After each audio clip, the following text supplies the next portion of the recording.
Hey, YouTube. How is it going? I hope everybody's doing well. You're going to notice that things sound a little bit different. I am using this guy here as the sound card, if you want to call it that. So everything's running through OBS in this thing.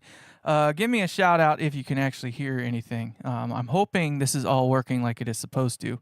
I imagine that it is, but I can't always tell. You know, it's like one of those things. I can see things are happening on the other side. Oh yeah, we got a mixer. Yeah. We are going big time this time. So let me kind of give a quick explanation of what's going on here. I have a couple of mics here that I'll have in the room. This is actually the Podgo mic or whatever. Thank you. So this is just the pod mic that, I usually talk into. So it's going to sound a little bit different because I'm doing everything obviously a little bit different. And I just kind of set up a quick sound and whatnot. So Andy, we even got Andy in the house. Wow. How's it going, dude? Hope all is well.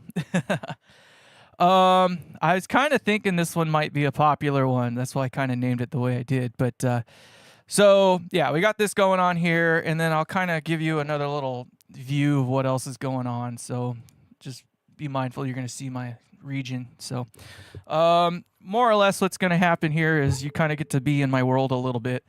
You can see that down here we've got a couple different mics set up or whatnot. This one out over here is for the more or less the room sound, if you will. I have it set up in a spot and in a way which it sounds indicative of what it does in the room. And then of course we've got the SM57 kind of mic'd up more, live-ish, if you will. And then of course the amp everybody's interested in, which is this guy here. We all know everybody's interested in hearing what that does. So, yeah, right, too excited. Yeah, got to get it right in the package area. Anyway, I'm going to try to make it so this is somewhat interesting to watch and see and stuff like that. But, there's no there's no guarantees as to how this is going to work out.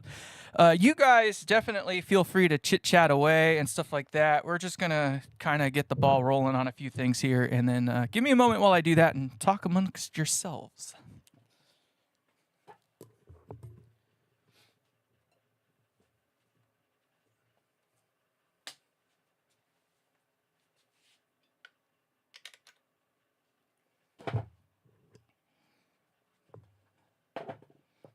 All right. Ooh, crunch. That's not good. Don't like doing that. All right, so move this in just a little bit. I'm going to bounce around just a little bit, but more or less I'm going to try to make this so it's somewhat smooth and seamless, if you will. Right now you're just going to kind of see my gut, and so that's what the mic's off. That's just what you hear in the room. Also, do mind, I do have a little fan down there trying to keep me cool. It's in the 80s today. But this is what the one mic sounds kind of in the space.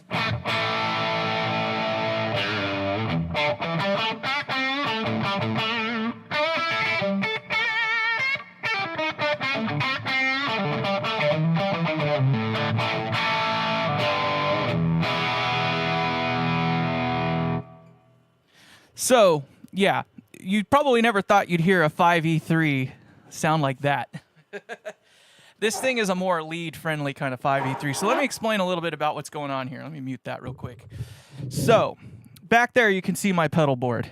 I am running a single pedal in front of this amp right now. It is that gray box right there. It's the Unobtainium. I'm essentially just using it as kind of like a little boost pedal, if you will. It has it's pretty low grit, if you will, but it's in there. Yes, the guitar can be heard. Oh, yeah. So I was just fooling around earlier today, and I kind of got that tone, and I was just like, oh, yeah, we're going to go with that. So let's just listen to that a little bit more.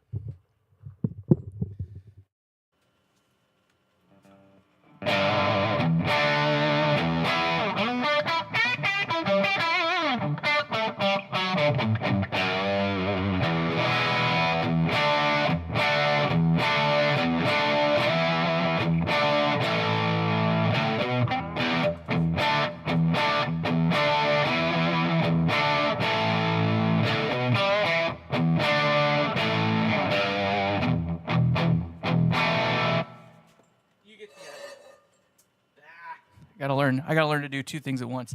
You guys get the idea. All right, so obviously, well, I don't know if it's about a pro setup, but why don't you hear reverb?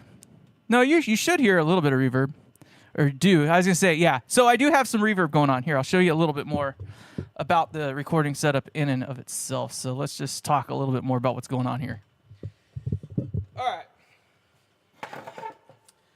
So obviously, I was trying to make this more fun and interesting to work around. So let me mute that for a second. So again, that's the room mic. That's the SM57, and that's my Podgo mic, the mic you hear me talking in on. This here is the return for the reverb. So there is some reverb in there, and it's just to make it just more fun to kind of listen to.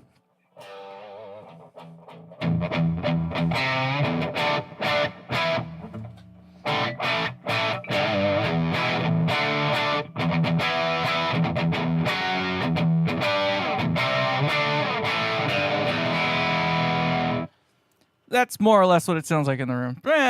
Whatever. And then this is the SM57. It's definitely more rude, I guess, if you will.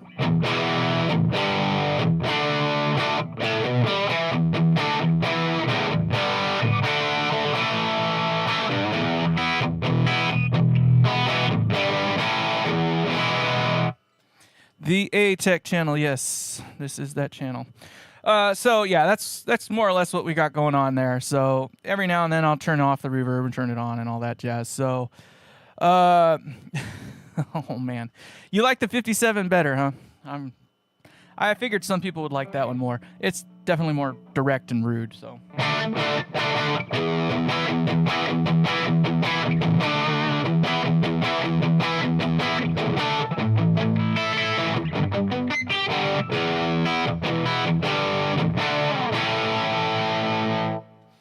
Anyway, so I guess this live had multiple things going on. Obviously, it was to kind of show what this amp can do. I try to make my amps pretty versatile, right? Objectively, I shoot for them to be clean first, or clean amps first, and then I go from there. So the other things about them are just, the dirty side of them is kind of secondary to me, because you can always throw a pedal in front of it and get obviously what you just heard. So I try to keep it simple in that regard. Sound better than this? Oh, shut the hell up! You know they don't.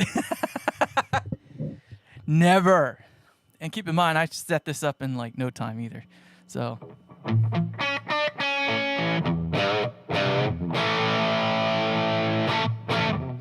And this is a guitar that I actually made here too. This, you'll probably notice that there's no, whatchamacallits on there. This one's actually a fun guitar. I bought the body cut out the way that it was from whatever, some freaking guy on YouTube or whatnot.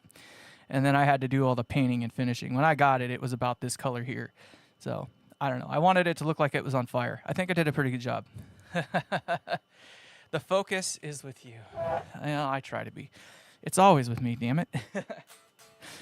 Okay, so in either case, let's try to keep the ball rolling here. So, as I was mentioning, this is trying to kill two birds with one stone. And let me get the other view going here for a minute, because it'll make more sense. So, I was trying to kill two birds with one stone.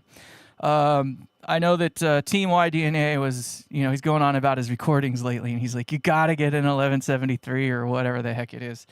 I kind of feel it's bogus, to be honest. I mean, this sounds different than the Scarlett, but I can't say that the Scarlett sounds worse.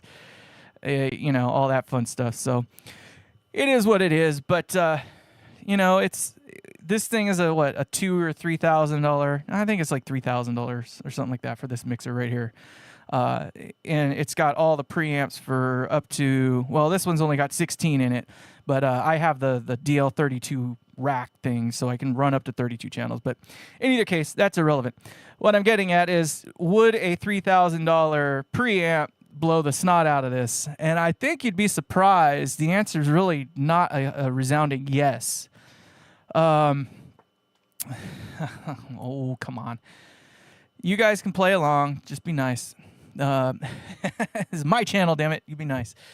Anyway, but so I wouldn't say it's a resounding yes that, you know, there's a difference between a $3,000 or $4,000 preamp versus a $3,000 or $4,000 mixer, or even, you know, a $200 Scarlett i2 or whatever, 2i2 or whatever the heck it is. Is there a difference? Obviously there's a difference, but does it make the difference in price? I don't think it does. I guess kind of the point of what I was getting at here is that, you know, if you play around with the tools that you got enough, you can find kind of a way to make everything kind of work. And I think we just kind of showed that. Like, some people like the SM57 right up on the speaker, and that's the way most people are used to hearing it, of course. And then you got the other mic that's kind of in the room a little bit that actually makes it sound kind of like the amp actually sounds in the room. And some people don't like that, but you know, in either case, let me turn off a couple things and let's just get this thing kind of actually natural, all natural. So I've turned off the whatchamacallit. Trying to spin around and get all prettied up and stuff here. So my apologies. So this is the amp with no pedals on right now. This is just guitar going straight into the amp at this point. So this is more or less what it actually sounds like.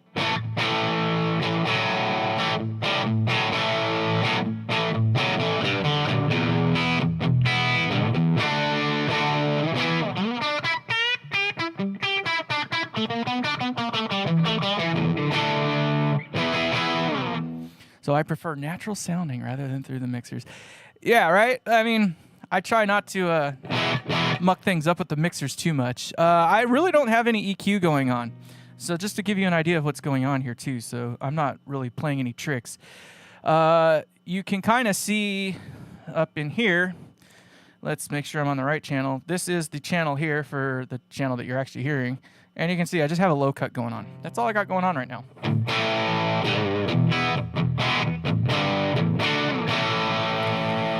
So, well, there is that, right? Putting both mics in the same spot. I kind of did something to emulate that a little bit, but let's make it so I can do that. I want that. And I did leave the delay on. I'm a smart boy. So this is what they would kind of sound like if they were both on.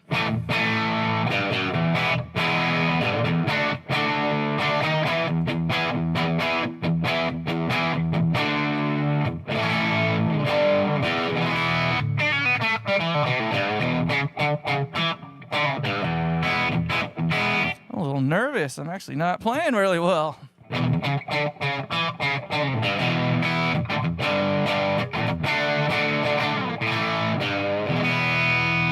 So to kind of give you an idea what's going on. That's the room mic that I managed to kick around a little bit, so it's actually sounding a little bit different now. And then as I drag in the, this is the SM57, so I'm dragging in a little bit of it.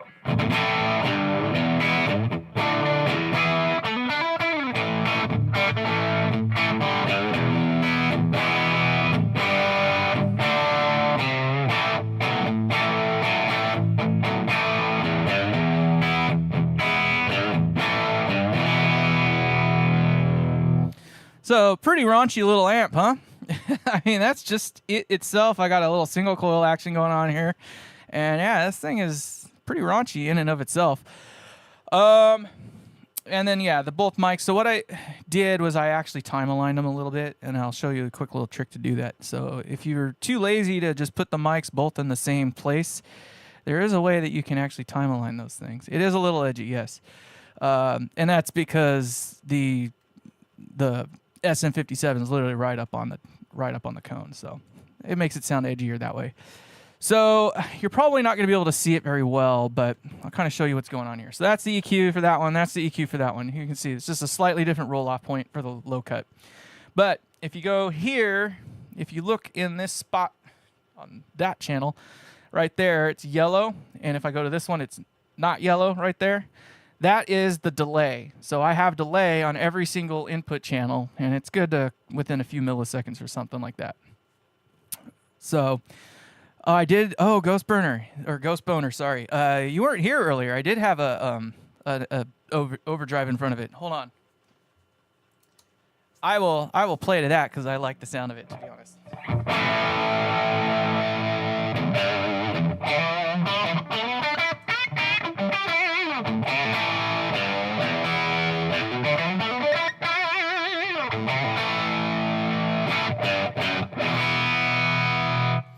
Oh yeah, so that's with a little overdrive on. I have a what is it called? I can't even remember what the freaking company's called. It's the Unobtainium though. I think it's something crazy tube effects or something like that. The Unobtainium I think is one of the better pedals that they have. It's one of the better pedals out there. I don't like the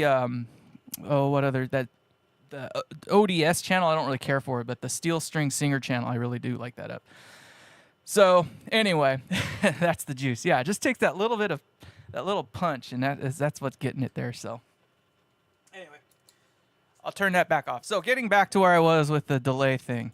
So with the delay thing, if you invert the polarity of one of the channels, and I'll do it on the SM57 channel. So up here, that's the polarity inverted, and at very similar levels.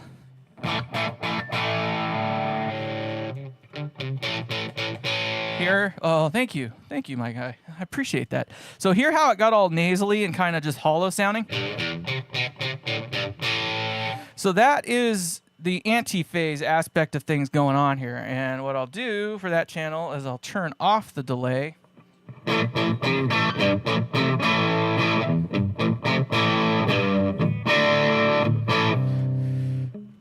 Be polite. I don't mind you guys. Just be nice. It's all good. You're in my channel. You can behave here. You guys don't have to talk to each other. I love you all. I love you all. So just be nice. We're here to have fun anyway. I'm trying to teach things, not worrying about all the other fun stuff. So, in either case, but you can kind of hear how it changed the sound a bit. That's because it's got a different type of cancellation going on, or destructive interference, if you will. It sounds kind of right. Well, when you turn that delay back on, wrong channel though. This channel. When you turn that on, you get a larger amount of that cut out, and that's literally it canceling what it can out of the signal. And then when you re-invert the polarity, they would then, as you would assume, be in polarity and phase, and they couple up together. But they don't sound very good because you can't get it right at all frequencies and at all, whatever. So you blend in the two kind of how you want.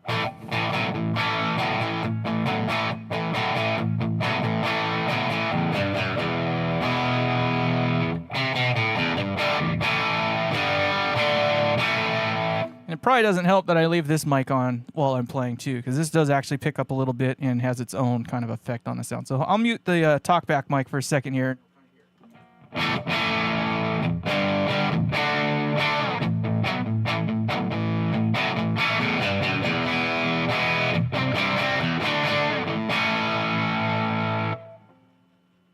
All right, so that makes sense. Obviously, we got ourselves a pretty mean sounding 5E3. So let's kind of go back to something a little more interesting, something other than my board. Okay, so what I wanted to kind of do is show moving the mic around and how it kind of does sound like a JCM 800 a little bit. It's a little raunchy, so it still does that 5E3 kind of gritty thing that I don't like, and maybe some others don't like, and I'll kind of show that what I mean. It's a weird like little grit. Kind of hear that in there.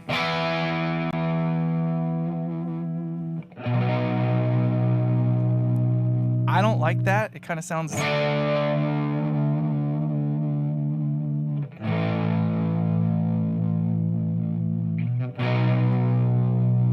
That mic around and change the sound completely, but I don't know. I don't like that sound, but that I guess is most of the other videos I've seen of like a 5E3, they kind of have that thing going for them. What I mainly tried to do is make it more lead friendly. So I tried to get it so it didn't do the fuzzy, the fuzzy thing that they do where they get kind of farty outy and all fuzzy. It kind of holds together a bit. I think it does better at when you run it like more like a normal 5E3 would be ran. So let me kind of explain what I mean by that.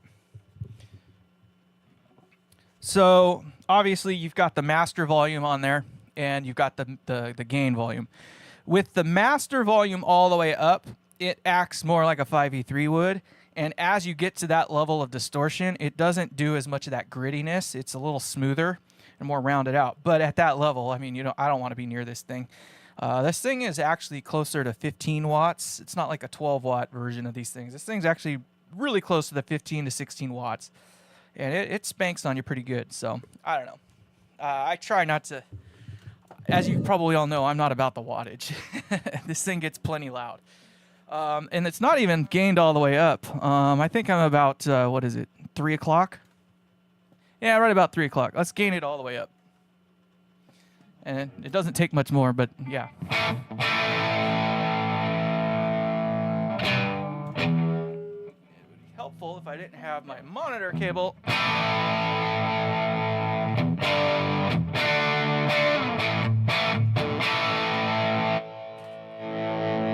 So now this is the SM57.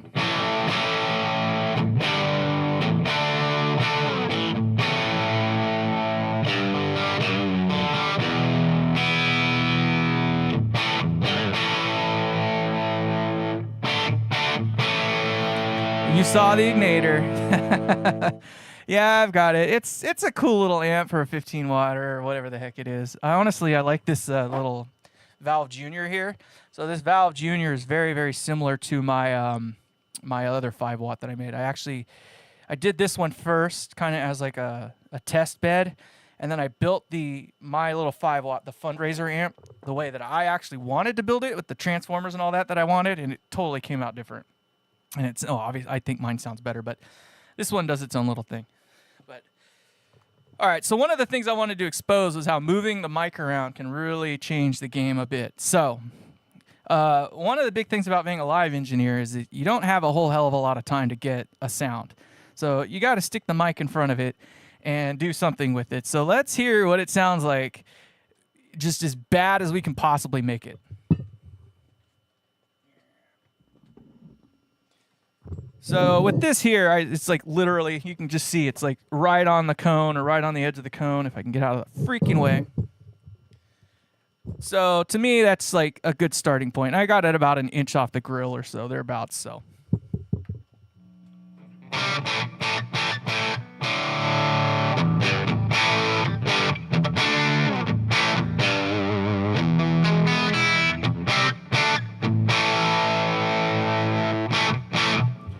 Obviously, a lot grittier sounding. Not as pretty at all.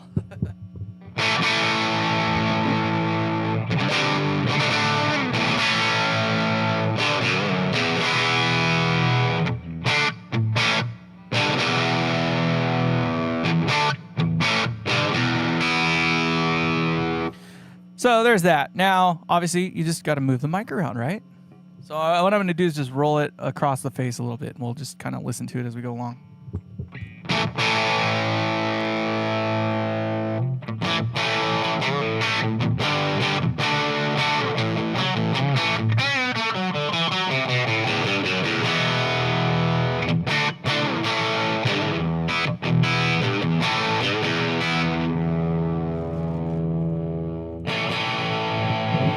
Big difference there. We only moved it like another inch or something like that, right?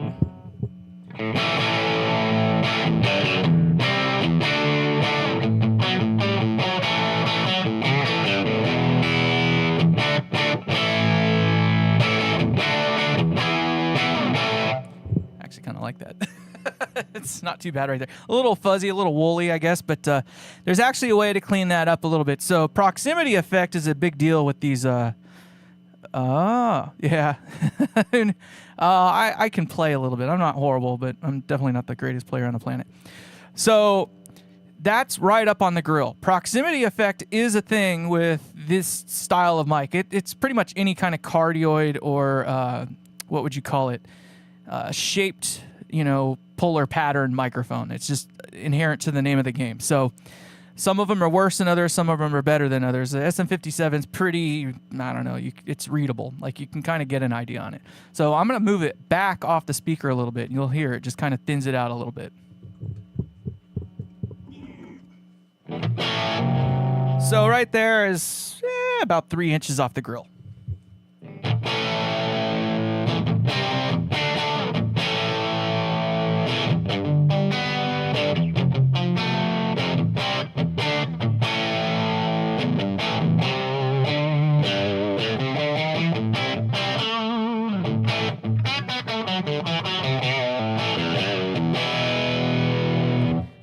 gonna lie, I kind of like that. It's a little dark, a little woolly, but you gotta get it. I don't know. I was playing around with it earlier, and I just had to, just had to do it. But so you can kind of see how that thinned it up just a little bit. So obviously, the more you go, the thinner it will get. And it should brighten up a little bit too, because now you're gonna start pulling the highs back in. But so here, it's about the same spot. It's right at the edge of the. You can't really tell from your angle, but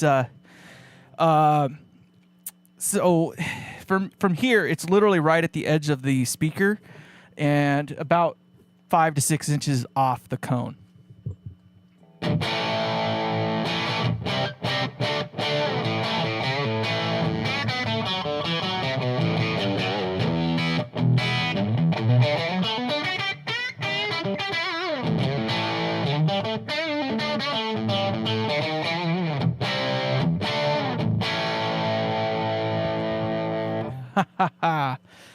So you kind of get an idea of what I'm talking about with, like, you have pretty much an infinite range of tones out of one microphone, and you can move it anywhere in the space.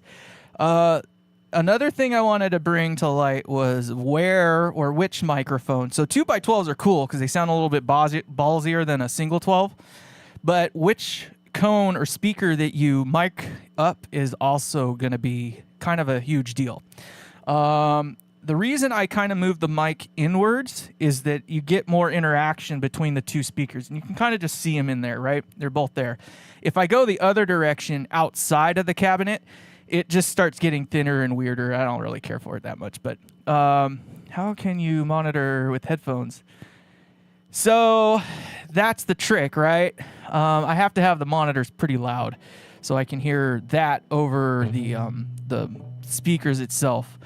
And be honest, there's a reason I called this amplifier the Peacemaker. It's, keep in mind, this microphone that I'm talking into has been on most of the time, and it's pretty hot to get it the level that it is in your head or ears or your system.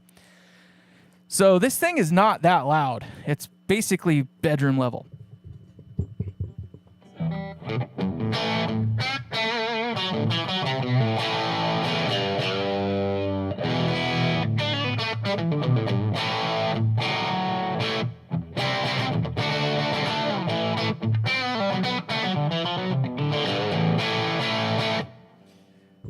I know how to design low wattage amps, my man.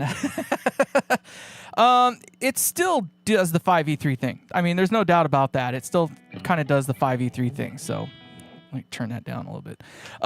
But it's for what it is. It's pretty tight, I guess. I don't know. It's got a GZ34 for the rectifier, and it's honestly got way more rectification than the amp in itself needs. I don't think this GZ34 even knows that the rest of the amp is there. So it doesn't really sag in that regard. And I got about as high as I can get with the first node, the reservoir cap.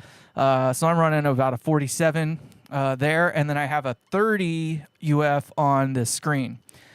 And I mean, you can hear it's pretty dang quiet. Like, there's no buzz. The squeal that you hear in the background is actually the noise that comes from my my pedal board. If I unplug the amplifier, or if I unplug the guitar from the thing, you'll actually hear it goes dead silent. Imagine that. That's the amp. For S's and G's, they'll just turn it all the way up. That's all the way up. Like, that's dimed. I don't dare want to plug anything in right now, but she quiet. So I'm good with that kind of stuff. When it comes to low watts, I know what's going on. It's not. So it's literally a 5E3.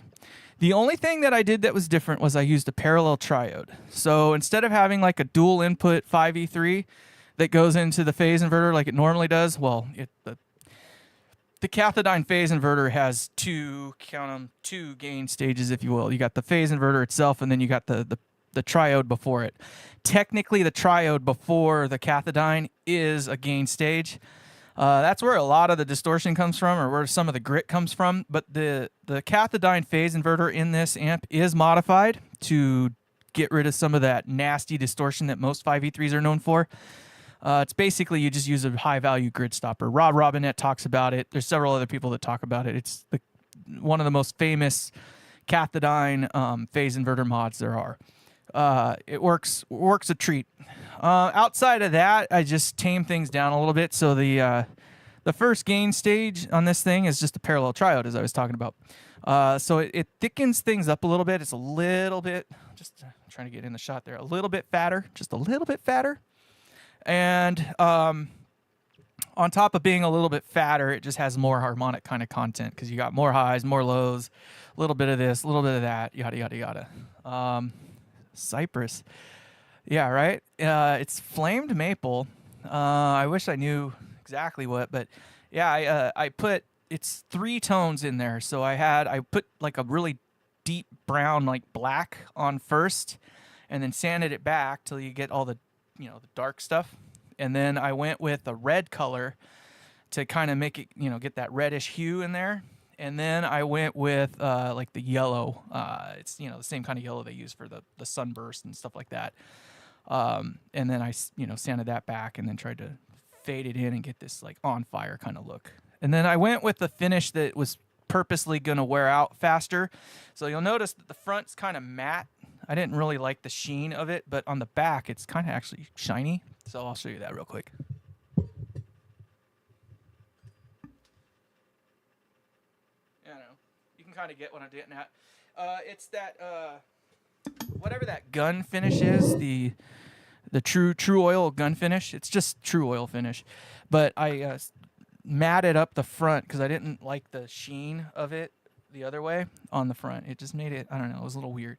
And this just made it look a little more muted and like it was actually on fire. I don't know. It doesn't do that, what do they call that? Châtain or whatever? I don't know.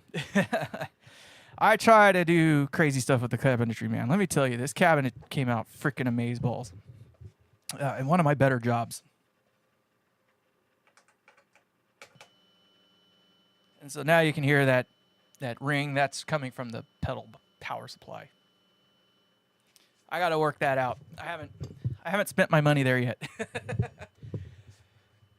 So let's play around. Let's move the mic down to the lower speaker so we can kind of get an idea of what I mean by how it changes things. You would think that it's the same speaker and you can put it in the same relative spot, but it doesn't work that way. And we'll explain why in a minute.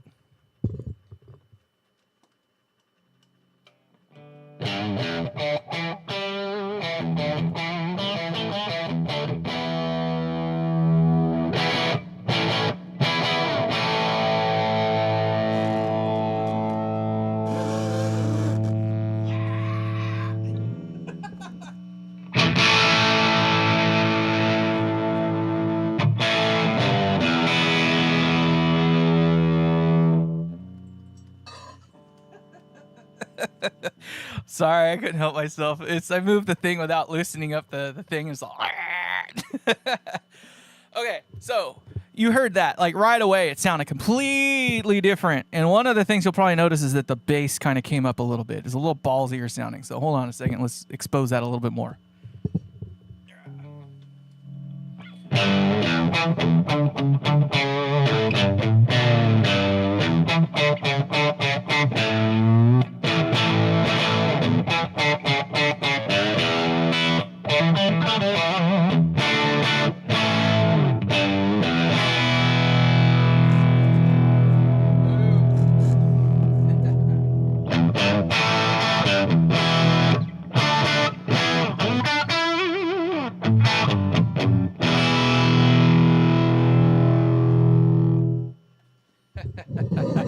So why is it ballsier? Why does it have more bass even though it's relatively in the same spot, right? Well, and you can kind of just see if I get my freaking fat leg out of the damn way. So what it is that you got to think of the floor, which I have a concrete floor in here, so I don't have like carpets and all that other fun stuff, which kind of actually makes my job doing this a little more difficult.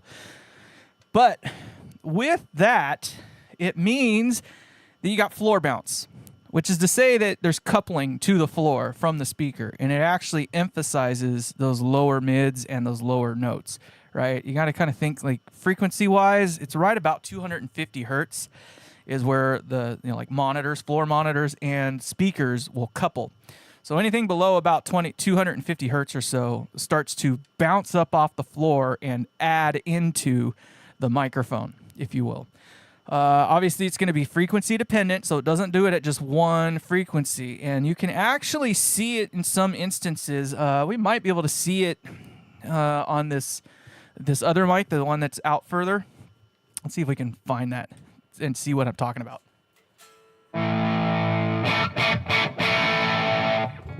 All right, let me go to the thing so you can actually see it. Excuse me while I whip this out. Okay, so what we're looking at now, God damn it, if I could quit whacking the damn thing. Okay, so what we're now seeing is the frequency response there. I don't know if you can see that well or not, but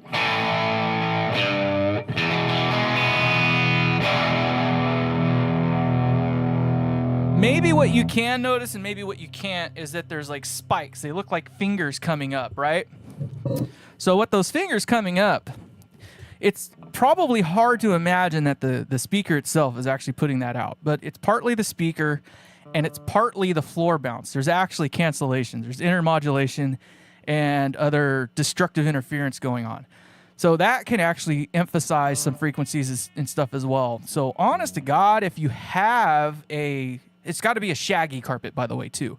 If you have a shaggy carpet that you can put your stuff on, it actually helps quite a bit because it kind of does eat up some of that sound a little bit. Another thing that really helps is getting the speaker cabinet off the ground. Like even just 1 foot makes a huge difference, especially if it's something like a milk crate where it doesn't really couple very well to the ground. You need something that's, not solid. You want it to be kind of moot or minute, I guess, if you will. Like you don't want a super solid box. You want something that's pretty not connected to the ground, more or less. But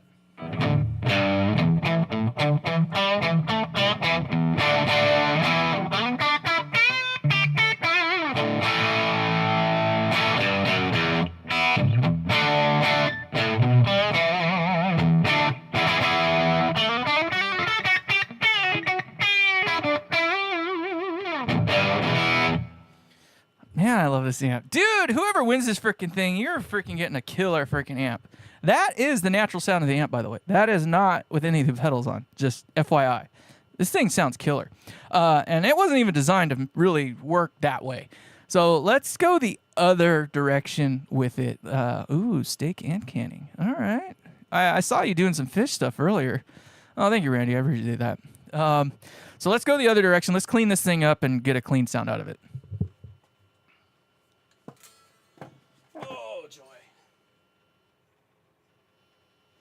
So more or less what I'm going to do here is kind of treat it more like a normal 5E3. I found that the magic spot's kind of to have the master volume not quite all the way up, but right around like 3 o'clock is a pretty good starting point. It doesn't get much louder after that. It just kind of changes how it feels. But start about there and then bring up the volume to taste.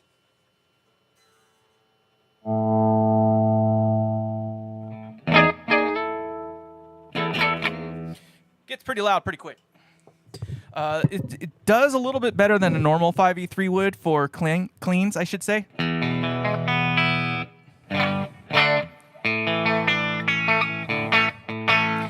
I should say it holds together longer than a normal 5E3 would, I guess. That is at least what my experience seems to be with it. Some of the other ones, it's like as soon as you start to get any kind of level out of it, it's breaking up. On this one here, you've got a little bit of room. You can. All right, I'm gonna mute the reverb from inside of the mixer, and then let's actually play with the pedals that are over here. So I've got an Echoplex and a Strymon Cloudburst or whatever the heck it's called. So hold on just a second. Let me turn those on.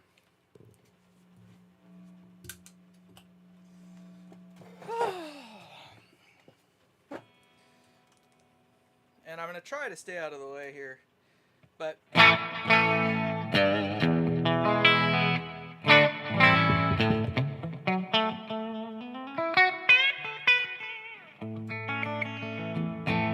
it's actually a little bit loud. Hold on. Let's work that back a little bit.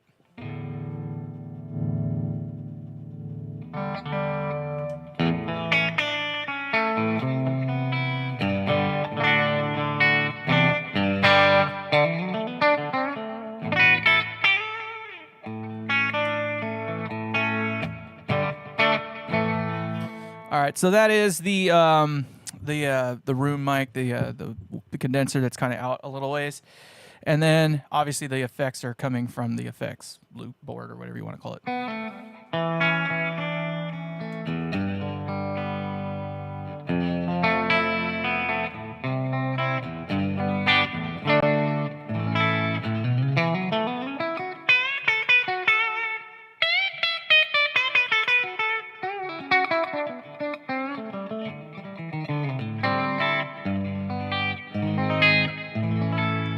It is all about that freaking mirror. Let me tell you, the mirror is what does it. The mirror is what freaking does it. I'm not going to really expose that much. When you win it, or whoever wins it is going to know right away why it's freaking super duper awesome. I'm going to play around with the tone settings a little bit. It gets a little rounder.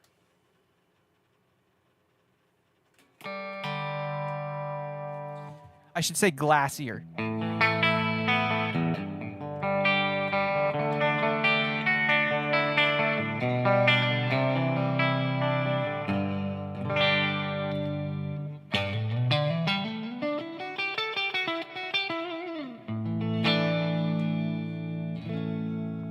If you're into worship, this will be right up your alley.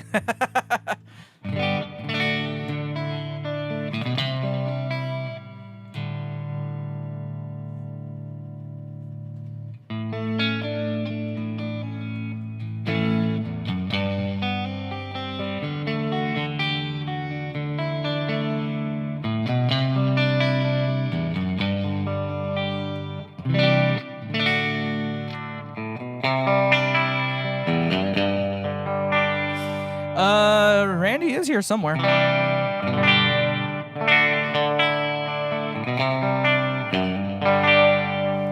Nashville. You know, I am kind of the Nashville guy. It's where I've gone. I've kind of gotten more into the country thing lately. I don't know what it is, but you know.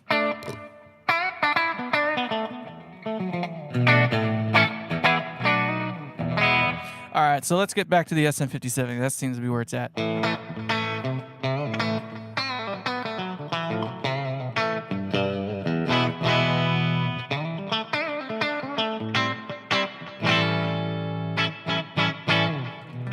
I'm going to move it back up to the top because I don't like how boomy it is. So get ready for the sound. It's coming. All right?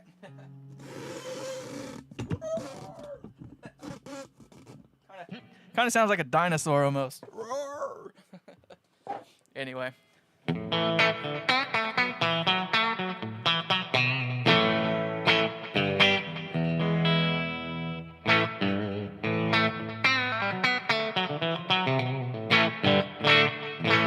It's getting a little sticky out here, so I'm not really playing all that great. I got a little fan on down there, but it ain't doing good enough, so.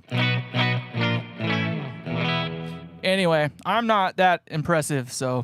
I guess now I'll open the floor up a little bit more. I've kind of gone my own way and not really playing anything, but I don't really play anything anyway, but.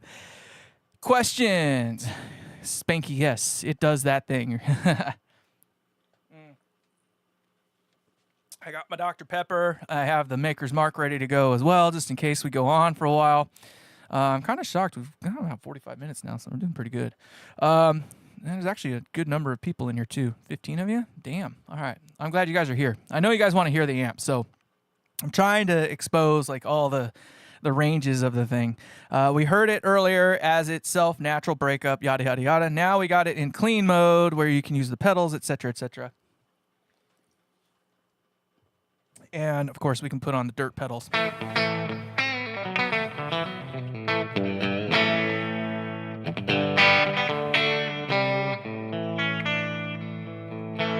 Let's talk a little bit about what we got here. So that cabinet is an old Hughes and Kettner. I want to say it's a 90s era, maybe early 2000s. It was like the Rockmaster series or something like that. It originally came, I believe, with Andy's favorite speaker, the 7080s or something like that.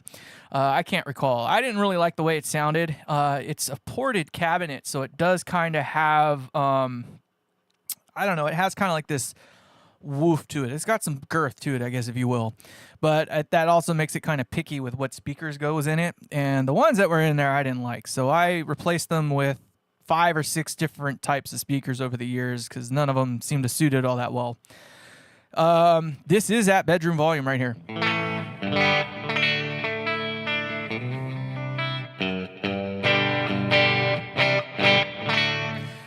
It plays pretty much like that, even louder, of course. If you turn it up, you're more than welcome to get it it gets pretty freaking loud, let me tell you. But yeah, it's called the Peacemaker for a reason. It does clean to mean. That's the whole idea behind it. And obviously you can hear it does actual cleans. And it will get loud enough. I wouldn't say over a drummer while being 100% clean. It's kind of neat. Hey, how's it going there, Gringo? It kind of does this thing. The volume control has like this sweep, and I'll try to get it so you can see, but it's weird trying to look at yourself in reverse. But when you're, fuck, if I can't get anything out of the way. But so the master volume is that one there, right? And then that is just the volume. So the volume is actually what kind of controls the amount of distortion you got, right? Makes sense? So right now it's at what? Yeah, it's just under 9 o'clock or something like that, or 10 o'clock. Yeah, it's between 9 and 10 o'clock, right in there, right? No, excuse me, 9 and 8 o'clock. And the master volume I have sitting right around the 12 to 1 o'clock area. Well, you can turn it up more, and it's just going to get louder, right? But then it has like this spot where you start gaining it up even more, and it kind of compresses a little bit, and then it goes into its, more 5E3 kind of attitude, if you will.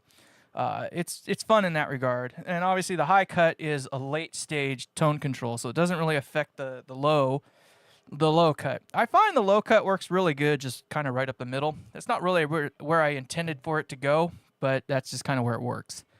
I don't know. It works well right there. So, I am not screen recording. What am I doing? I don't even know where I put. There it is. Let's see here. The panda with the solo cup. That is right. Dude, I love this shirt, by the way. I found this shirt. I was like, yeah, that's mine.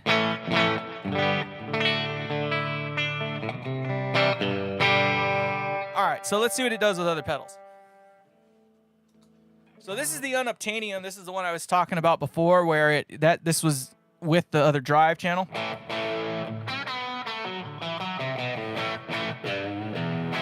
Yes, like a Vox, yeah.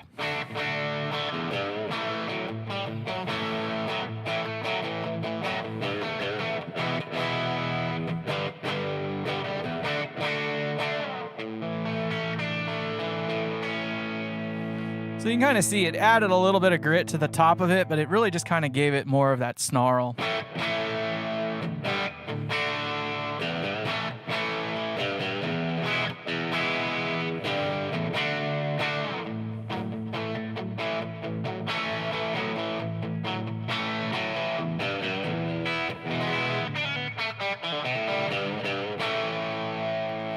So yeah, the cut control works basically.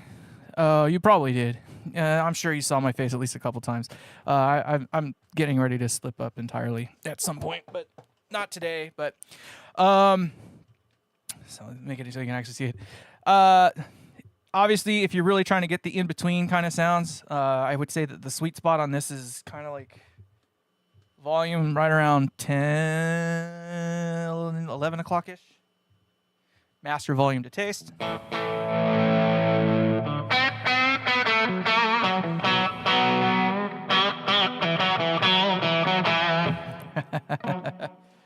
Yeah, I know. I was thinking about that earlier. I was like, man, everybody's just going to be seeing my freaking snatch all day.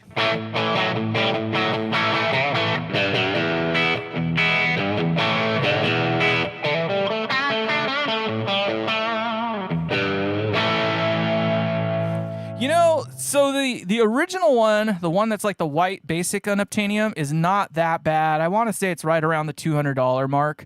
I got the Unobtainium raw thinking it would be a little bit nicer, a little bit better. Turns out I don't use any of the special features that it came with. I don't use the Klon channel on it at all. Like, it just doesn't. I'm not a Klon guy. That's all there is to it. But then the like the special mode or special whatchamacallit that they used for the Klon, I didn't like it at all. And then, of course, on the other channel of it, you've got like the ODS and the SSS, right? So the Steel String Singer. I leave it on the Steel String Singer, and I think that's the better sounding of the two myself.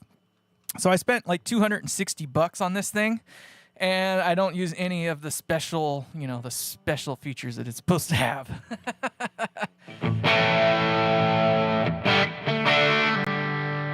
Sorry, it's a little loud.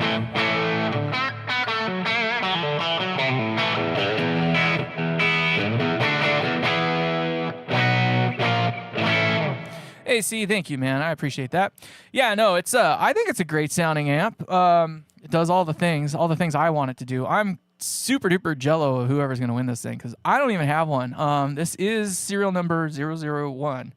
I am gonna have to add this to my repertoire.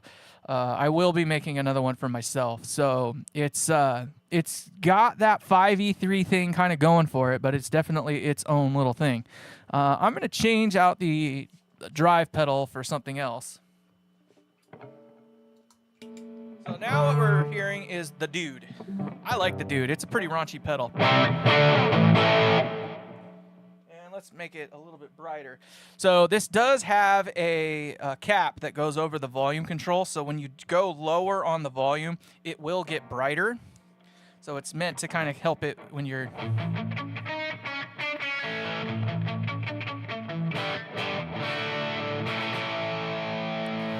I obviously need to turn it up a little bit, but...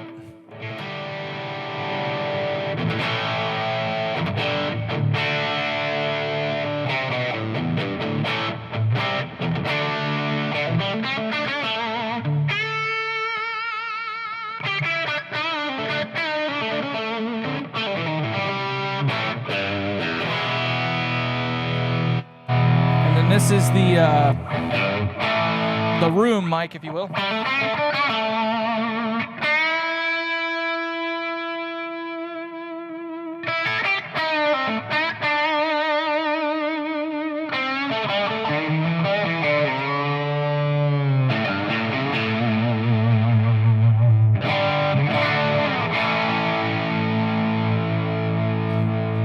So, let's talk about the tone knobs a little bit. So, I do not like TMB, treble middle bass. Let me tell you why.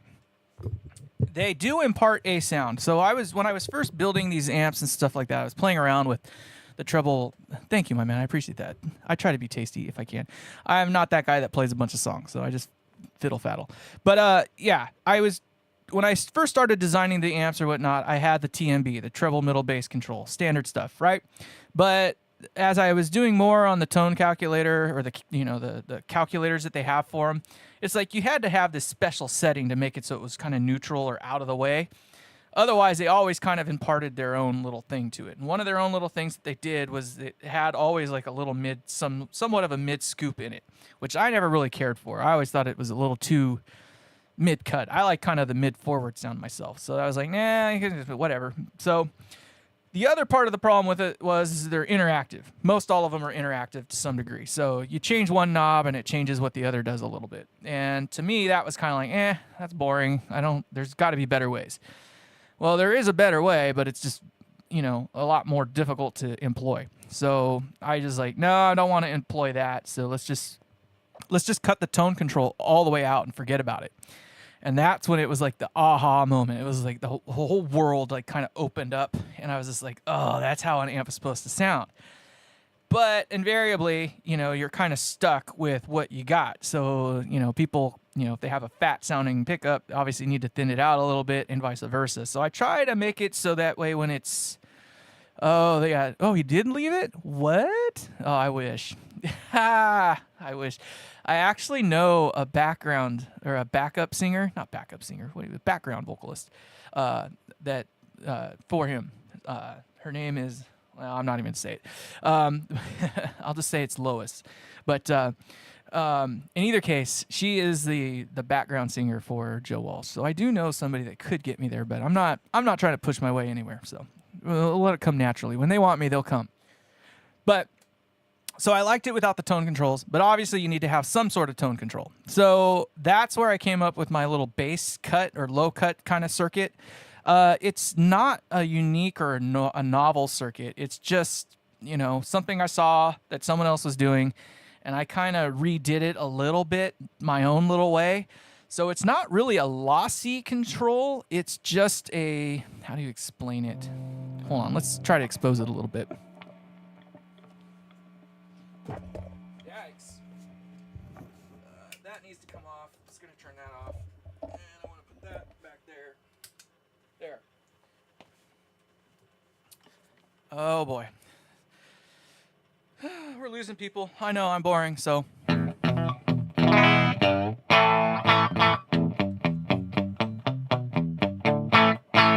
So that's about 50%, right? This is full up. And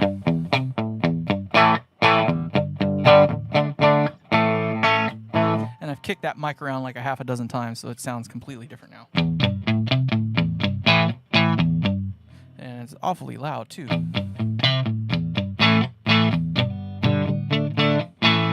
Sounds pretty hollow, right? It's big. It's bouncing off the room. A lot of bass. So rolling it back, so this is all the way off.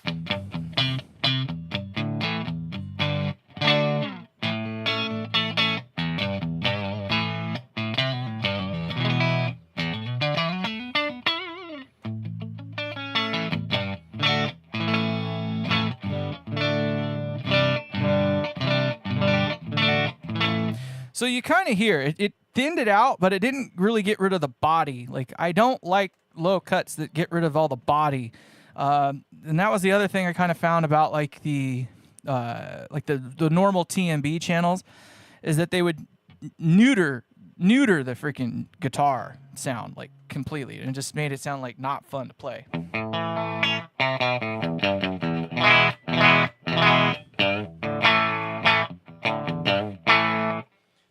So, yeah. All the way up is probably a little too ballsy. AC10, yeah. Yeah, no, it's, you like, okay, so that, yeah. Well, and that's just it. Some people like it and some people don't. Obviously, everybody's got their little thing that they prefer. Some people like that scooped mid sound. I'm not a scooped mid kind of guy. And if I do need it, there's an EQ pedal that you can put in front of your amp, and that kind of gets you there.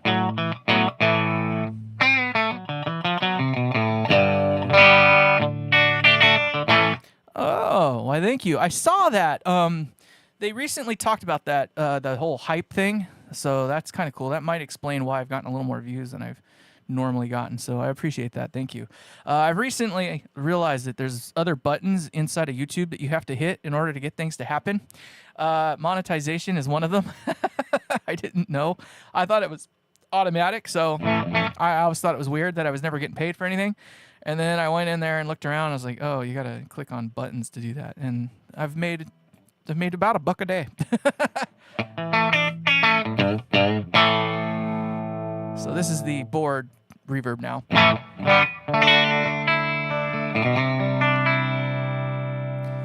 Right? He needs to have the Team A-Tech going.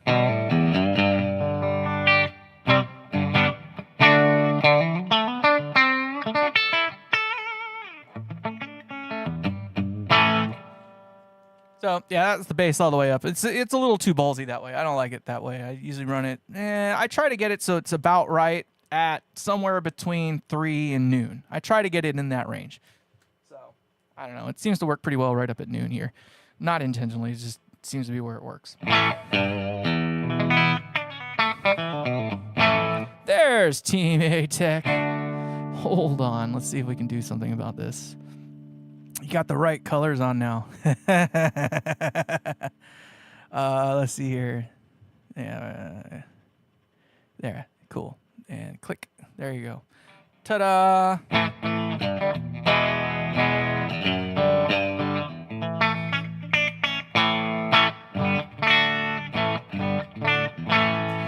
Like a freaking roaring beast.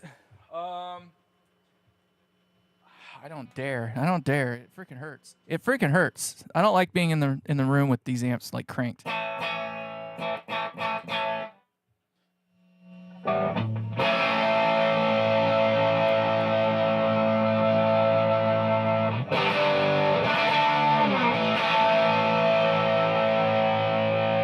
All the way up.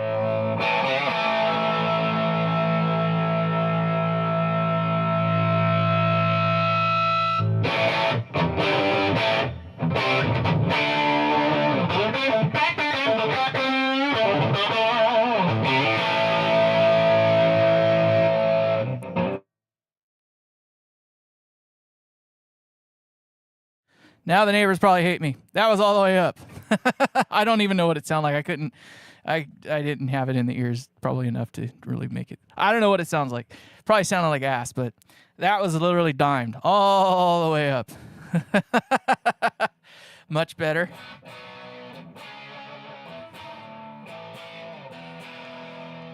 This thing is designed to be all the way up all the freaking time. Like, so while this thing was gone, it was literally 2 or 3 blocks away from me. That guy had it at about like that all the time. Not literally dimed all the way up, but pretty much all the way up. It gets a little blatty and a little ratty when it's like dimed, but I think the only reason I could manage it is because like my ears are in, so I could kind of get it where I wanted it to be. It's pretty rambunctious.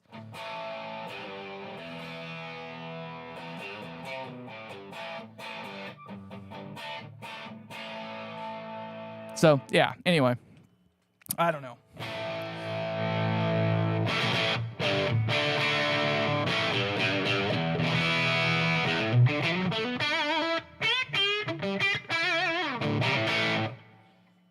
So, yeah.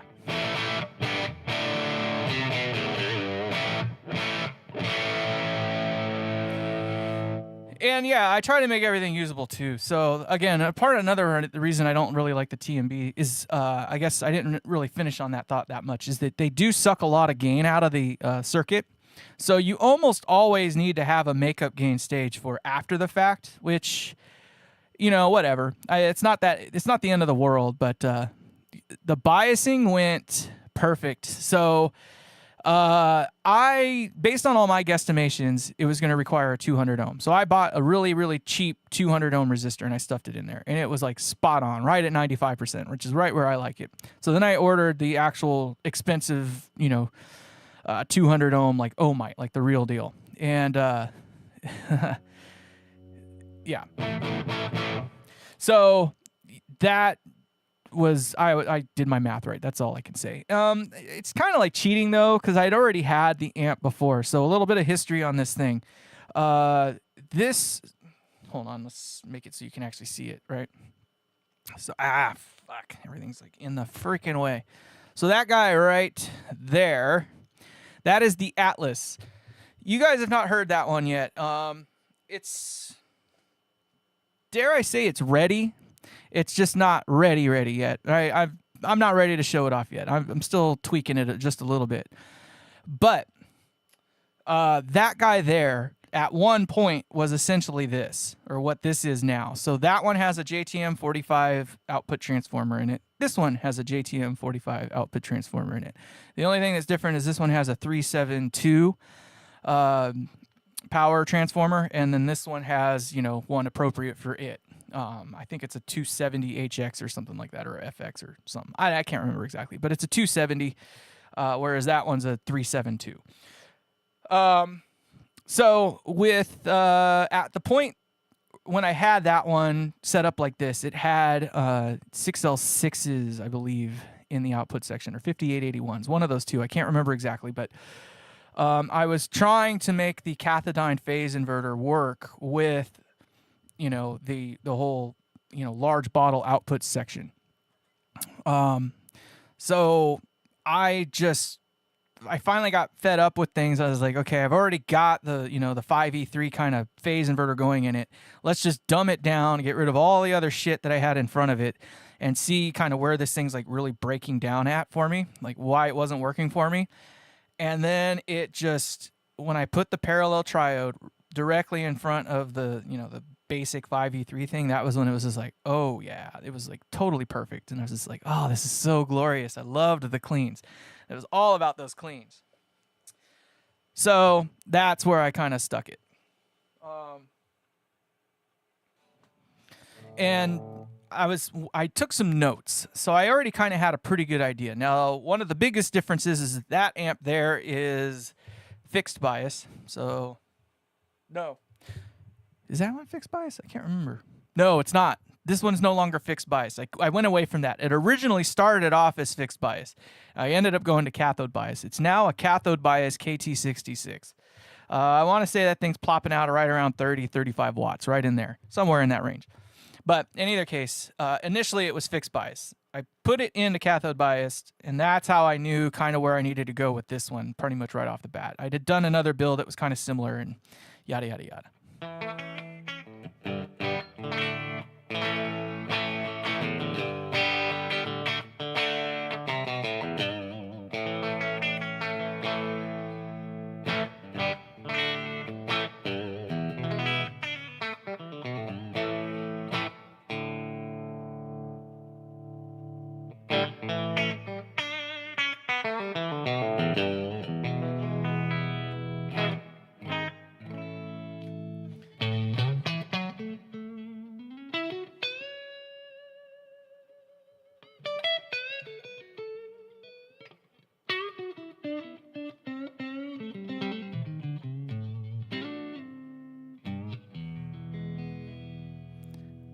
You cannot do that with fixed bias amps, by the way.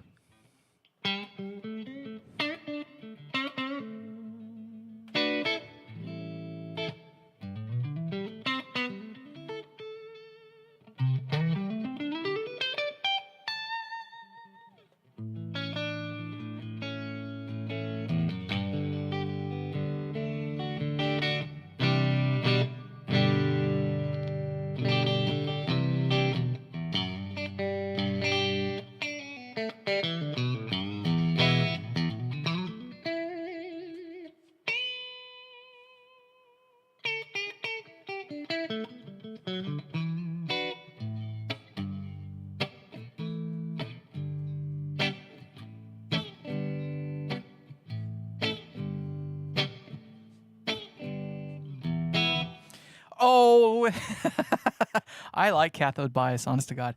So I kind of explained it in my last live, I think a little bit, but I don't think I explained it very well. It was like one of those things. It's so I kind of tried to explain it like compression versus expansion, and that's kind of what it is. So with the cathode bias, you have to think of it this way. The tube at idle is biased as hot as it will be, right? So it's kind of as sensitive as it will possibly be. So when you play, you've got everything, like all the dynamic range that you need is there, right? There's nothing to hold it back. Now, as you play louder and louder and louder, that bias comes down further and further, right? So you start up at near Class A, and then you work your way down into Class AB, possibly even into Class B. You don't want to go there if you can avoid it, but so it kind of acts as a way like a compressor, right? So, as you play louder and louder, it clamps down things more and more, but your signal to noise ratio kind of stays better that way.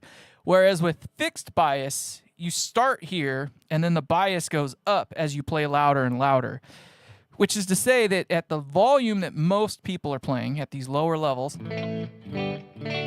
the amp is kind of neutered, if you will. So it doesn't have all the beans. It's like right on the edge of being Class B, right? You're trying to get it into Class AB, but like if you bias it too much colder, you're going to start getting crossover distortion, and you're on the verge of Class B, right?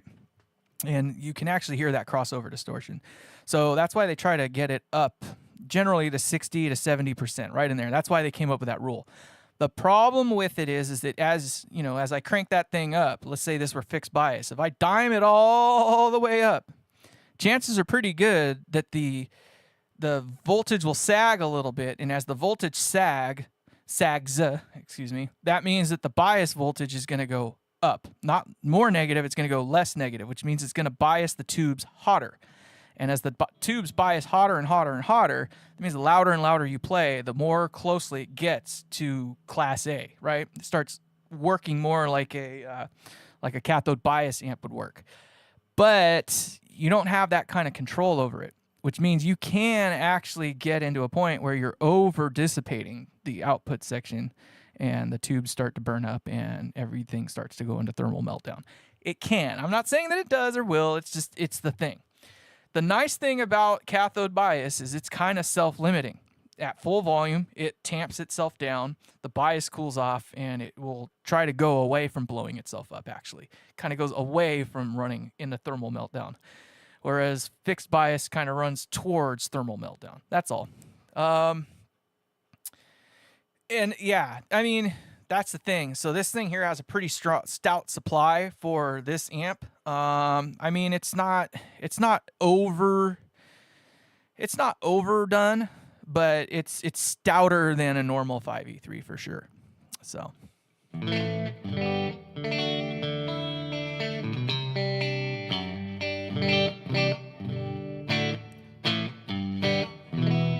So this cabinet that I'm playing through behind me here, I don't actually think I finished describing what it was. So I was saying that it was like a 90s era Hughes and Kettner, like whatever. So I've got some, what are they in there? The greenbacks. So that is greenbacks in that cabinet that we've been listening to. And I think you can kind of see why greenbacks are popular for the 5E3 style amplifiers. Who is interested, by a show of hands, in hearing a different cabinet? I've got a couple of different options here. So, directly behind me here and right next to that cabinet that we're actually hearing, this one is loaded with the G12 T75s. So I kind of like them. They're pretty neutral. It gives you a pretty real idea of what your speakers or what your amp really sounds like. They're pretty linear, at least in this cabinet here.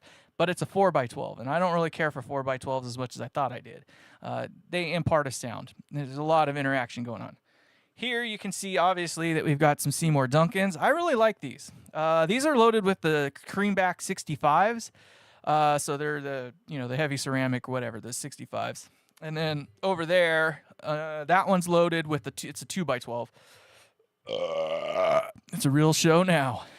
Somebody had to have been waiting for that. But that one is loaded with the G12H30s. There's our hands. All right, cool. All right, let me show you my butt here for a second, and we'll swap out speakers for a second.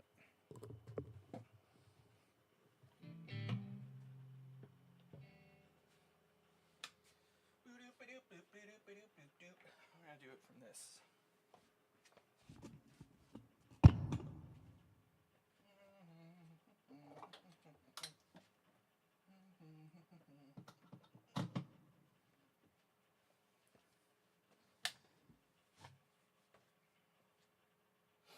Cool. Did you see my face? You probably didn't see my face. Better not have seen my face. Oh, I wish it were. No, we're not going quite that crazy. 4 ohms, although it will do so. So it has a 408 ohm, 4, 8, and 16 ohm. That one, the Hughes and Kettner one I was talking about, that one is set up for 16 ohm currently, and then of course this one here is set up for 16 ohm.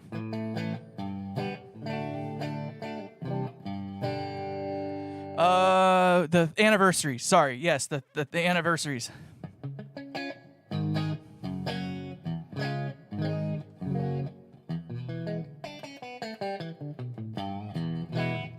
So there is the SM57. So hold on, let me kind of actually place it in a spot. I just kind of moved it.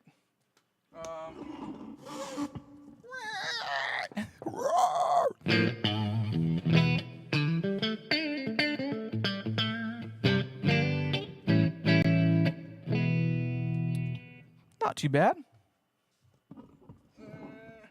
It's a little bit closer.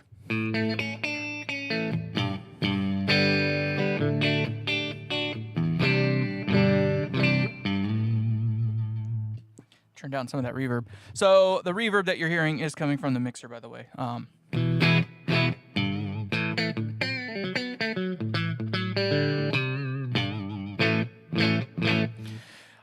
I'm horrible with music, so you kind of got to give me direction. I'm just like one of those types of guys that just fiddles around.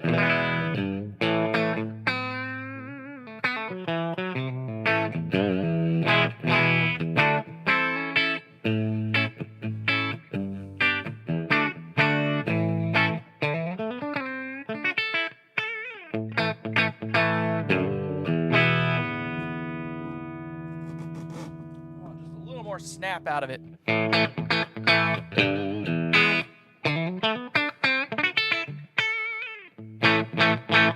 There you go. So now you can kind of see. It's got a little more ring to it. Get out of the way. So you can see I'm kind of almost right up on the middle of the cone there, to be honest. Fuck if I could get out of the way.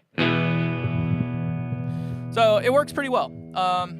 It's a great sounding cabinet.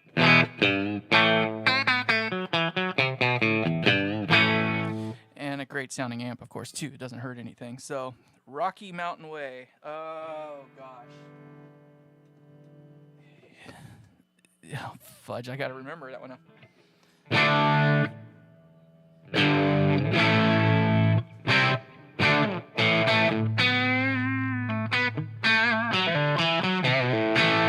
Oh, yeah, I don't... Did you not see this one earlier? Yeah, it's a Telly. Let me talk about this, I guess, a little bit. So I did make this one. I talked about it a little bit earlier. I bought the body off of eBay. And then I bought the neck. Obviously, you can see it's unnamed. But it's using the Seymour Duncan Jerry Donahue in the bridge. Freaking killer pickup. If you own a Telly and you want some balls and the snap and the twang and the whole nine, get the Seymour Duncan Jerry Donahue. I don't think they sell it in the main store anymore. I think it's in their like signature lineup or something like that now. So you got to look for it a little bit. They don't make it as easy to find anymore, but the best pickup I've ever heard in a freaking Telecaster for sure. And then the neck is a twisted Telly. I like the cleaner, necks.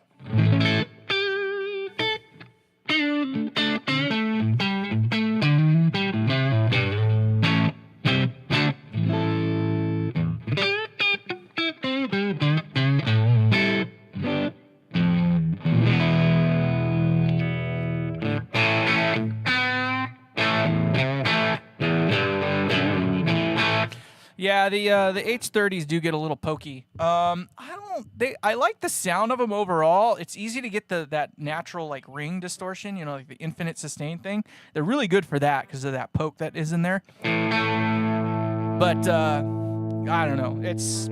I think speakers are really kind of what makes the whole thing kind of come together, I guess, if you will. Like you can use all kinds of different mics, and you can see everybody's pretty happy with the SM57 here.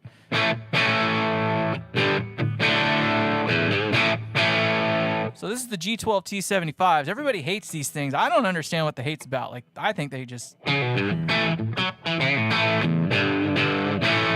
move the mic a little bit if it's too brash, so it's a little bright, right?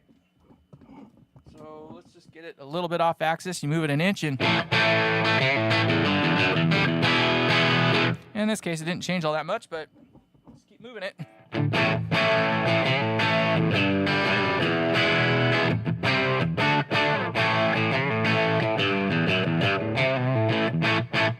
I'm not a fan of that particular sound, but let's move it off a little bit. So now it's like 3 inches off the grill.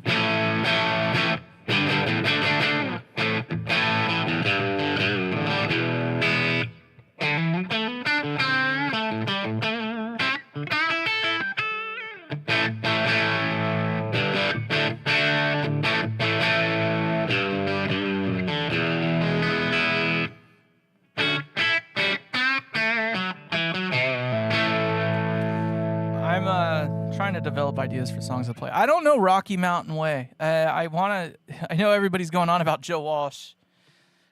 Da-down, down, down.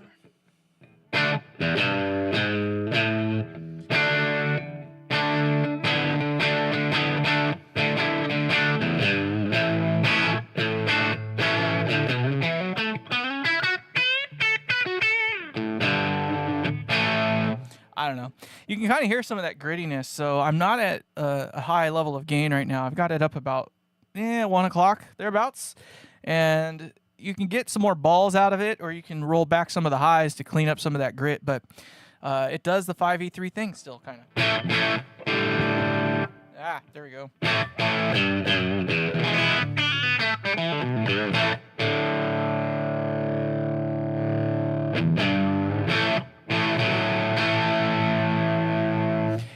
I don't have any V30s.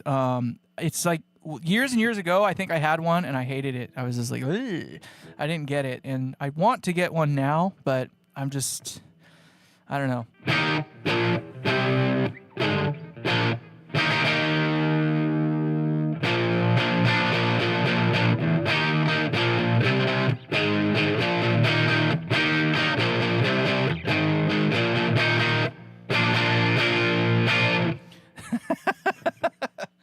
Is that working?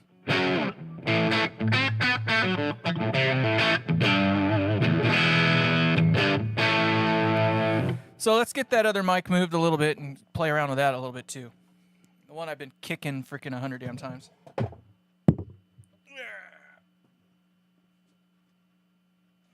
So this is it's a Lewitt, like LC 240 or something like that.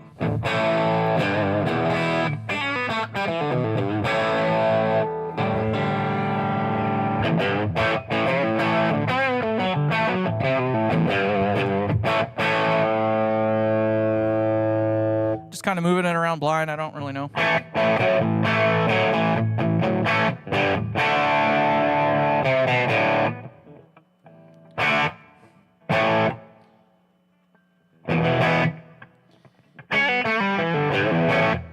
I'm going to be honest in saying I don't actually know that riff. It's like, I like that sound. I've just never been into AC/DC enough to actually learn the stuff. I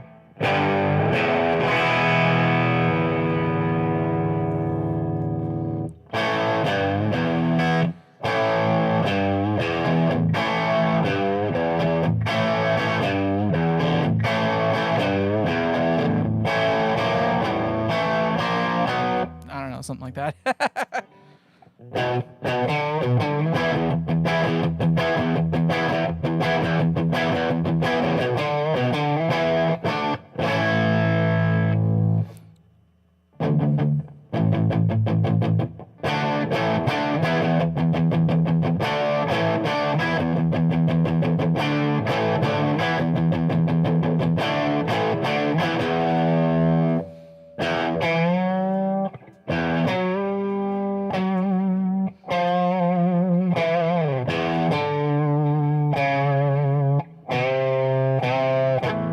Sacrilege, right?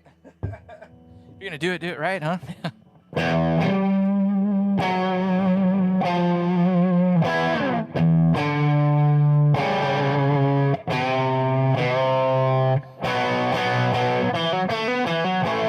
Oh, there we go.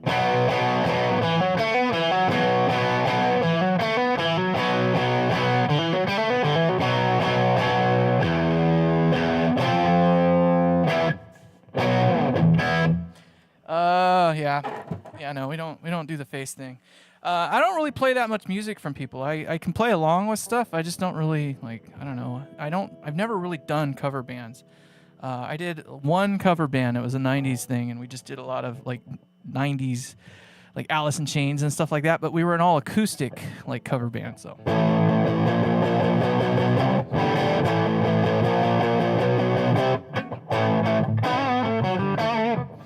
Ghost Boner. No, it does not have an effects loop. I don't think we could get an effects loop in there to make it work. The unfortunate thing is that the way that all that distortion that you just heard is created is by pushing through the phase inverter section of it. So it's really difficult to get that kind of thing going on. But you can hear that's the distortion that it produces. Obviously, I'm just using a mic in the background here that kind of sounds like that, but whether it's correct or not, I don't know.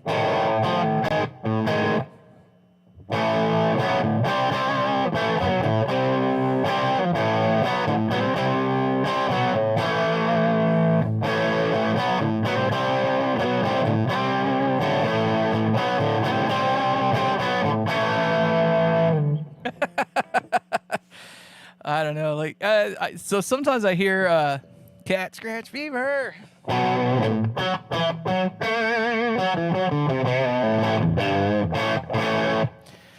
What?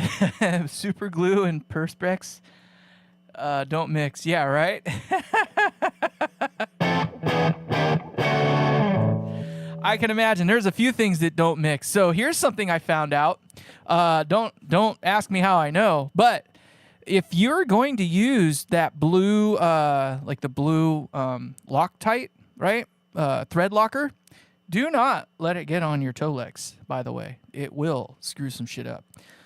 Just FYI, do not use blue Loctite anywhere near Tolex. It will make you not happy.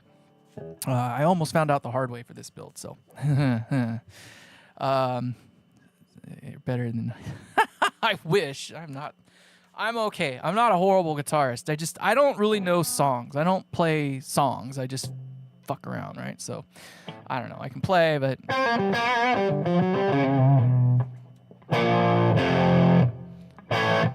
all right, let's try a different cabinet now. So let's keep on moving on.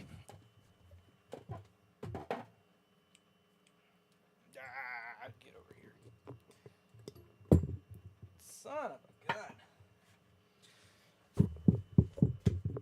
All right, so put that one. Let's see.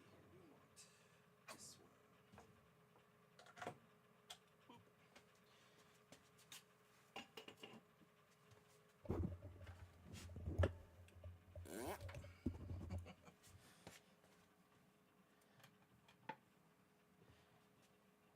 All right, my apologies. All right. I know this isn't super duper exciting. I'm trying to keep the ball rolling though. But, all right, so now we're obviously using this cabinet here. So this is that G1260, not G1265. This is the Creamback 65.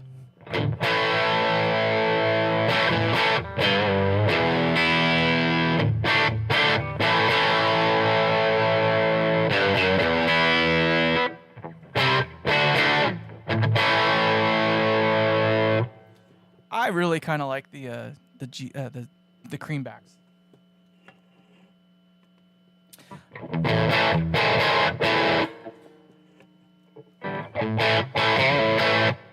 Wait a second. That's why it's not changing. Wrong mic. Hold on here. This'll duh.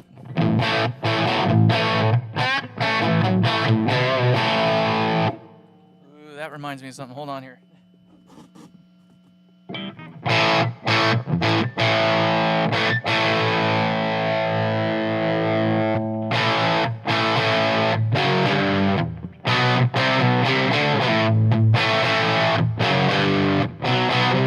Oh my god, if I could freaking screw that up anymore.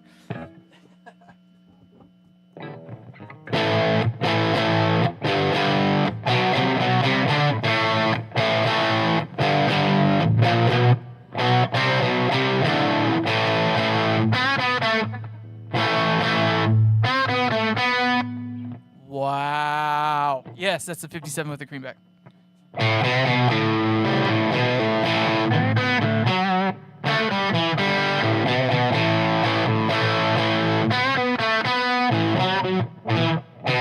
Maybe I'm just in the wrong key area or something like that. Oh, what do you know?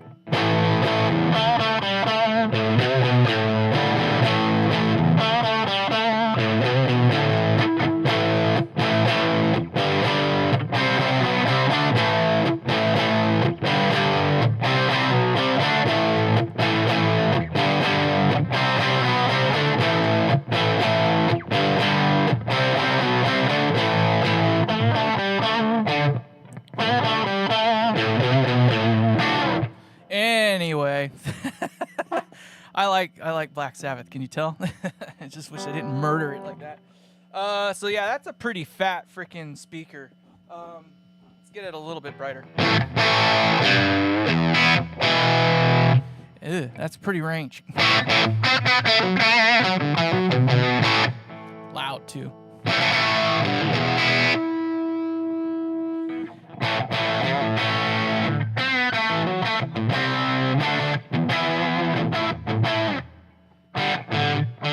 So you can see how literally moving, you can't really see all that much, but literally moving the mic like an inch either freaking way like makes a huge difference with some cabinets and some speakers. I find the Creamback kind of is like that.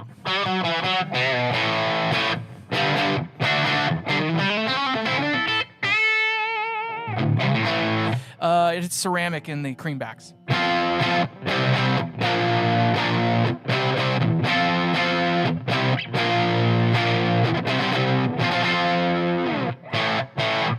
I feel like I need more distance on it is what it is. And even right there, I'm already, that's about 5 to 6 inches off the front of the grill.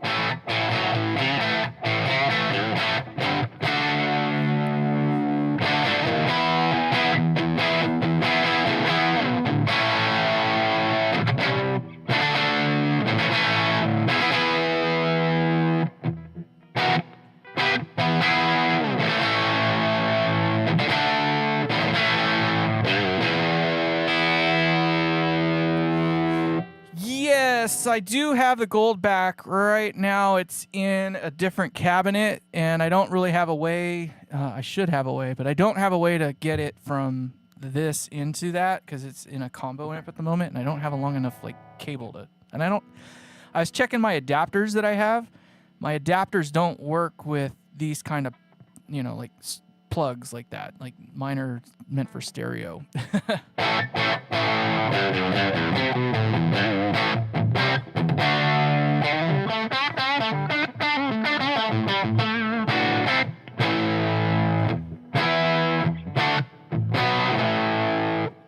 You like that round kind of irk to it. It's got some balls. That's the thing that I really like about the Creamback is it's just got balls.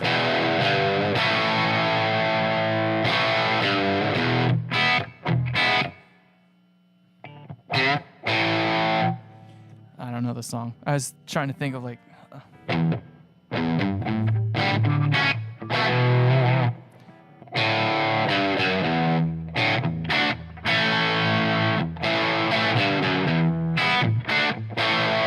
But that ain't even close.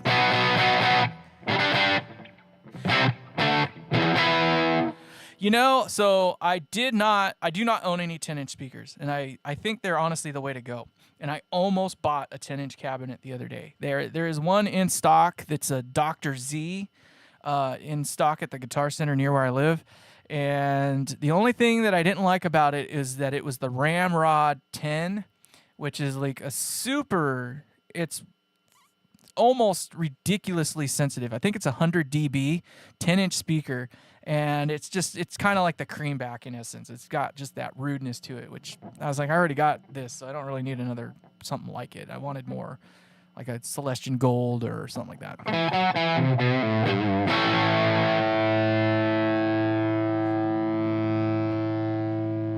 Trying to find that spot that makes it even out a little bit.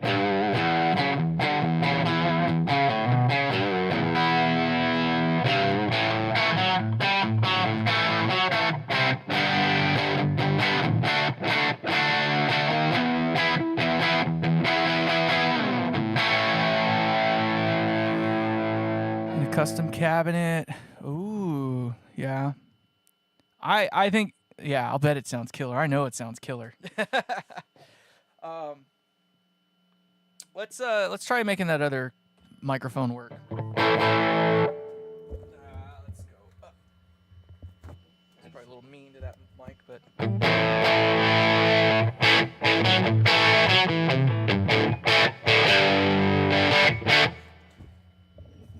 Brash. Even more brash. It's just really brash. Let's play with it a little bit closer and see if that makes a difference. Oh, gravity. There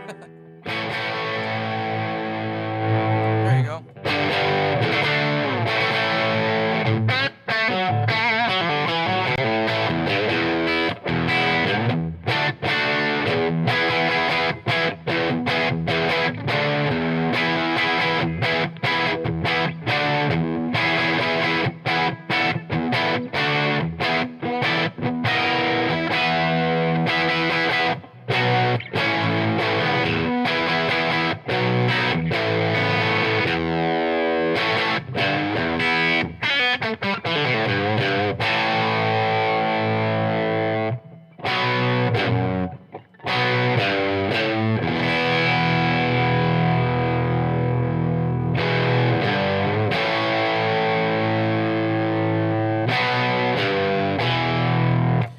So, again, just to keep you in the loop, that is all the grind from that amp. There's no pedals on right now, so that is what this amp just kind of sounds like. So.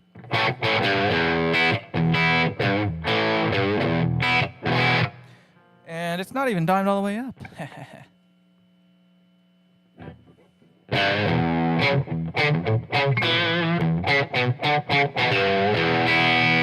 I do not have a full back, but I need to increase my palette a bit, and someday I'm going to start investing more in cabinets. I need to, just so that way I can get a wider range of stuff to work with these.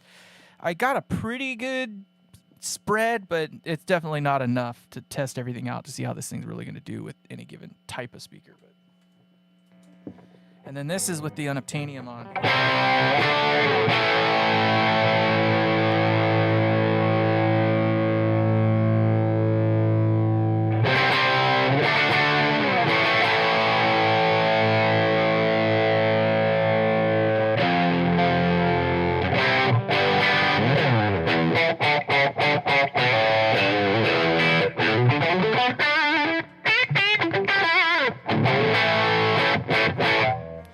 A pretty honky sound to it. That's one of the challenges with this cabinet I've noticed is oh, why thank you, Mr. Short Circuit. I appreciate that. This cabinet is just kind of honkier. It's ported, as you can see, and it's touchy. But I don't know. The creamback just seems to do the trick sometimes, but let's keep on moving on. I got one more cabinet over there to check out, so let's just do that.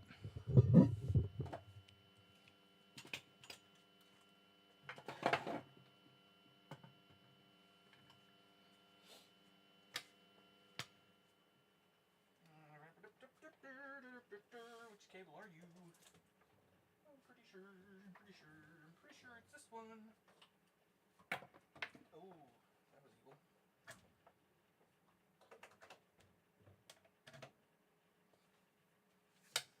Alright, let's... that way.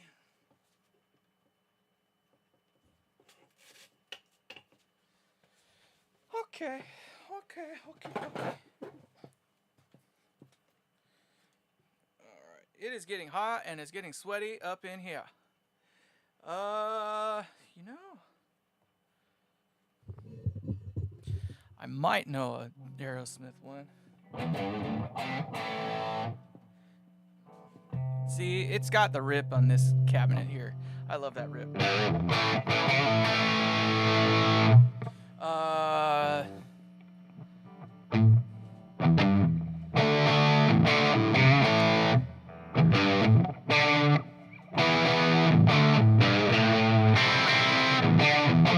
Nope, I don't know any Aerosmith apparently.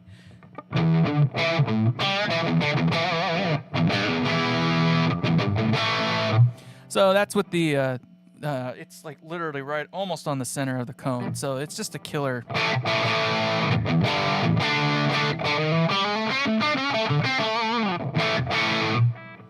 Let me turn off the unobtainium though so we can get that out of the equation.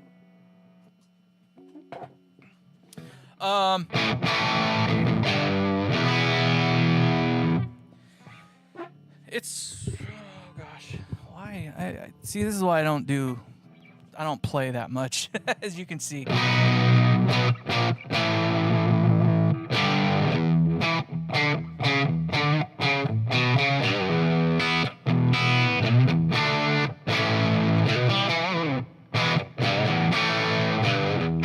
It's nice when you can stick a mic right in front of it and it just kind of works. That was kind of accidental. You know what? Hold on a second here. Let's do something. I'm gonna switch camera views here. I think it's just time to have a drink. That'll help everything. Certainly won't hurt. Can't at this point, because right now I don't have a show.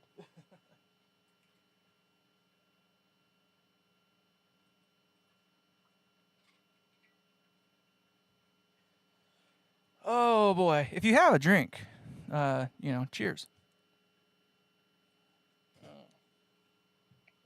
And then I go and I kick the frickin' whatchamacallit, camera. I have no idea where this is gonna come back in at, so hold on with me here. Yeah, I just booted it a little bit. Anyway, I want to thank you guys for hanging out with me. I know this isn't the most structured live event ever, but it is what it is, I suppose. I guess the focal point of it was to try to, highlight this guy here, and just kind of show you what it does. And it does the things, right? I think it does the things. But obviously, we're getting to that point where most people are starting to get bored. I'm pretty sure the viewer count is dropping little by little, more and more. But class tomorrow. You're going to school still? What are you going to school for? Just out of curiosity. I assumed that you were older because you're talking about, building pedals and you kind of have your own pedal thing going on. So I assumed that you were older because most kids these days don't, they're not there yet. They're getting there, but I take it you're probably going to school for electronics or something like that. Oh, well, thank you. Thank you. I think it came out killer. I'm going to be honest. I'm jealous. Whoever wins this thing, my wife she's been giving me crap about it. She's like, so how much have you spent on it? I'm like, well, it's like, $1,500 or something like that. She's like, wow, really? So you're giving this thing away, huh? And I'm like, yeah, that's what we're doing. And she's like, wow, all right. Well, they better like it because I know how much energy you've put into it. I don't know any Slayer, actually.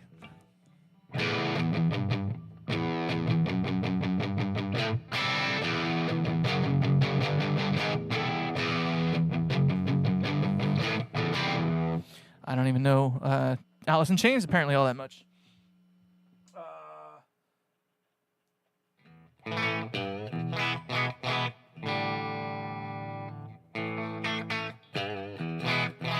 See, that's why I like the G12Hs. Like, they just do that clean, spanky thing better than any other speaker out there. Like, you just can't beat that.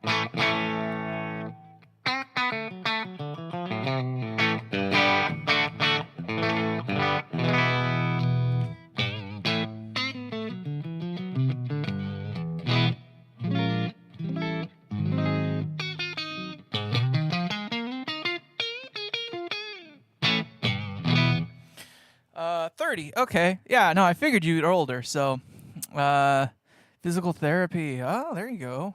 Cool.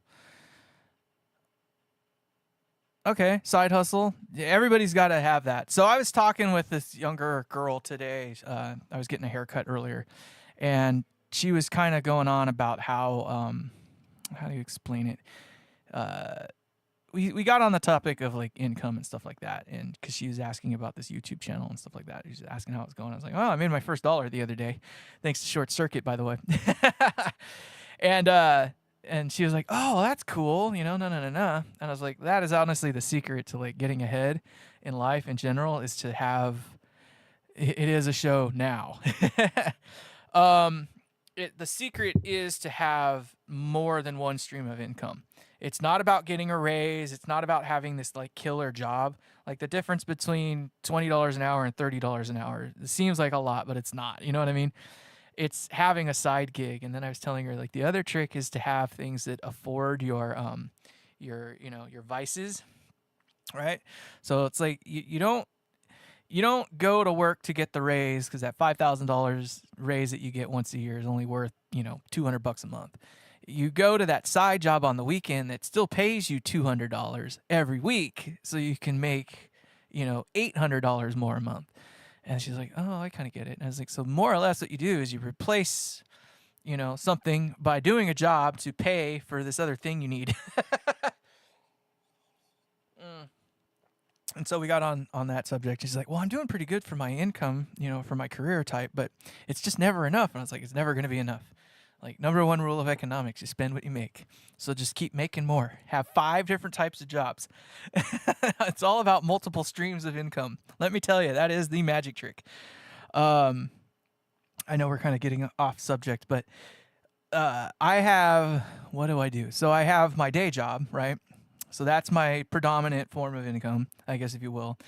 I do the sound support stuff on the side, which I'm trying to actually knock that stuff out, but on the side, which is actually considerable. That's just that job alone is worth more than any raise will give me. And then I have my investments. So that's another passive, I guess, sort of form of income.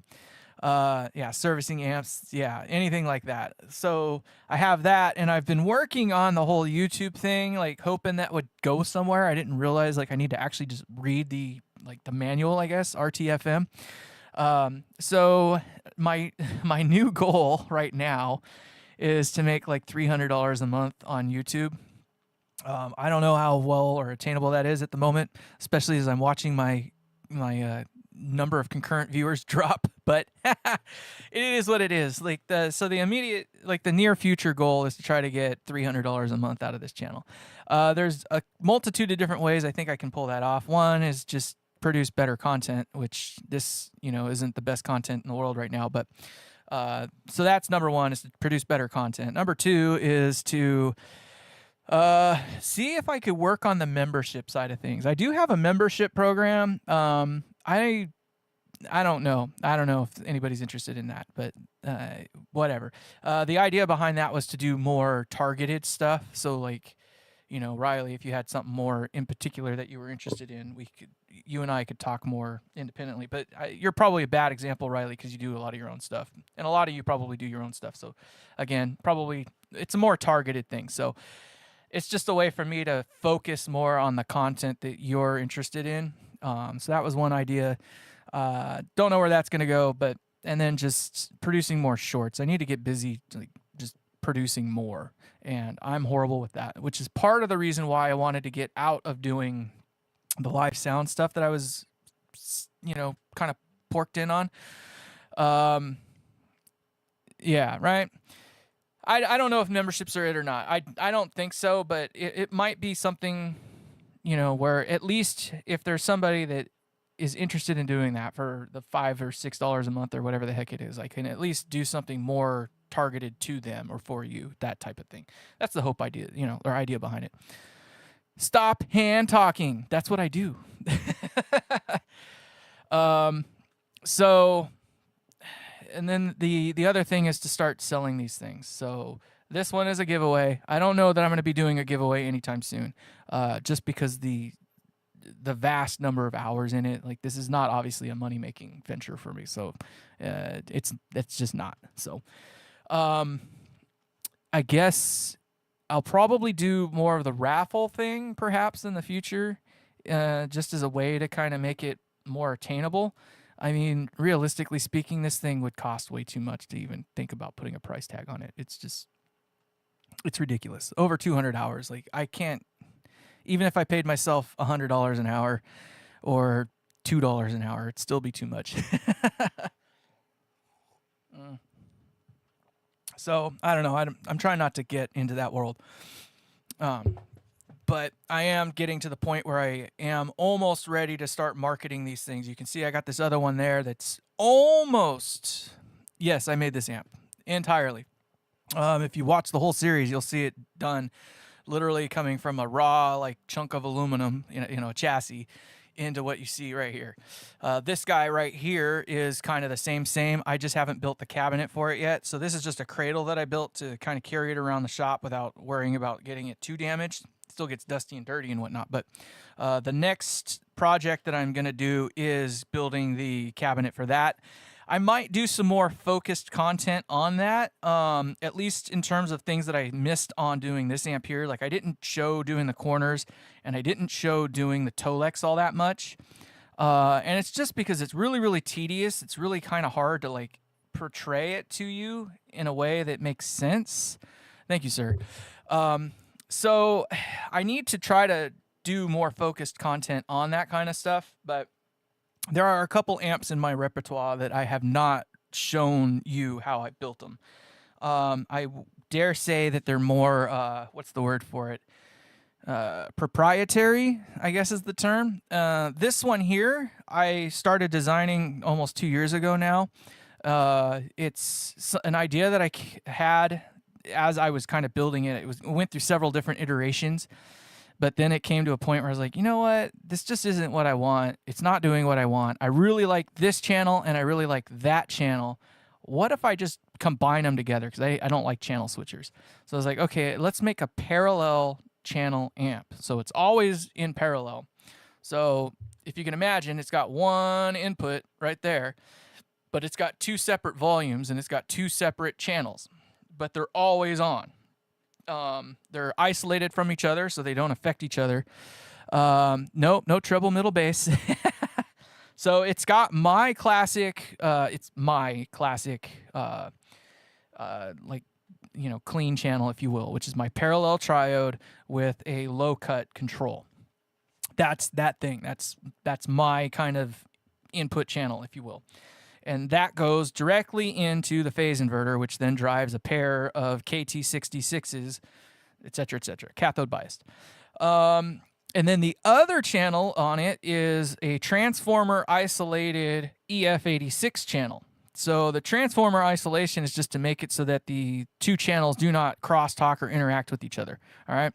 So you can turn one or the other on. You can turn them both on. Whatever you want to do, you can blend them however you want to do it.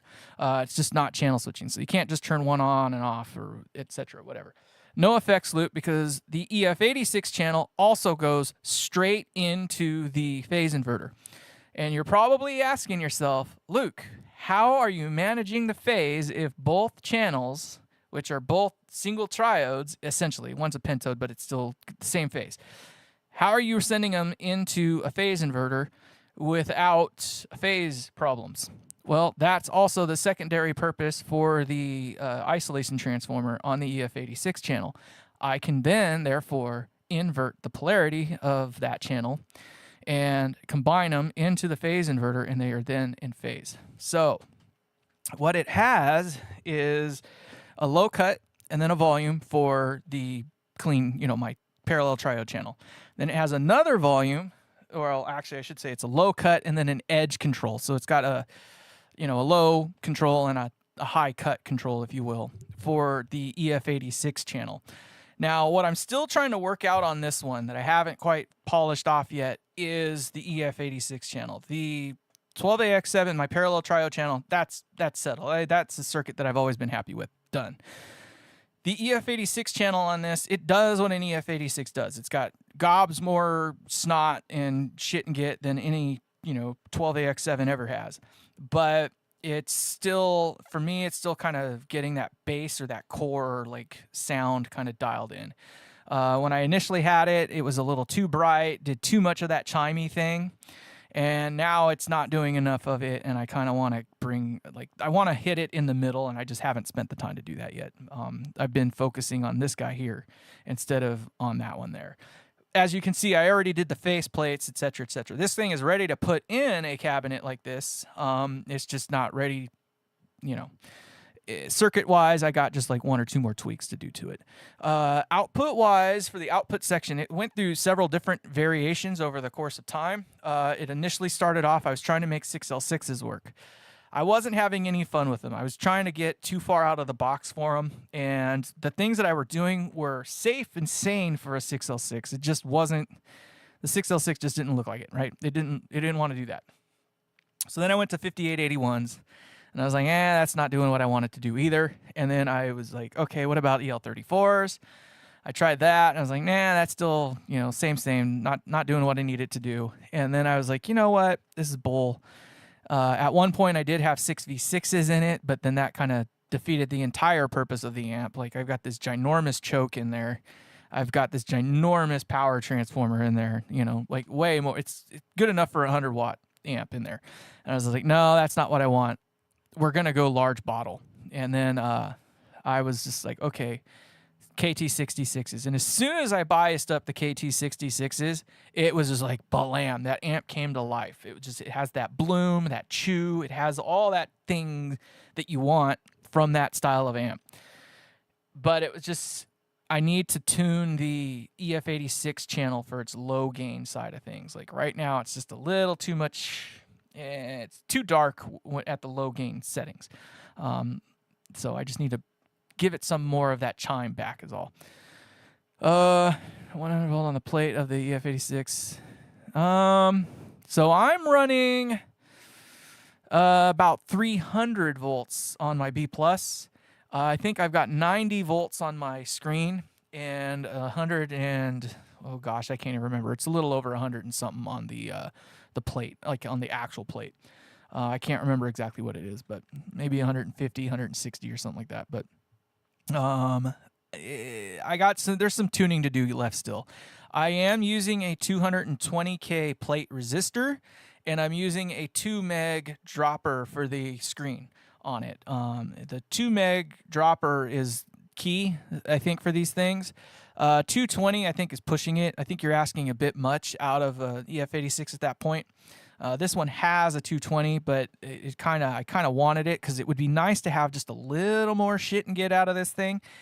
And I can cheat it a little bit. You can tune the phase inverter to take on more of the onus, or you can tune it to put more of the onus on the output section. I've got more than enough onus on the output section. I can actually get power tube distortion in this thing. That's not the problem. But I was trying to make it so that the 12AX7 channel was still relatively a clean channel all the way up. And I probably just need to, tune the phase inverter a little bit more as well, and take some of the shit and get out of the EF86 channel by putting like 150 or 180K plate resistor in there. I don't know. There's still a couple different things that I could play around. I did do the grounded screen. Oh, turning it into triode? No, I haven't done that. Or that what do they call that control? There's one that you can basically vary between a pentode and a triode mode. I don't want to go triode mode with it.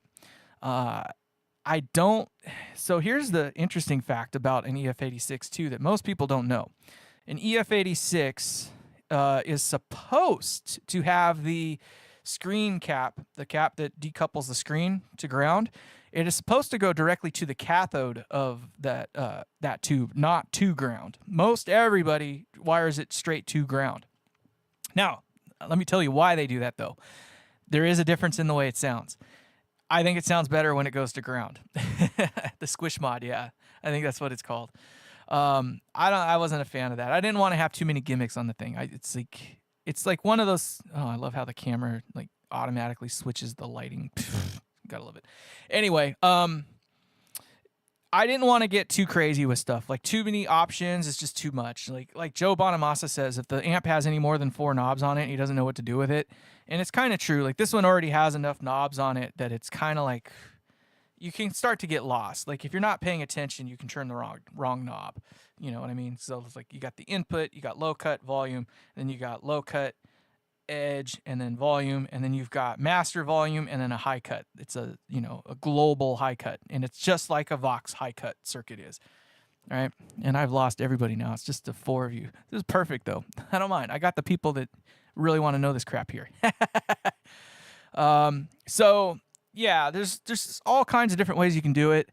One of my other builds that you haven't seen yet is you did see it. So when I did the video on the pedal, which is, you can't see it. It's actually up there on top of that fender, but don't follow the DC-10 lower plate is, the DC series stuff is obnoxious on voltage anyway. And yeah, the 220, I think one of them has like a 320 on one of them. That's just asking way too much. Yeah, and I try to provide like tangible data as well. So thank you. I appreciate that you appreciate that. I try not to have too much bullshit on this channel anyway. But yeah, so plate voltage, I think is important. Too low, I don't think helps that tube at all. Although it doesn't really seem to matter that much. Like any B plus between 250 and 350 volts seems to work okay with it. The EF86 is like one of those types of pentodes where it just really creates the same amount of gain regardless of whatever the B plus is. But it does change how it sounds and feels. So I find that having a really, really high voltage on it means that you really kind of have to tune the tube down a little bit. So when you start getting higher and higher voltages, you definitely need to be thinking about lower plate resistors and managing your screen voltage a lot more. But most everybody kind of sits right around 300 volts ish, and I find that to be kind of for me, that seems the magic spot. I don't know if everybody feels that way. Obviously not everybody does, but I kind of feel 220K is kind of the end of the road. But I do have an amp that has a 320 in there, or 330K, and it's happy running that way. And yeah, I run all of my things with separate nodes, just FYI. So I try to get one node for every tube. And in this guy here, there is that exactly going on. So there's one node that takes care of the phase inverter and its driver stage, and then there's another node that takes care of just that, that preamp tube, the parallel triode. And And that's part of why this amp is as quiet as it is. Like, this thing is just dead freaking quiet. No noise whatsoever. There was a spot earlier in the video where I actually exposed that. I unplugged the thing so you don't hear any guitar hum or anything like that, and you time it all the way up. It's just normal hiss. No buzz, no hum, no nothing. But as with anything, there's always like the taste, and it's all about the taste. So the EF86 is like one of those tubes that it's really kind of, how dare I say it? It's a telling tube. Like, it wants to be in a very specific spot, and it's sensitive to the topology. So it doesn't handle tone stacks very well. So for those of you like Riley, I believe, who likes the TMBs, an EF86 does not like running a TMB directly after it. It likes low loss behind it. So it's got a really high impedance, like, drive or whatever. Oh, the 5879. Yeah, you were talking about that. You were saying that's kind of the magic tube or whatnot. I haven't tried that one yet. I've read up on it a little bit. It sounds to me like they're a little more obscure, kind of harder to find and get to. Maybe I'm wrong, but I need to check it out. That's for sure. I need to check it out. Again, I try to keep things more ubiquitous. So I'm trying to use stuff that I know is readily available. I'm pushing my luck with an EF86. The only reason I actually decided to go with it is because JJ it's part of their thing now, so I know that you can always get it. I'm pretty sure JJ makes a 5879 as well, but I don't know how readily available it is. I could be wrong, so I just try to keep it simple. That's my big thing, I guess. But so I know one of the things I was talking about earlier in the video was more of the live sound aspect of things. Does anybody have any questions about that? I know one of you, was it Short Circuit? It was you, wasn't it? Didn't you have the wedding? How did the wedding go? I hope it went well. I'm pretty sure it did, because I didn't hear anything bad come from you yet. Like, you asshole, you told me the wrong data or something like that. I know that some of you who came in a little bit later, I don't know if you noticed, but I'm actually running everything through this guy tonight. That's how I was able to kind of do everything the way I've been doing it. That's why it also sounds a little bit different. My voice is not as prominent, I guess, or as forward as it usually is, because of just a total different thing. It's going into this channel here. And then I got these two other mics, which I'll mute that one because we don't need it on. But so this is my sound card running through OBS at the moment. Which, whatever. So yeah, this thing is definitely a beautiful amp. I don't really want to bring it down right now. It's been on for a while now. It gets pretty warm too, actually. I'm trying to burn it up is what I'm really trying to do. I'm trying to make if it's gonna break, I need it to break before I send it away. So this thing has been on now for several hours. We're going on the 2-hour mark right now, so it's been on at least those 2 hours. I've had it on for several hours prior to that, just kind of dicking around. Seems to be happy. It gets a little bit warm though. I did notice that the transformer, it's hot. Like, it's not enough to burn you or give you a blister or anything like that, but it definitely is warmer than warm. The 270 series, I'm not a fan of, to be honest with. Or the 200 series in general, I should say, I'm not a fan of, from the Hammond thing. It could be that just this particular topology is just like right on the ragged edge for that transformer, maybe. Like, maybe I'm asking too much from it. Like, maybe it doesn't like cathode bias. Like, maybe it would do better with a fixed bias amp or something like that. I don't know. But based on my math, like, this thing should be pulling maybe 100 milliamps tops. Maybe 140 on the high end. Well, this transformer should be rated for like 230 milliamps or something like that. At least 200 milliamps. I know that. So I know that I've got at least, got to be close to 50 milliamps or more of headroom in there. So I don't know. I could be wrong. So let's talk a little bit about the the new build that's coming up, the high gain build that I got coming up. Oh shoot! Damn, dude. Thank you. I appreciate that. Oh, first time? Dude, you're too generous. I appreciate that, but keep around, man. Do subscribe. There is a game going on. You can get your name in the hat, and you can still win this guy. This is a giveaway amp if you haven't already figured that out. But any ticket at this point is worth something. So it's a month away. Yeah, you got time. So I just got 1,500 views masturbating. I'll bet you did. Yeah, I'm still rambling. You know it. That's all I do. Oh, okay. There you go. I installed lights in the new barn. Okay. But how did the wedding go? Was that you? You did the wedding, right? How did that go? Or is that still not, are you still not doing that yet? Oh, okay. Wait. Lights in the barn all weekend. Half the day of testing equipment and sound checks. Yeah, cool. Screw you, Andy. Stick around. Have some fun. Let's talk. I'm kidding with you, of course. But thank you for popping back in. It's always nice to have you around. So anyway, yeah, I ramble. We're rambling on. We're just answering questions. So some crunchy basic power chords. Well, that one's pretty easy. I still think about you. I still think about you too. It's just a fifth. That's all you're doing. So you got this dot here and that dot there. There's a power chord. That's it.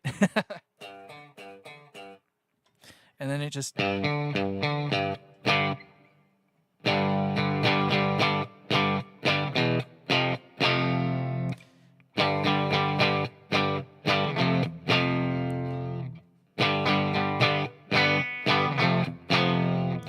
you go. There you get some Huey Lewis in the news. Bass is, yeah, okay. It's low, terrible, reflex for several seconds. Yeah, no, it's gonna do that. Bass is one of those things because you got to think about 100 hertz signal. So 100 hertz frequency is about 10 to 11 feet in length, right? That's like its wavelength is 10 to 11 feet, which means if you have a room that's about 10 foot wide, it's just going to sit there and bounce back and forth all damn day. You know what I mean? It just, oh yeah. So the live stream is, so that build, going back again to the new build coming up. Yeah, that one's going to hopefully be entirely done live. We'll see how that works out. But Catherine plays, yeah, you just got to learn the fifths. So it's just, 2 frets. And I know you can't really see that, but it's, and then here. That's a power chord. And then if you want, add the other note to it. So it gets just a little bit bigger. And then, of course, you add the distortion to it, and it's really big. A build-a-thon. I would love to do that. I think we should definitely do that. Oh, trusses. Ooh. Oh, okay. So next month is the actual wedding. Okay. Good. You got some time then. So you got to check it out. You know where it's going to work or not. The thirds is definitely going to help you. So that's the reason why you want to place the speaker in the thirds, because that, that 10-foot thing I was talking about, like you start splitting the room up a little bit, and it helps keep it from warping around all over the place. But that's all you got to know is those fifths. And then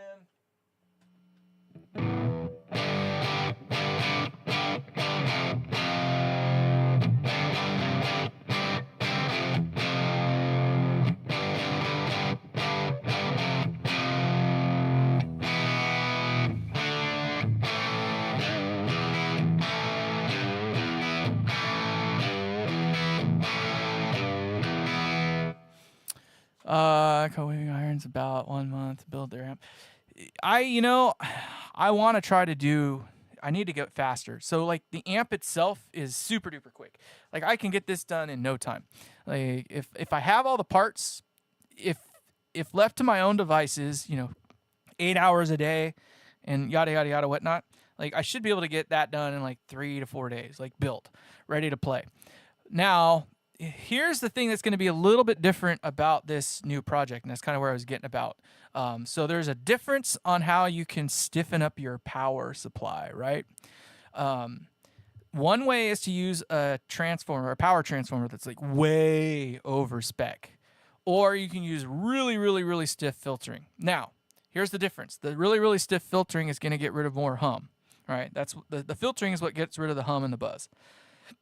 The power transformer and how you do your filtering will manage the sag.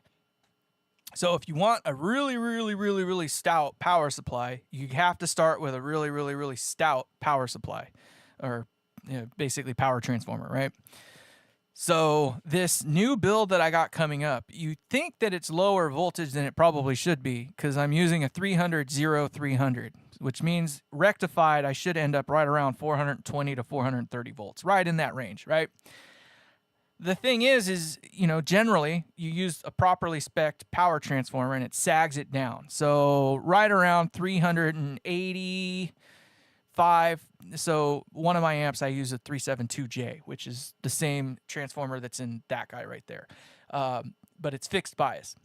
In that amp, under load, it goes from the 420 volts with the GZ34 down to about 386 volts on the plates of the power tubes. So it drops, from 420 down to about 386 with a GZ34.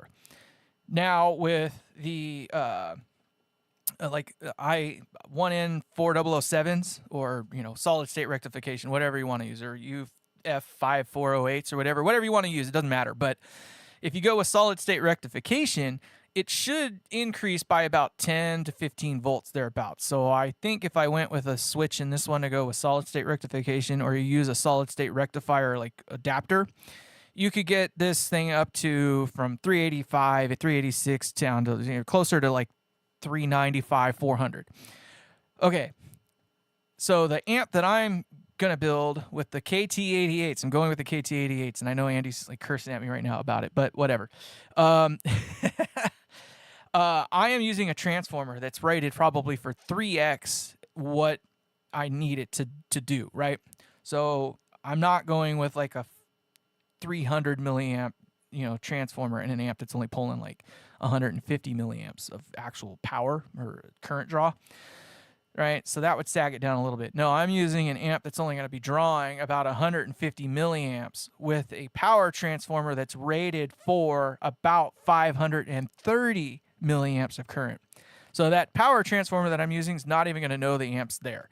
Like, it's just going to do what it does, which is going to help maintain the voltage that I want to keep. So I'm going to, instead of drawing down from like 430 down to like 400 volts, or 420 volts down to 400 volts, it's going to sit right around 415 to 420, I think. It's not going to drop a whole lot. So that's the plan with the new build.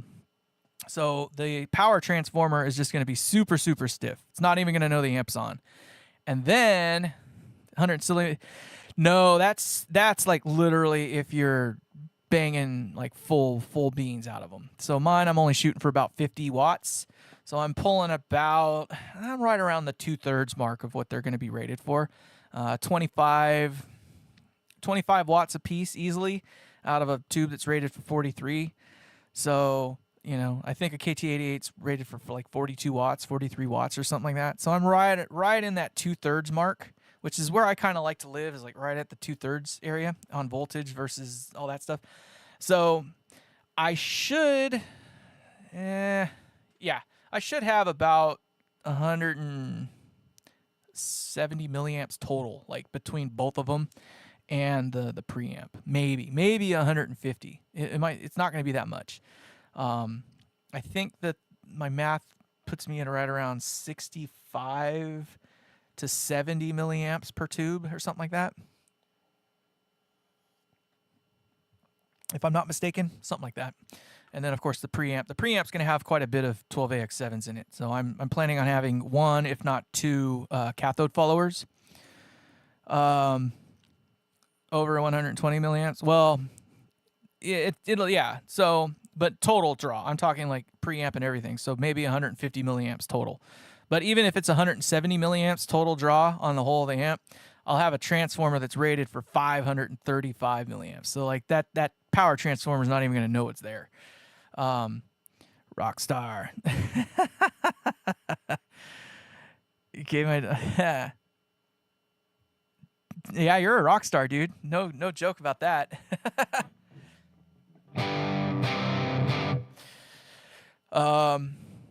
I wish you could do that. If you could pull that off all simultaneously, you might have CPS over at your house real quick. I'm pretty sure they don't like having the kids around when something else is going on. I'm just kidding, of course. But it would be cool if you could pull all that off all at the same time. I wish I could juggle 5 things at the same time. I cannot. I am a king of like just try to do one thing at a time. And it's really difficult sometimes to do that.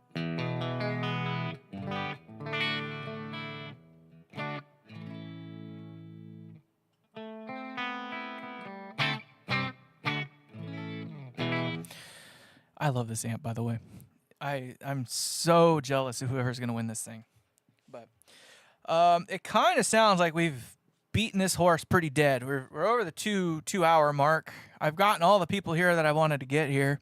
I've gotten some love. I want to, again, thank you for that $9.99, $10 freaking thing.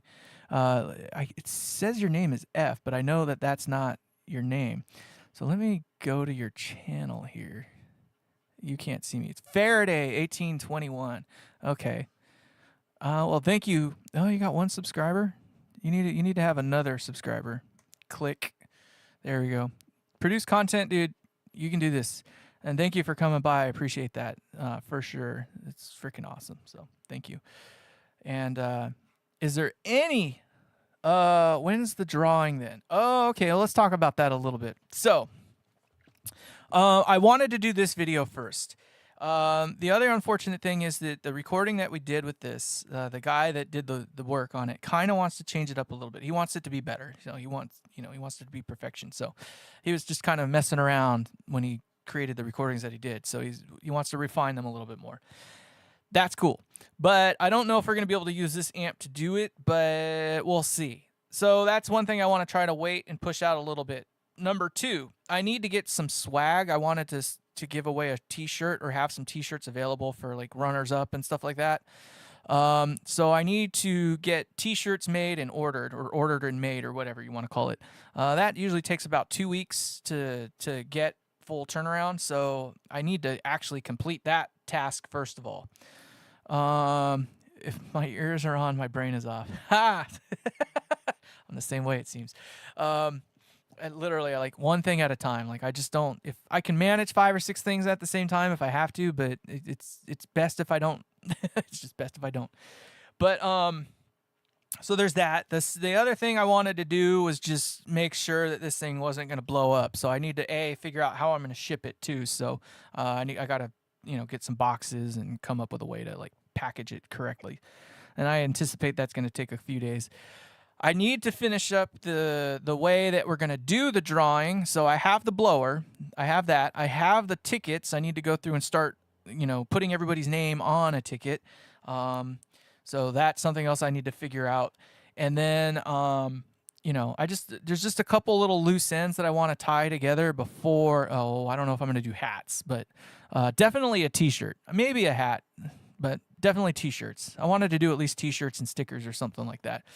But so I need to do that. I haven't done that yet. It's just like the last several weeks of my life have just been absolute nuts, and I needed this weekend to come, the weekend that it did, because even yesterday I went and played and had some fun and did some stuff, and I'm still kind of beat up even today. And then I am doing more work again. It seems. I mean, this isn't really work, but you know what I mean. So I'm so glad that all my contractual obligations are dealt with.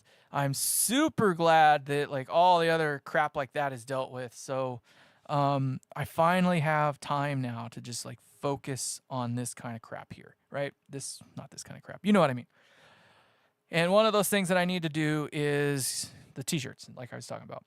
So I think it'll be at least, I mean, we're coming up on September 1st. I was hoping to do it like the first week of September initially, last week of August, first week of September. That did not happen. Obviously, I'm about a month behind. I don't think it will be the last week of September. I'm shooting for the third week of September, so 3 weeks from now. I think that should give me enough time to get the shirts ordered and in and kind of have all the other background stuff like figured out. You know, hold on while I sneeze. Blessed would be freaking on it right now. Oh, salvage that one. Blessed would be freaking, you know, he was probably sitting on the edge of his seat if he's watching right now. Almost had to salvage that one. But so yes, I want to shoot for the third week of September at the moment. If that does not work out, it will certainly be the last week of September.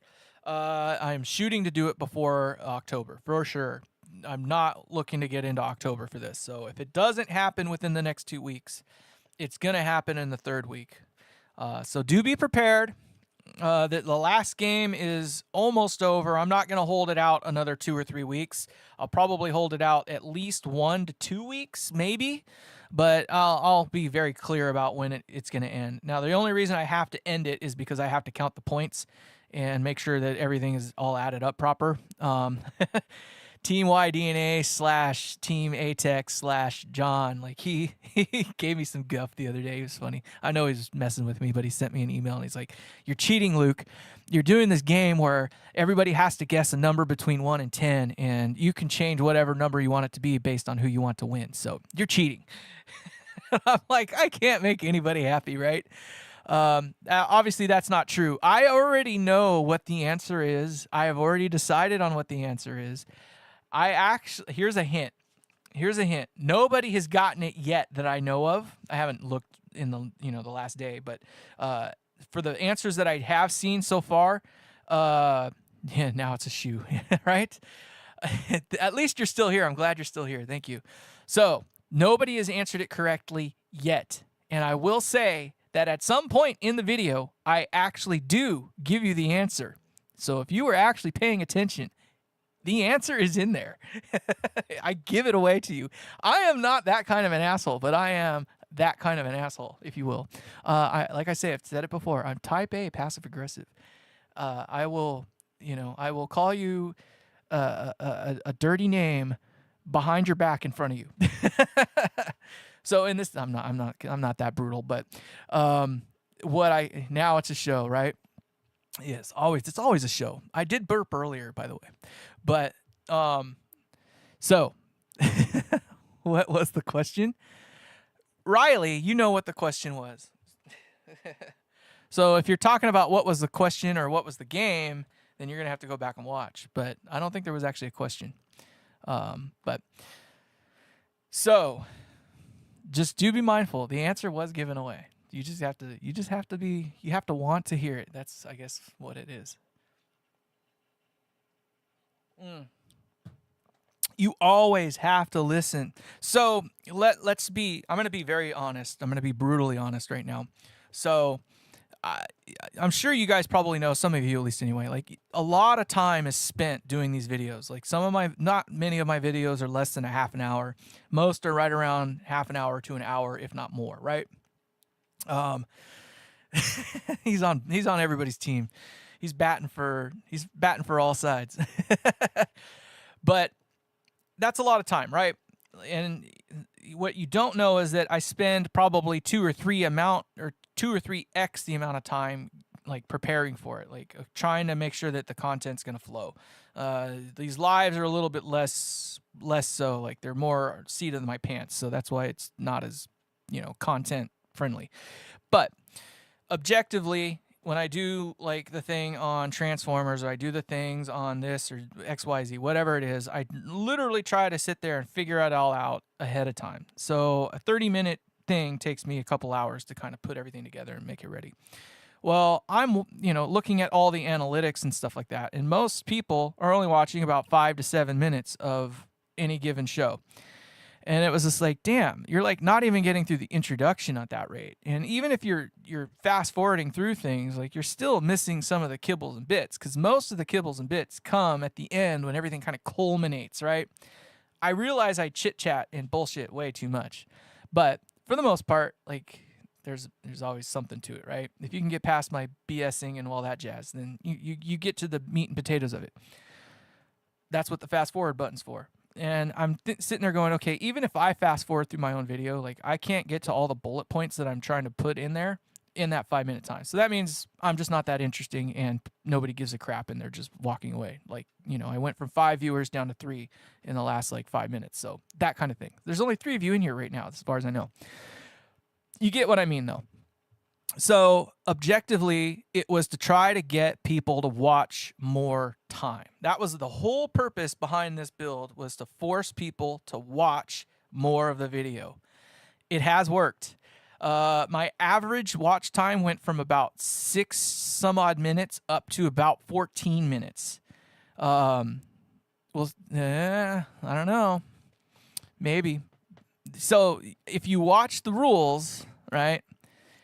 If you watch the rules, you only get one shot. The first response you make is the one, right? That's the one answer that you get. So you can answer 5 times if you want. I'm only going to take the first one. So you have to make sure that the one answer you put is the very first one that you put in there. All right? And I might give concessions later on if nobody gets it and figures it out. But I'm not going to tell you if you were right or wrong, but I can tell you that everybody's getting really close, but they haven't quite hit it yet. But do be mindful of the rules. The rules are there. So obviously we want to get more watch time. That's like the whole thing, right? Because to me, it was like killing me that I'd spend 5 hours like creating this hour-long video and people would only watch 5 minutes of it. And it was just like, screw you. We're going to figure out a way to make you watch at least 10 minutes of the damn thing. I've gotten it up to 14 minutes average watch time. So I win. Ha! That was the predominant objective with this whole thing right here. Not about the money, because let me tell you, today is the most amount of money I've ever made on YouTube in my entire life. You guys are amazing. I thank you so much. So, you know, the super chats, that is, you guys, way too kind. I appreciate that. But do know it's not about the money. So I'm not asking for it. I don't want your money. So keep the money. Use it to buy this stuff when it's available. But yeah, that was the predominant goal, is to just get more watch time. And it was kind of an experiment to gauge where people are at with me. What I've kind of learned is that I have like a core group of people, Short Circuit, Riley, et cetera, like there's, you know, John, et cetera, Andy, of course. There's like this core group of a dozen or so people that are there and truly seem to support me, which is crazy when you think I have 2,500 subscribers right now.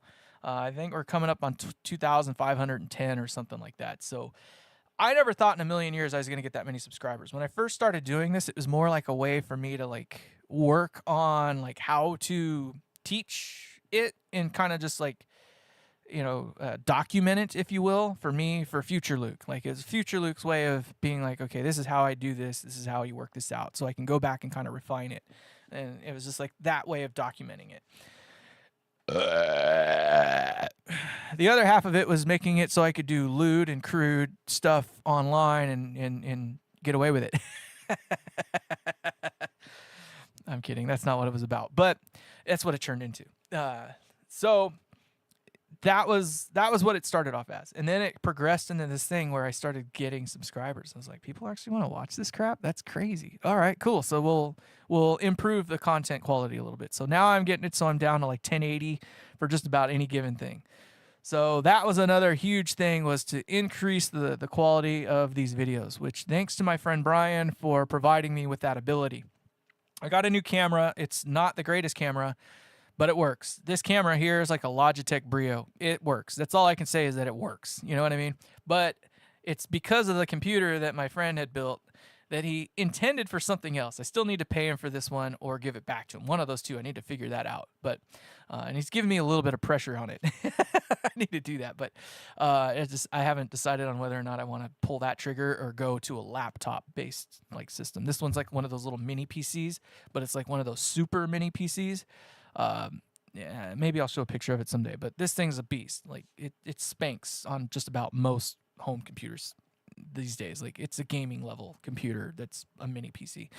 But that has helped a lot in making it so I can do these lives and run OBS the way I want to run it, so I don't have to render these freaking videos down. So when I was originally starting, I was rendering all these videos down. So I would do all the segments and this, that, and the other with my iPhone. I'd have to wait until all those videos, uploaded to the cloud, and then it would allow me to take it from the phone to the computer. Oh, it was brutal. And don't you dare get close to the end of your data on the phone. Like if you run out of space on your phone, it gives you even more guff trying to pull that stuff off.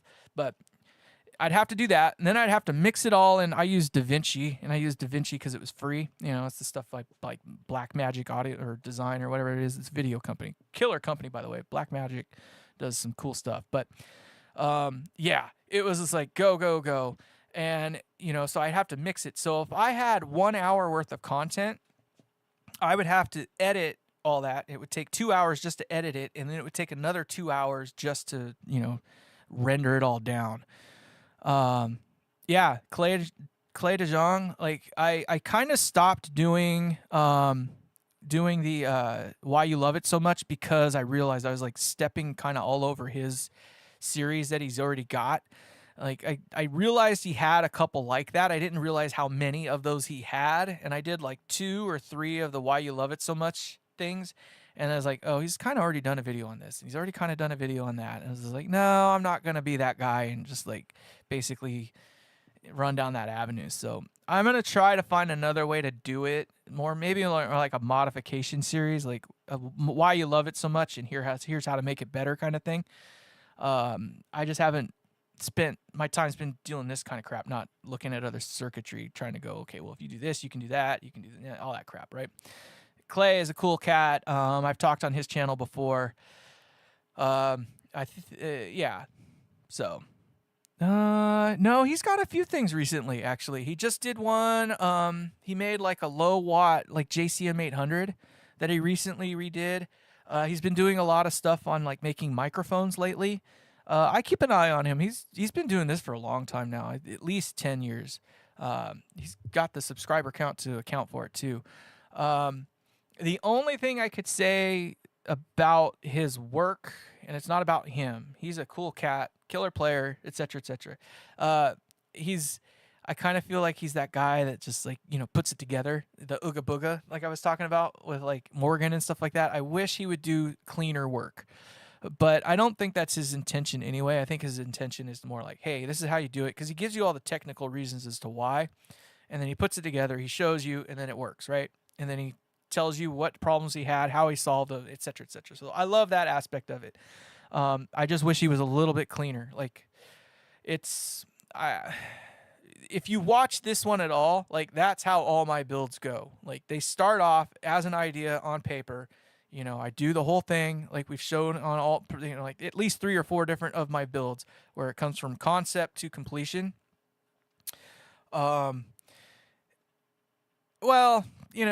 like not everybody can be great at soldering. I mean, I don't know, like if the tools definitely help. Like there's a reason why people own Hackos and stuff like that. Like you have to own a Hacko system in order to do PCB work and do well at it, right? Because using what I use wouldn't work. Like I don't like fixing PCB stuff, and I don't like fixing crap in general, which is why I have the unit I do and can get away with it. It works great for what we're doing here, but if I had to fix PCBs, it would not work at all. So, and I'm using a Yihua like 939D plus, whatever the heck that is. Killer unit. It's, oh, yeah. Come on, Short Circuit, get with it.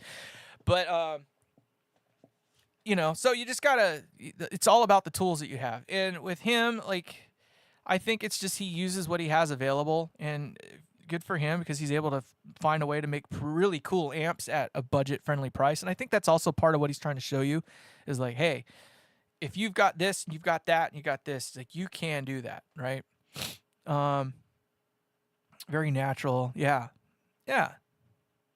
Stuart the amp guy is amazing. Him and Vintage Gear Restoration, both killer guys. Rift actually, Rift amps. He actually used one of my posts the other day. I was saying how egregious it was that a Two Rock amp kind of came out of the factory the way it did. And then I kind of mentioned something else, and he was like, "Well, I agree and disagree." No. But I understand, like Rift, because he's in Europe, he has to do the CE thing and all that jazz. So he's, his amps are probably beefier than they need to be to even be marketable at all, but he has to do it in order to sell that stuff. He's a smart guy, and he talked about how using some components, even though they're not like top shelf in terms of what most people think, there's a reason why I selected them. And for me, that's like, I get it, but I don't get it. It's like, I don't know. I guess maybe at the end of the day, it's like this part works great. Like those MOD capacitors, they're rated for 105C, and they, generally have a slightly higher voltage rating than most other capacitors do for, all the same kind of same. But it has this ugly ass logo on it that says MOD. I'm not a fan of them. I don't, they're bigger than they need to be, I think. And I just haven't I can't say that I've been impressed by anything that I've had of the MOD line, right? So I don't really use them. I used them in my little pedal design, but the only reason I used them is because they're the only ones that I could get at that level that would work in that pedal. That's all. I think it was the size that I could get was the smaller. It was actually smaller than most of the other ones. But Rift he's cool, man. Like, I love his channel because he's honest, he's upfront. I don't think he pulls any punches.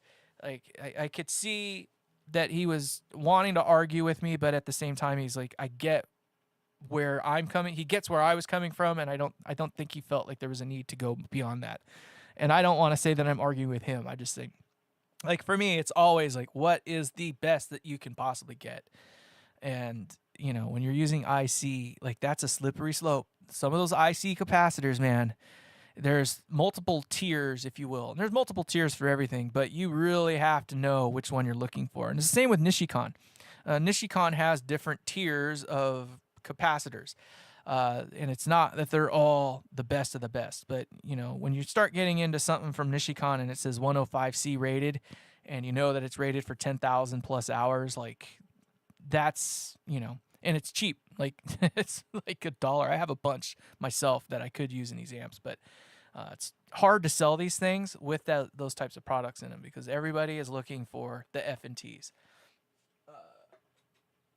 Case in point, these guys here, right? So these guys here, they're great. They're not the best. These ones are only rated for 80, 85C. This is 100 UF. It's 10 to 30% at 500 volt, and I think it's only an 85C or something like that. I can't even remember. Yeah, 85. So 85C is kind of meh these days. It's not great, but for what we're doing with these things, it's par for the course. But if you can get 105C, that would be the way to go. And it's just nothing inside this amp's ever going to get that hot. So that's the big thing too, is like 105C is freaking pretty damn hot. I don't know what that is in Fahrenheit, but it's damn hot. So 80C is obviously a bit colder. And I can see a situation where things can get hot enough that might be something to think about, but I don't know. I always just try to get the best that I can possibly get for the money. That works in the the format that we're trying to play in. And right now for me, F&T is just the best that you can get in terms of that kind of crap. At least for capacitors anyway. Let me turn this thing so you can actually see my beautiful guitar a little bit more. It might be a little more interesting. So Any other questions? Uh, nice. Well, is he combative? I don't know. Like he's one of those strange cases, I think, because he does amplifier repair and he works with those guys that we all talk about all the time and kind of bash on a little bit. Um, so I think he's got to tread a fine line on some things, but maybe he could be a little more, I guess, open. But then again, he is winning the game right now. Like Rift Amps is not like a joke by any sense of the imagination. So I respect him. I respect his work.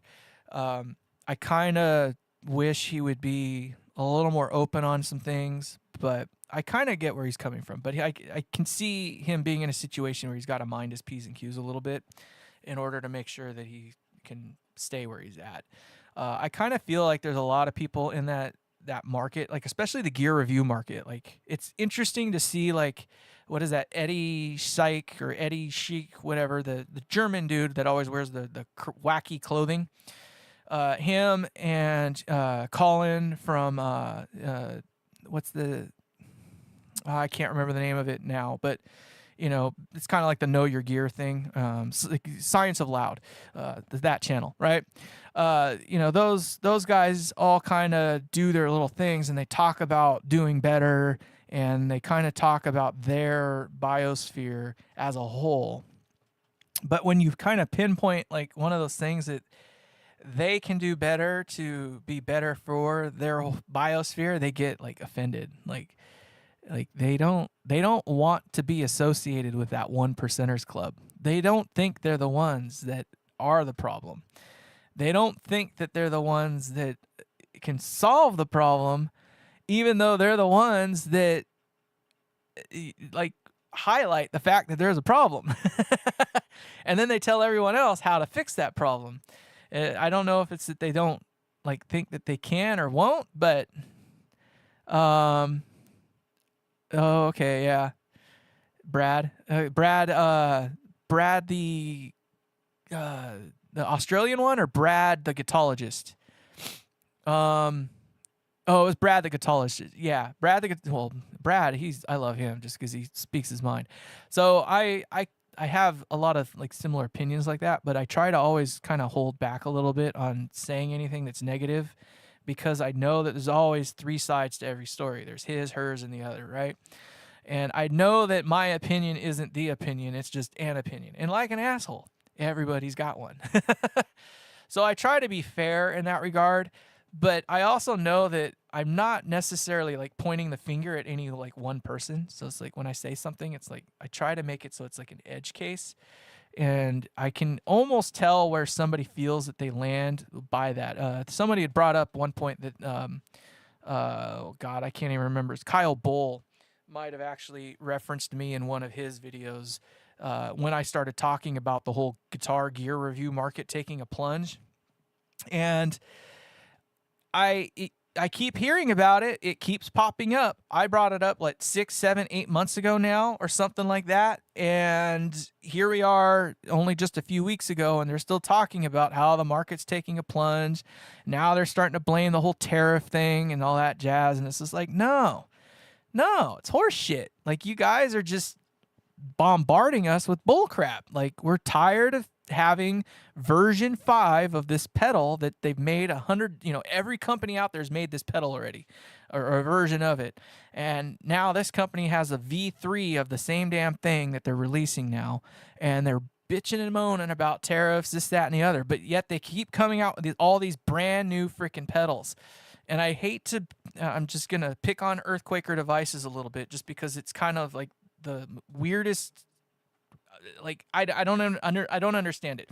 So Earthquaker Devices is an American company. They're based in America. They're owned American, et cetera, et cetera.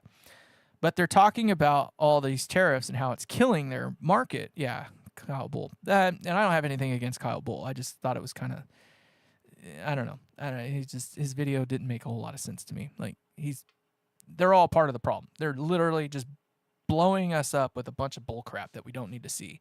Make videos on how to get the most out of, the little one spots or make videos on how to make that 200-watt Seymour Duncan power stage work. You know what I mean? Like, do videos on that crap all day, but don't try to just sell us a V5 of the same damn pedal that everyone else is showing 100 damn times. And don't try to bullshit us either too by saying, I got a hold of this thing and they don't know I have it. Bull crap too. It's like, we know that there's only one way you can get that thing. I can't get it. He can't get it. The other guy over there can't get it. You got it because you're that guy. So don't try to fill us full of bullshit either. I don't know. Be genuine, I guess. But like, so the tariff thing, like, there is no reason on this entire planet that any guitar ever should have been worth $150. That is a waste of freaking wood. Like, there's no reason why we should have ever raced to the bottom. And that, I think, is literally what it's coming down to, is we were on this race to the bottom, and Earthquaker Devices kind of did the whole thing too. They're having trouble sourcing parts from China. It's like, why is an American company that makes American products sourcing stuff from China to the degree where it's affecting them and their ability to make business, right? And they're crying about it, saying that we're going to go bankrupt if we don't get this tariff thing figured out, right? Thank you, my friend. I appreciate that. Right? So either work around it, raise the prices, or, figure out a way to make it work. Well, they're saying that literally that week in some sort of like, congressional meeting or something like that. And then literally like a week later, they release a brand new freaking pedal. And what is it? It's a pedal that's already been made. It's nothing new, but they spent all the R&D. They spent all the time it took to get that thing into production. And let me tell you, it's not just, you don't just turn on a switch one day and, this pedal or this product magically pops out and is ready to be mass produced and sent to the public. It does not happen overnight. There's R&D. There's all kinds of stuff that goes into making that crap happen. It does not happen overnight. And you definitely, I wish I could say preach on, but I just want people to understand there's more to this than meets the eye. But you know what I mean? Like, and then they're releasing another product. This is like, so you added another SKU to your freaking list, and you're bitching and moaning about this, tariff stuff. Which one is it? Like, we don't need another new pedal. We just need you to make a pedal that's really, really freaking cool, that really, really is going to get sold and that people want at a price that people are willing to pay. Don't make another piece of crap pedal with parts that come from some other crap, some other country or whatever that, you're going to bitch and moan about the tariffs, but yet you're going to still make the damn pedal. Like, come on. So I could be completely off base. I might be completely wrong, but to me, that was the most oxymoronic crap I've ever heard. It's just like, which one is it? And you don't hear me crying about it. Like, I don't give a hell. I don't care what it costs to get the product that I want. I've been waiting over a month now for my chassis to arrive for this new project that we got coming up. I ordered it. I paid for it a month ago. It's coming from an American company. It's taken me a month to get it. It's $100. I don't care if it costs $150. If that's what it takes to get it, that's what it's going to cost. And if I have to pass the cost on to the end customer, so be it. That's how it's going to be. The Hammond transformers, I haven't really noticed a problem with them yet. Maybe because we haven't ran out of American stock or something. I don't know. But if it costs an extra $50 to get the damn transformer, that's what it costs. I don't care. So I feel like these companies that bitch and moan about it, the only reason they bitch and moan about it is because it cuts into their bottom line, because they've raced to the bottom so far that they literally have that much margin left. And when you've got no margin left, where is there left to go? Story time. So when I first started doing sound, so let's go to my board here. We're going to switch views a little bit. And it's also time for me to get another drink. So hold on, let me change things up a little bit here.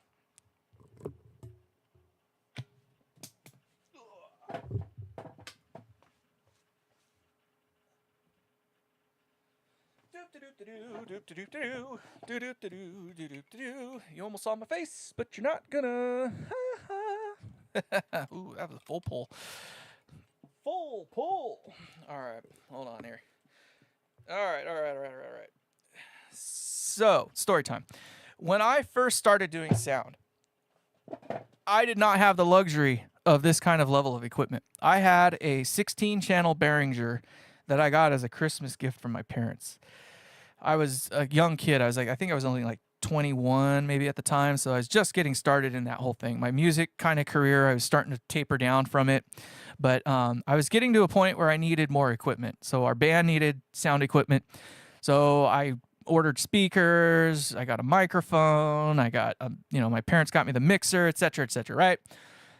It was literally a piece of crap Behringer mixer. I made my first several $1,000s with that thing. Nothing wrong with it. But knowing at the time that, it was like I was in a hard market at the time. So it wasn't easy for me to go in and charge $500 a day. Like I was that guy that was coming in at $150 a day.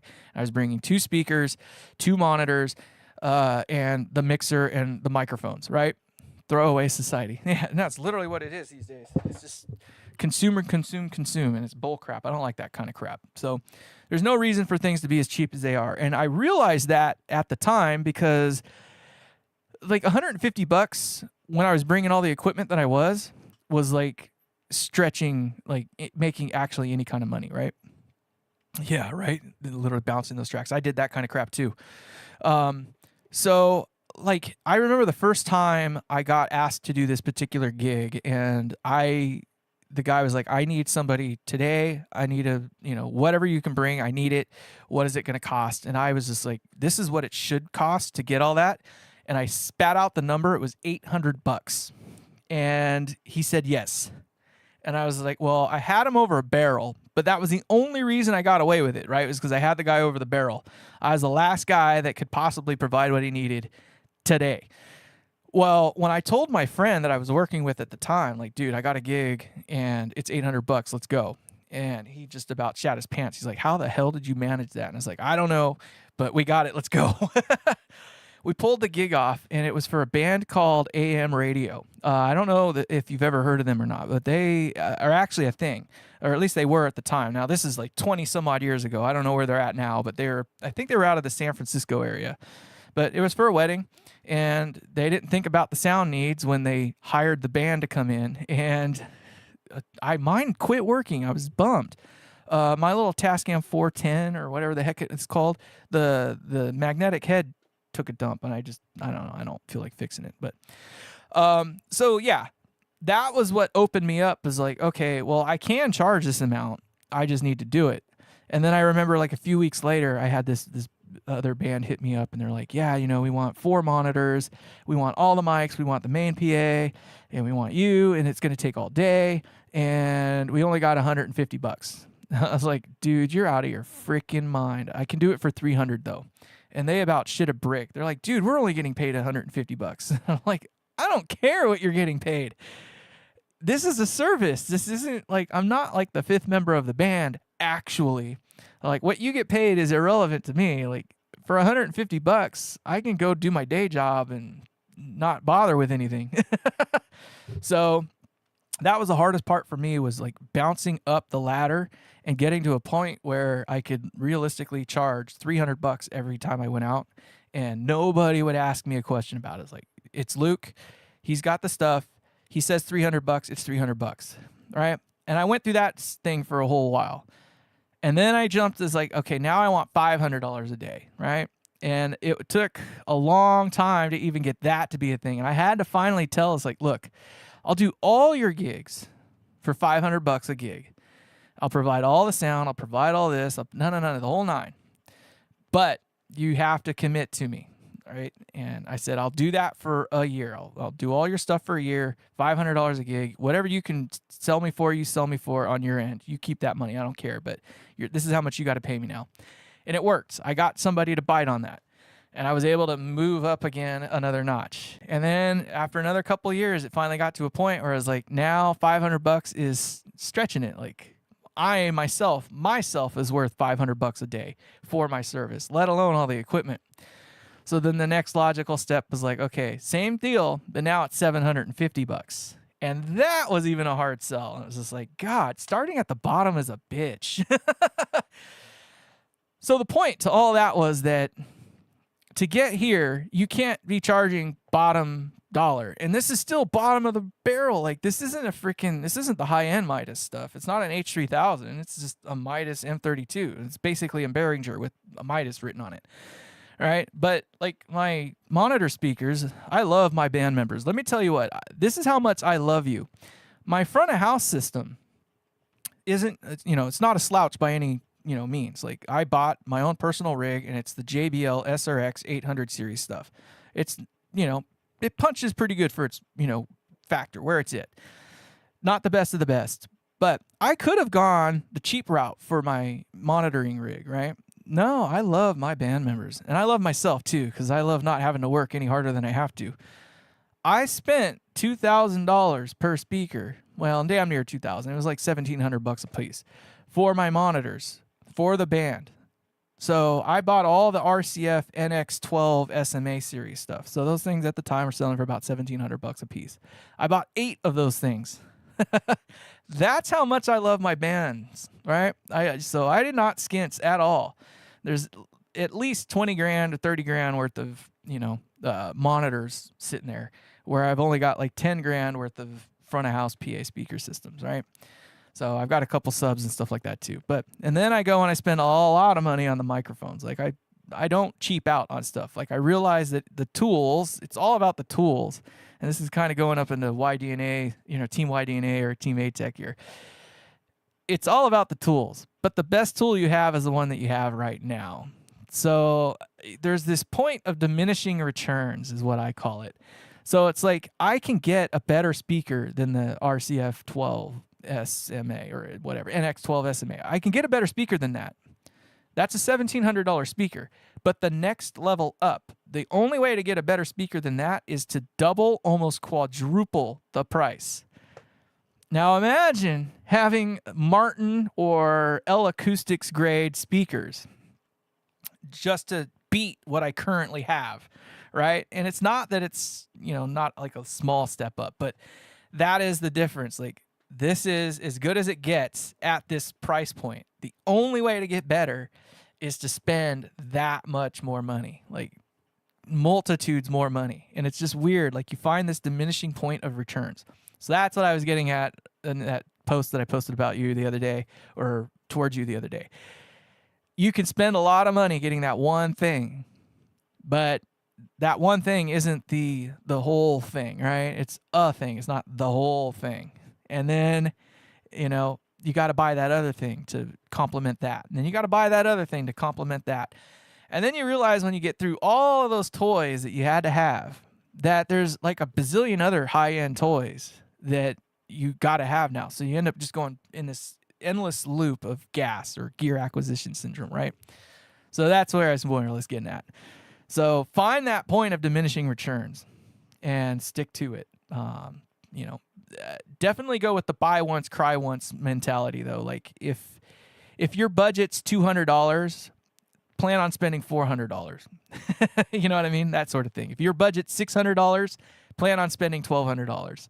Because if that next best thing costs that much more, then just go that route with it. But, in my case, I don't just buy one thing. I have to buy multitudes of things. So case in point, when I'm working on some of these gigs that I would do, I'm working with an L Acoustics hang that's got 16 boxes per side. Each box, we're talking each element of this line array system, and there's 16 of them per side. Each one of those boxes costs $5,000 to $10,000 a piece. And you've got 32 of them. We haven't even touched the subs yet, right? Well, each amplifier, right? So one amplifier probably powers, if you're doing it the cheating way, you can probably get 8 of them off of one amplifier. One amplifier costs between $6,000 and $7,000. So you need at least 2 amplifiers just to do the main hang per side. So you're already 28G just in amplifiers for that 16 box hang per side. And we haven't even gotten to the subwoofers. So you can see how it really quickly adds up to, I'm going out to a gig, setting all this stuff up, and I've got $1 million rig or $1 million PA in front of me because I'm not bringing this to that rig. No, I'm using someone else's $100,000 mixer, their Avid S6L or their, SC48 or their, Digico, whatever it might be. There's all kinds of different options out there. But whatever they got there, that's what I'm using. They're freaking Yamaha CL5 or whatever. So when you start playing in this upper echelon, you start realizing how expensive those tools are, and it's those tools that you have to have in order to do that job. Period. But not everybody can afford tour class PA systems. I mean, like the monitor rigs on some of these gigs I was doing, like you're using the LA12X or whatever the heck it is. You're using the same amplifier that is used to power the main line array, but they use 2 channels on each one. So, $7,000 or $5,000 or $6,000 amplifier, or the $6,000 or $7,000 amplifier, whatever the hell it is only good for 2 monitors. Imagine that, right? And I'm pretty sure they're using the X15s actually for most of these gigs that I was doing, but you start getting into the Clare Brothers or the Martin systems and stuff like that. It's kind of the same. Like the amplifiers at that level start at $5,000 and they go up from there. It's just nuts. And it's not that it's that much better. Like it's easier. I'll say that it's easier to get to the end result, right? So it's not like, you take my RCF speakers I was talking about. Like they sound freaking amazing as they are. Like out of the box, you just put them up, they work. They just sound amazing. But same with the JBLs, like those SRXs. Like, they require this amount of work to just do the job. Well, it's not that going up to a multitude $1,000 more speaker makes it, sound that much better. It just gives you more room to work in, I guess is what you could call it. So like you start getting to a certain volume point and like the SRXs start to fall apart, and they do a pretty good job. Like I talked about the limiter in them in one of my other videos, and it does a really good job of clamping things down. Like they don't let that thing get out of control, but it gets to this point and then there's no more. Like you can't get any more out of it. Well, that's what that extra money affords you with those L acoustics in Martin rigs and stuff like that, is that you can get that much more volume out of it, and it's just not working as hard to do it. So I don't know. That's where I'm getting at. So no, you don't need a 1073 or 1173 or 1090 or whatever the frick acronym and model number they have for those damn preamps. The preamps in this thing actually sound pretty dang good. Obviously they're Midas designed, but they work. They're decent enough. Freaking little fly, get away from me. So I don't know, but like the Scarlett, the 2i2, it sounds, I wouldn't say it sounds as warm as this one, but it's hard to quantify because I can't really do an A/B with them. But it's not that sounds bad. I think you can get just as good a job out of either one.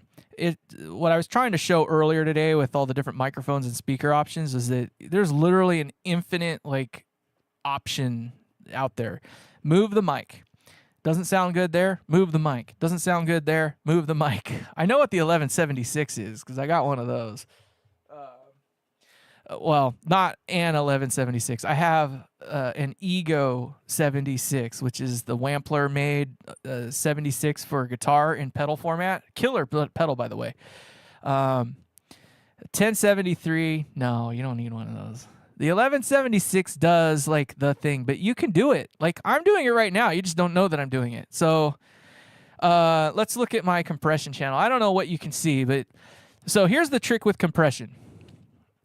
With vocals, you're shooting for about a ratio of 4.0 to 4 to 1 or 4 to 0, 4.0, whatever. Is that the knee? No, that's the ratio. Yeah, 4 to 1, right? And then I set it so there's no attack and no hold. We don't need none of that crap. With vocals, we want to get it clamped right away. And then I use a softer knee. So I think I'm using a knee of 2 or 3. In this case here, it looks like 3. So I like a pretty soft knee, and you use the knee kind of based on where you want it to start kicking in at, right? So there's that. And then you bring in the threshold to taste. Now, I like it so you're always in compression. Now, why is that? If you're always in compression, that means you don't really notice it being on. Yeah, we're talking about compressors. So the 1176 is a compressor, but so it's always on, which means that you don't really notice that it's doing anything, even though it's actually already doing something. And then I shoot for right around 10 to 12 dB max, reduction or whatnot. I can't actually see it right now, but hey, check 1, 2. Yeah, we're easily hitting 12 dB of reduction. So it almost acts like a limiter at that point. Like, and the cool thing is because it's an anti-dynamics device, right? So when you talk a little lighter, like I'm talking right now, as long as I'm eating the mic, it's not that bad.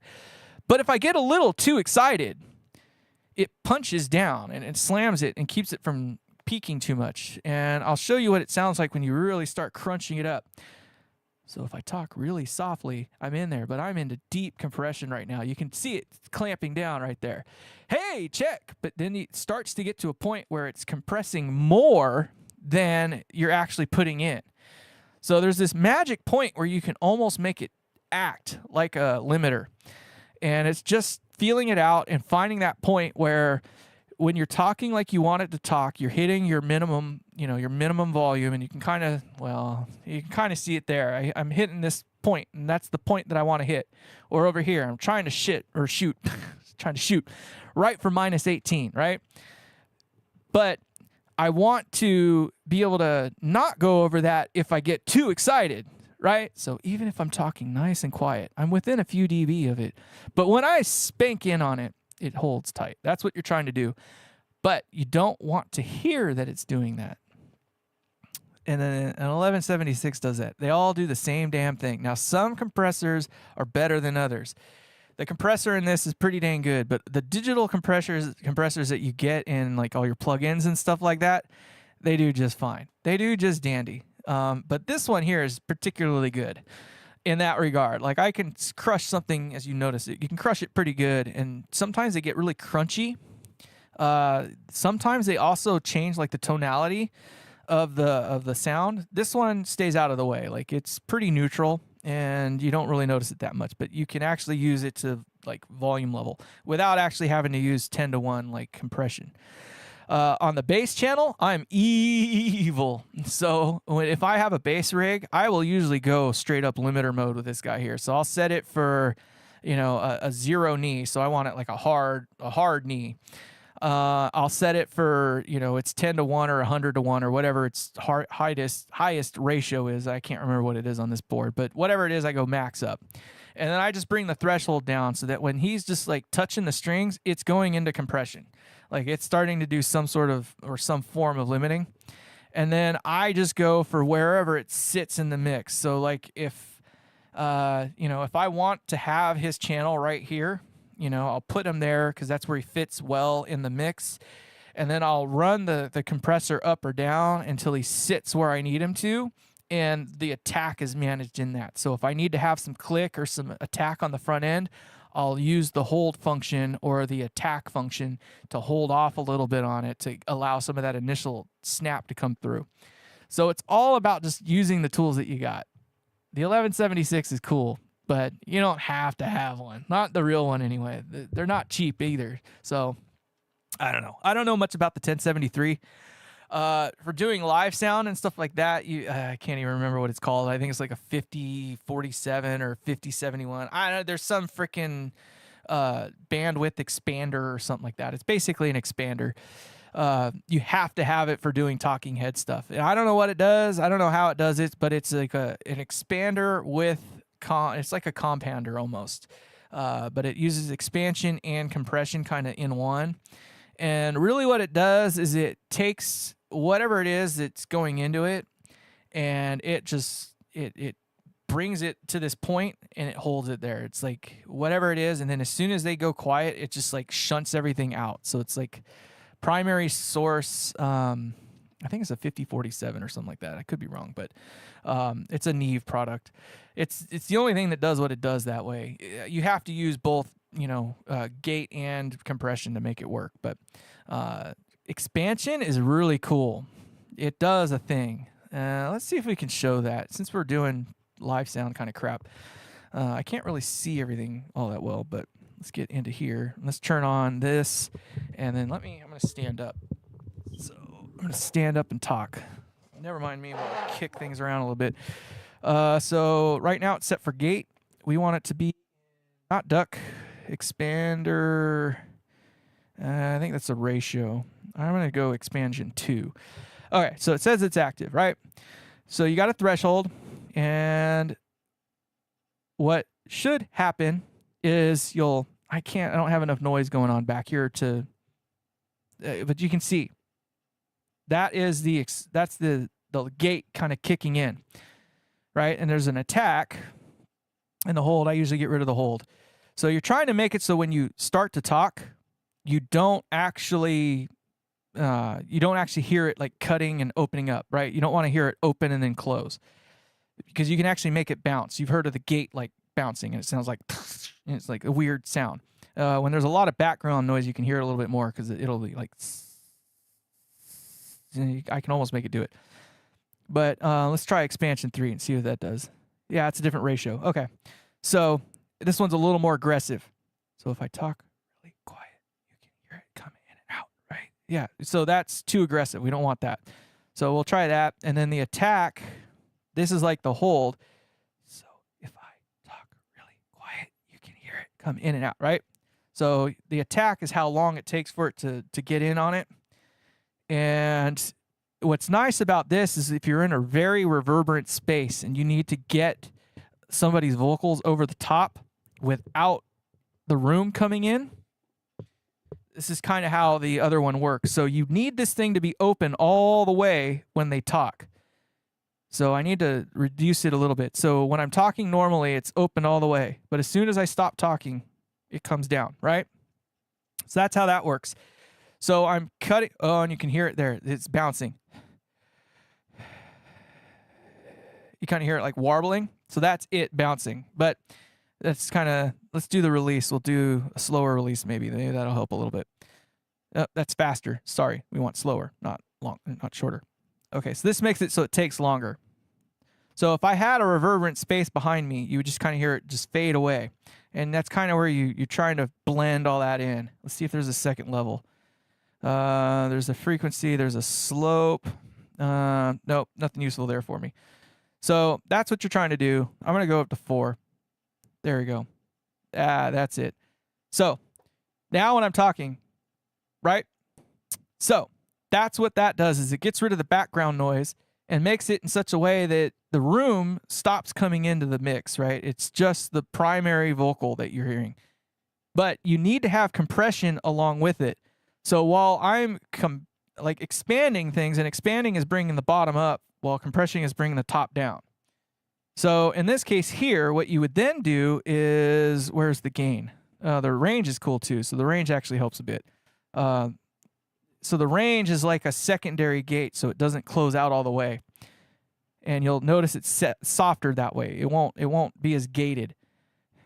Yeah, so it's just that there's all kinds of different tools to play with. But then there's also a gain. And there should be a gain here somewhere. Where is it? Get back in that view. Son of a bitch. Son of a bitch. I want you. I keep hitting the button. Key source node. Filter, slope, key source. I keep hitting the wrong buttons. My apologies. I don't know where the gain is. Hold, release, frequency, slope. Maybe. Well, usually there's a gain that you can add to it.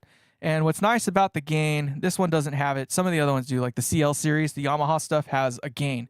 So you can actually gain up the channel. In this case here, you'd have to do it from the input, which is kind of scary because you don't really want to mess with that too much. This one doesn't have the gain, but oh well, that is what it is. So that allows you to churn up the channel a little bit more, right? And the background noise goes away. So I've turned up the input a bit, so you should hear my quiet speaking a little bit louder. But even with that, with the compression from this other channel here, it still keeps it locked in. So that's the idea behind it. So expansion, you get it. Fed through a compressor, so it's balanced to the main mix in the barn. So let's turn that off. We don't need that on anymore. But compression is a dangerous, slippery slope. Let me explain why. So you have to think of it this way. Compression is reducing your dynamic range. You're taking this amount of dynamic range and you're squeezing it into this much, right? So you're taking that much and squeezing it into that much. Because as you compress more and more, that means you need to usually turn up the volume more and more, which brings the floor up with it, right? So the top comes down, the floor goes up. That's compression, right? Well, as you can imagine, because now you have more gain, because you've churned up the volume, right? You have technically more gain. That means your microphone's going to be more prone to feeding back. That's the only reason that the expansion works. So with the expansion, as soon as you go quiet, it sucks the volume down. That's the idea behind it, is it sucks the volume down. And that's why this expansion on here isn't like true expansion. It's not working exactly like it should. Because generally you churn the volume up, and what it does is it makes softer sounds louder. But you have to meet the minimum threshold to open the gate, if you will, right? So anything below X threshold gets shunted out. So your noise floor goes down, because every time you're quiet, it sucks the noise floor down, right? So that's why they call it an expander. And then as you talk louder and louder, the gate opens up more and more to the point where it's not doing any kind of, sucking of volume or sucking the volume out. So you can generally increase the dynamic range. That's what an expander does. It literally increases the dynamic range. But it's a slippery slope, because, again, you're doing the same thing. You're adding more gain. And as you add more gain, you got to be careful. So I don't have a way to quantify it now, but you just have to imagine. Feedback is a mathematical quotient, or it's a mathematical thing. Like, you can figure out exactly how much gain you can get before feedback. Like, that is a thing.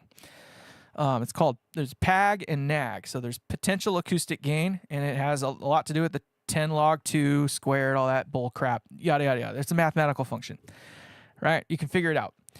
Needed acoustic gain, or NAG, is another thing that you can do to figure out how much potential you have in a system.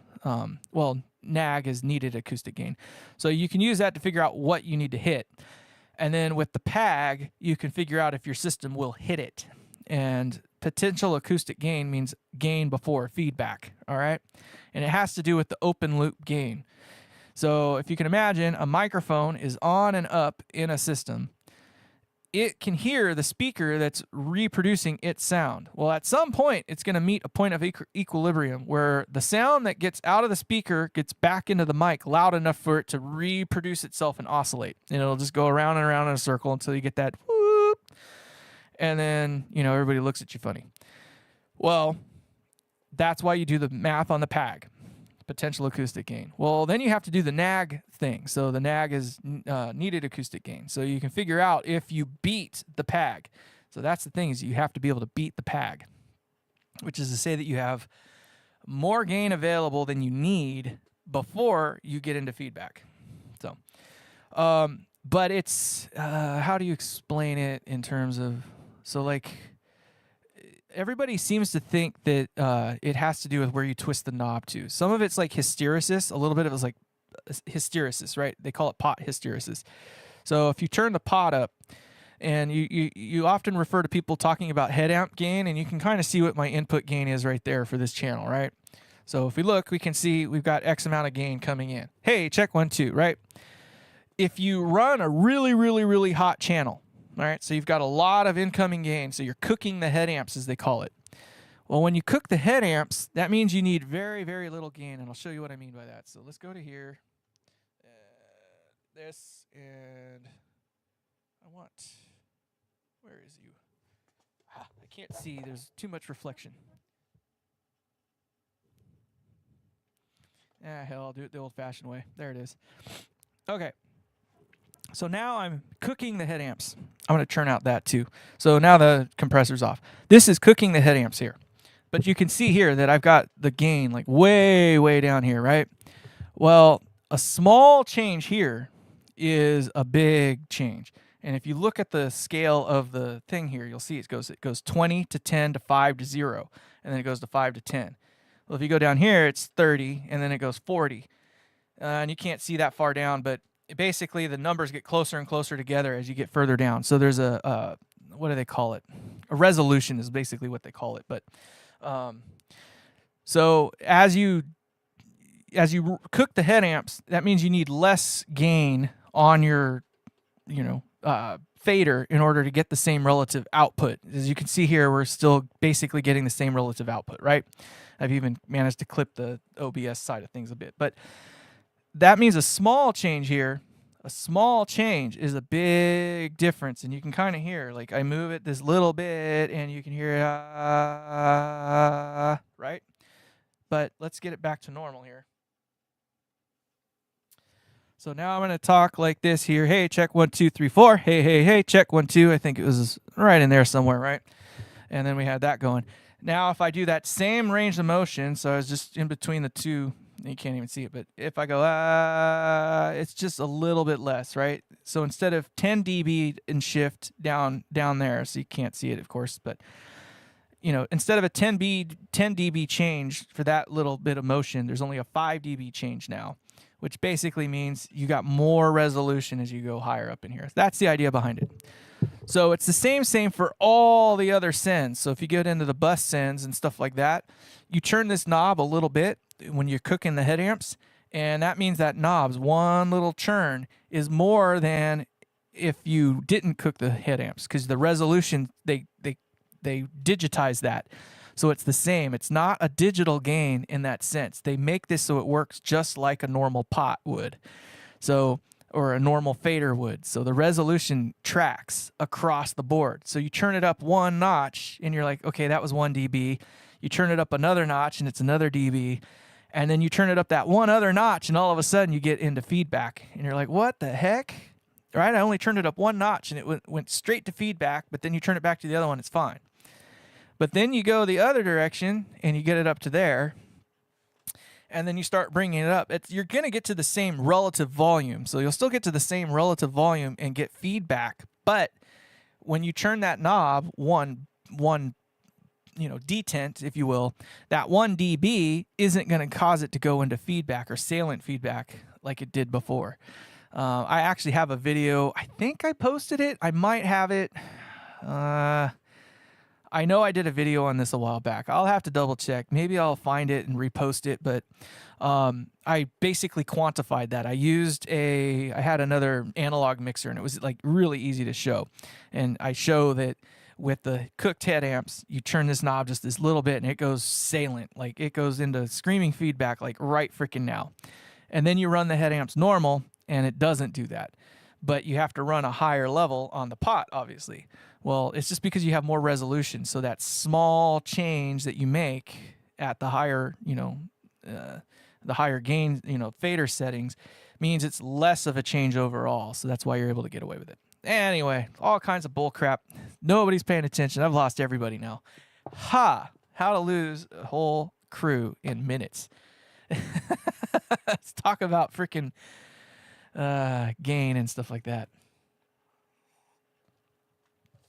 It's hard to quantify it unless you can show it. So basically the rule of thumb is do not cook the head amps. There's a reason that they put an orange light right there. That is the ideal target to hit for. That's all there is to it. So, if that's what you need to hit that. So I'm going to turn that down a little bit because I think I got it up a little higher than I need to. Hey, check 1, 2. Yeah, whatever. So anyway, any other questions? How to twist knobs on a compressor? Well, okay. So let's kind of go over the compressor just a little bit more. I think I got that right. So a compressor has what I would consider to be 4 main elements. You've got the threshold, which everybody kind of knows is where it starts to compress at. You've got the attack, which is how long it takes to start compressing. Then you've got the ratio, which is how much it compresses once it's breached that threshold. And then the fourth one is generally the gain. They almost all have like some sort of a gain factor built into it. And it's because as you compress more, you need to make up the gain for it, right? So those are the 4 main elements. Now, some will have more knobs than that, and some will have less knobs than that. Some try to combine some of those elements in there, or they have like this auto setting, where they've calculated an attack and a release ratio, and that's maybe the 5th knob that you'll see as a release. Some of them have both attack and release, some don't. But release isn't as important as the attack. So I don't really hold much value on it. I don't like the hold function if it has a hold function. The hold function is kind of like a, oh, how do you explain it? It depends on how they do it, but like, let's say you get over the threshold. Well, the hold function will hold off on doing any activity for X amount of time, even though it's already got the attack.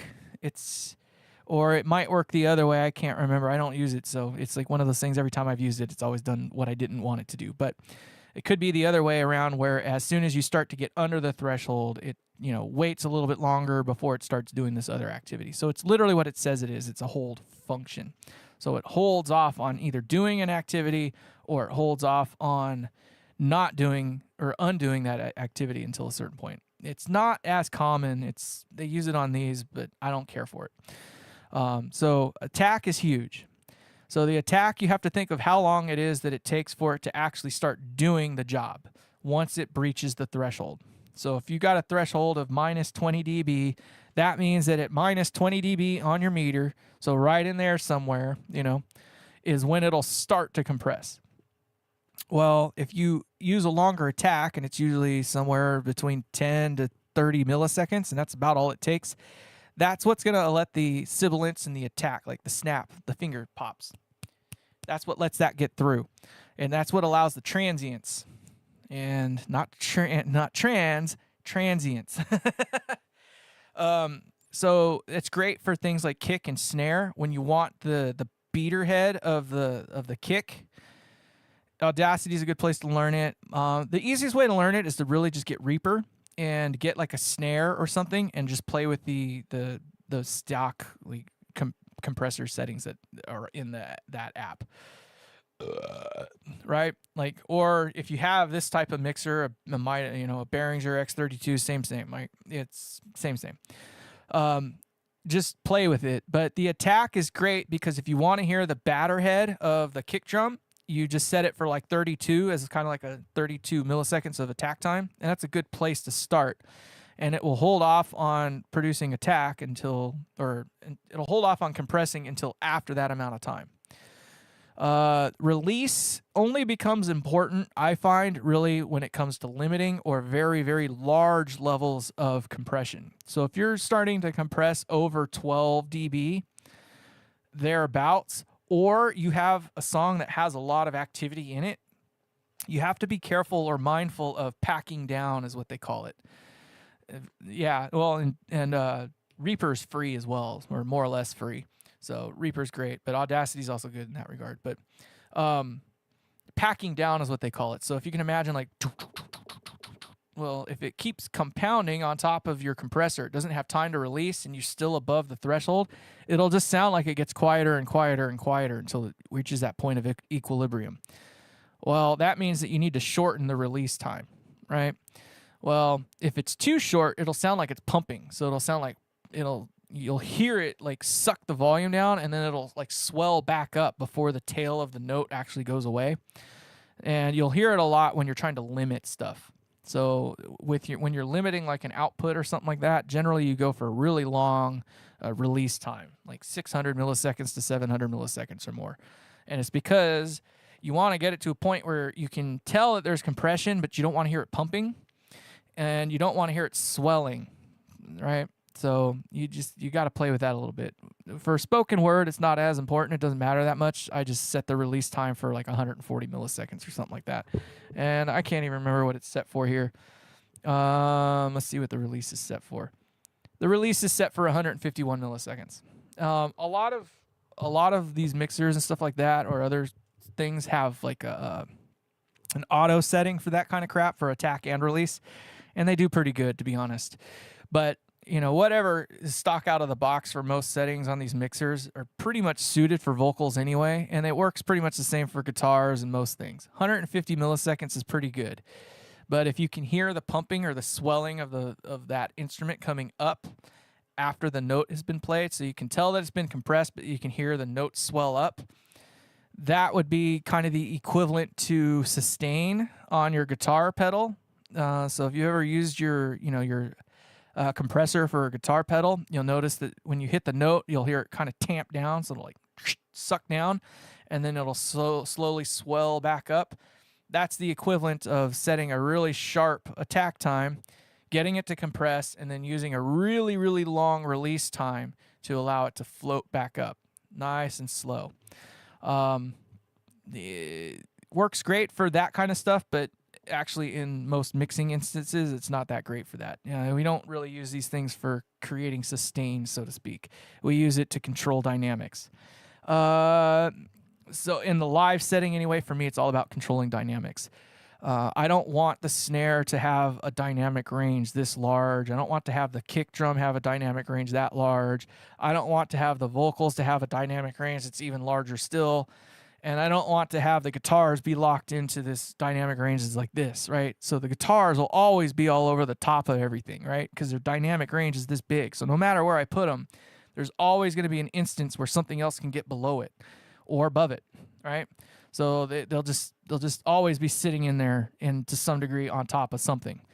Where as long as I can get everything within the kind of the same dynamic range, vocals, drums, everything, like everything's got at least this much area. When I set it here, it pretty much stays there. And as long as the musicians are relatively good, and most, not all, but most musicians are pretty good, they can kind of self-regulate enough that that large of a dynamic range doesn't affect me, but yet it still keeps the mix open and free. It doesn't sound like it's compressed to high hell. So that's the trick behind it. You want to keep the snare locked in. You want to keep the kick locked in, all the toms locked in. You want everything locked in. The vocals, you want it locked in even more with the vocals, because the vocals need a little more tightening up, and it's nice to be able to swell them in and out if you need to. Right? So you do all that kind of stuff, and that's what the compressor is really for when you're doing this kind of thing. Same, I guess, when you're doing recording.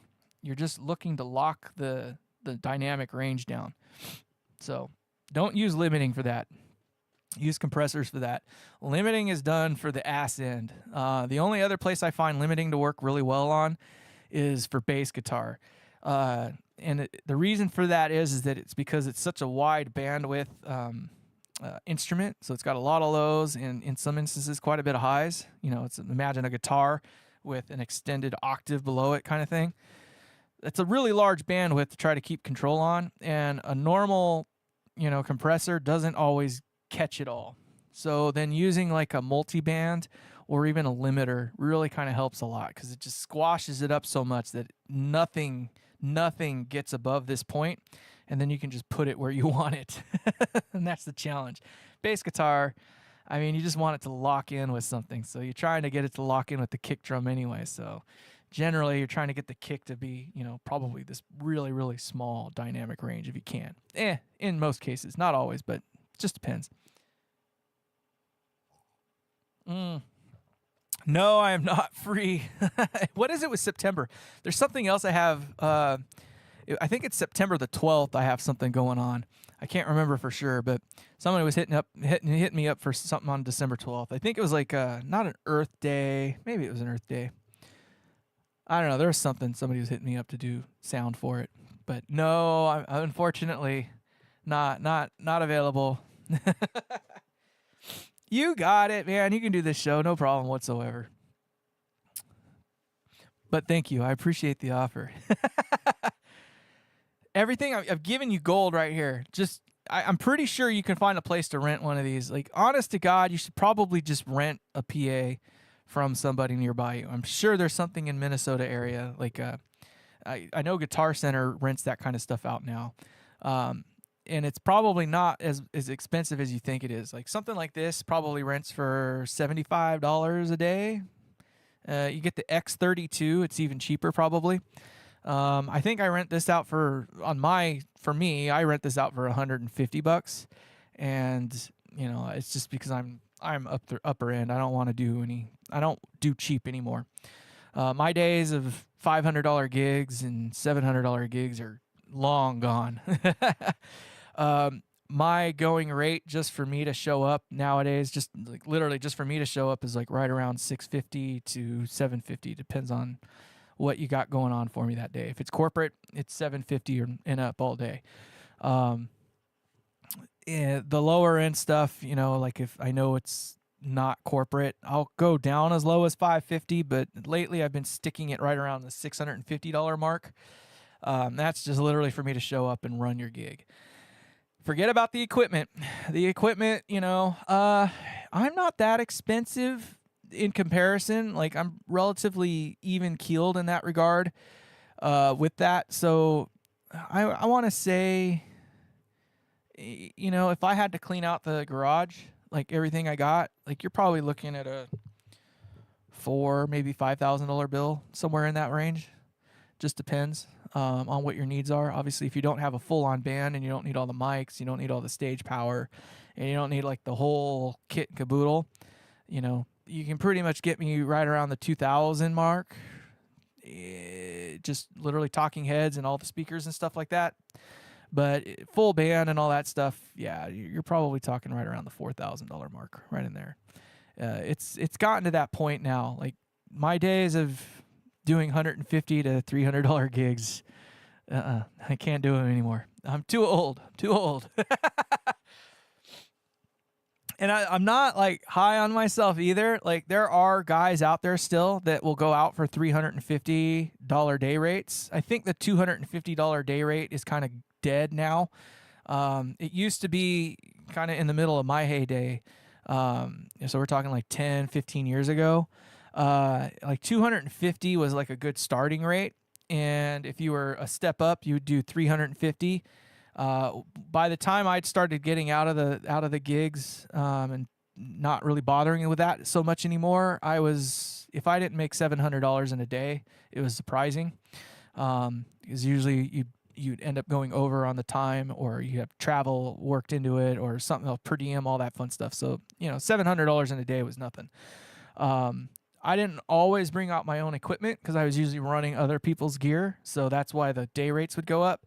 And also keep in mind, those rates did not include room and board either. So it's a great career to get into, especially now, because there's people like me that have gotten out of it. So I opened up another hole for somebody who's probably a little bit better than I even was to get in there and do it. Yeah, no, I think it'll work. It's not ideal, but it'll work. I think your biggest thing is going to be having a mixer with some sort of control to it, which your larger one that you showed me in that picture, that Mackie 16 VLZ or whatever, that one will do pretty good for you. If it has compressors on the channels, that helps a lot in making it so you don't, have vocals that go all over the place. But, home theater systems are realistically only good up to about 105 dB, 110 maybe on the high end.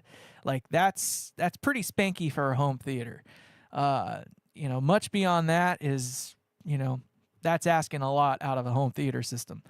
Now, like, some of the speakers I got, like, they can hit 130 dB all day, every day. Like, they can run at 130 dB. And I know that they can do that all day, every day. Maybe not ideal for them to do it, but I know that they can, right? So, like, my RCF monitors, they say that they're rated for 129 dB peak. They will actually hit 129 dB peak. My JBL, those SRXs, they say that they're rated for 135 or 136 dB. They're absolutely lying out. They're kicking their teeth out. They're lying so bad. But they will hit 130 dB. No problem. They can do that. So what I'm getting at, though, is like the difference between like a PA speaker and like a home theater speaker. There's a big difference. Most home theater speakers are like 98 dB sensitivity on the high end and 85 dB on the low end. So it just depends. The higher quality ones obviously have more sensitivity, which means more volume per watt, right? Whereas most PA speakers, like, if they're not producing 96 dB or better, it's a pile of junk. It's not even worth owning at that point. You need a PA speaker that's getting right close to 100 dB per watt, like right in that range. And even that's asking quite a bit. So, you can kind of reverse engineer based on the specs and kind of figure out what the realistic numbers are. Because if you take their peak number and let's say it's a 2,000 watt speaker and it says that it'll hit 130 dB, right? Well, if you cut that in half and you keep cutting it in half on the wattage, right, you can get down to that 1 watt at 1 meter rating that they're trying to go with. So what I mean by that is that let's use a smaller numbers that makes it easier and quicker to get there. Let's say it's 100 dB at 100 watts, right? That's what this thing will do. So it'll get 100 dB and it's got a 100 watt amplifier. Well, if you reduce that 100 watts down to 50 watts, it should reduce the output by 3 dB. So you went from 100 dB down to 97 dB. If you reduce that wattage from 50 watts down to 25 watts, you'll reduce another 3 dB, which means you'll go down from 97 down to like 97, 96, 95, 94 dB, right? But you don't have too many more halvings left, right? So you go from 25 down to 13 or whatever the hell it is, 13.5 or 12. Yeah, it's like 13 watts, whatever, right? So again, you go 94 down to 91 dB, right? Et cetera, et cetera. You keep going down until you get to that as close to 1 dB as you can, and now you can kind of extrapolate that it has at 1 watt, it will produce X amount of dB. So you can kind of see in this case here, where I'm talking about the 100 watt speaker with 100 dB, it's probably closer to like an 87, 86 dB at 1 watt, 1 meter. That's pretty low. So imagine if it produced 106 dB with 100 watts. You can kind of see how it would jump up another, several dB, right? So it'd be 90 dB per 1 watt. So that's how you can extrapolate that.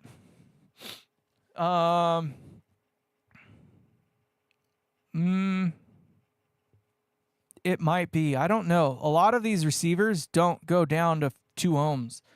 I'm seeing a lot of them now stop at the like the 6 ohm mark. I think they're realizing like nobody's doing the the 2 ohm load thing anymore. At least the last one that I saw. I could be wrong. Not all of them, I'm sure, are that way. But even if 2 ohms was the lowest, it's different with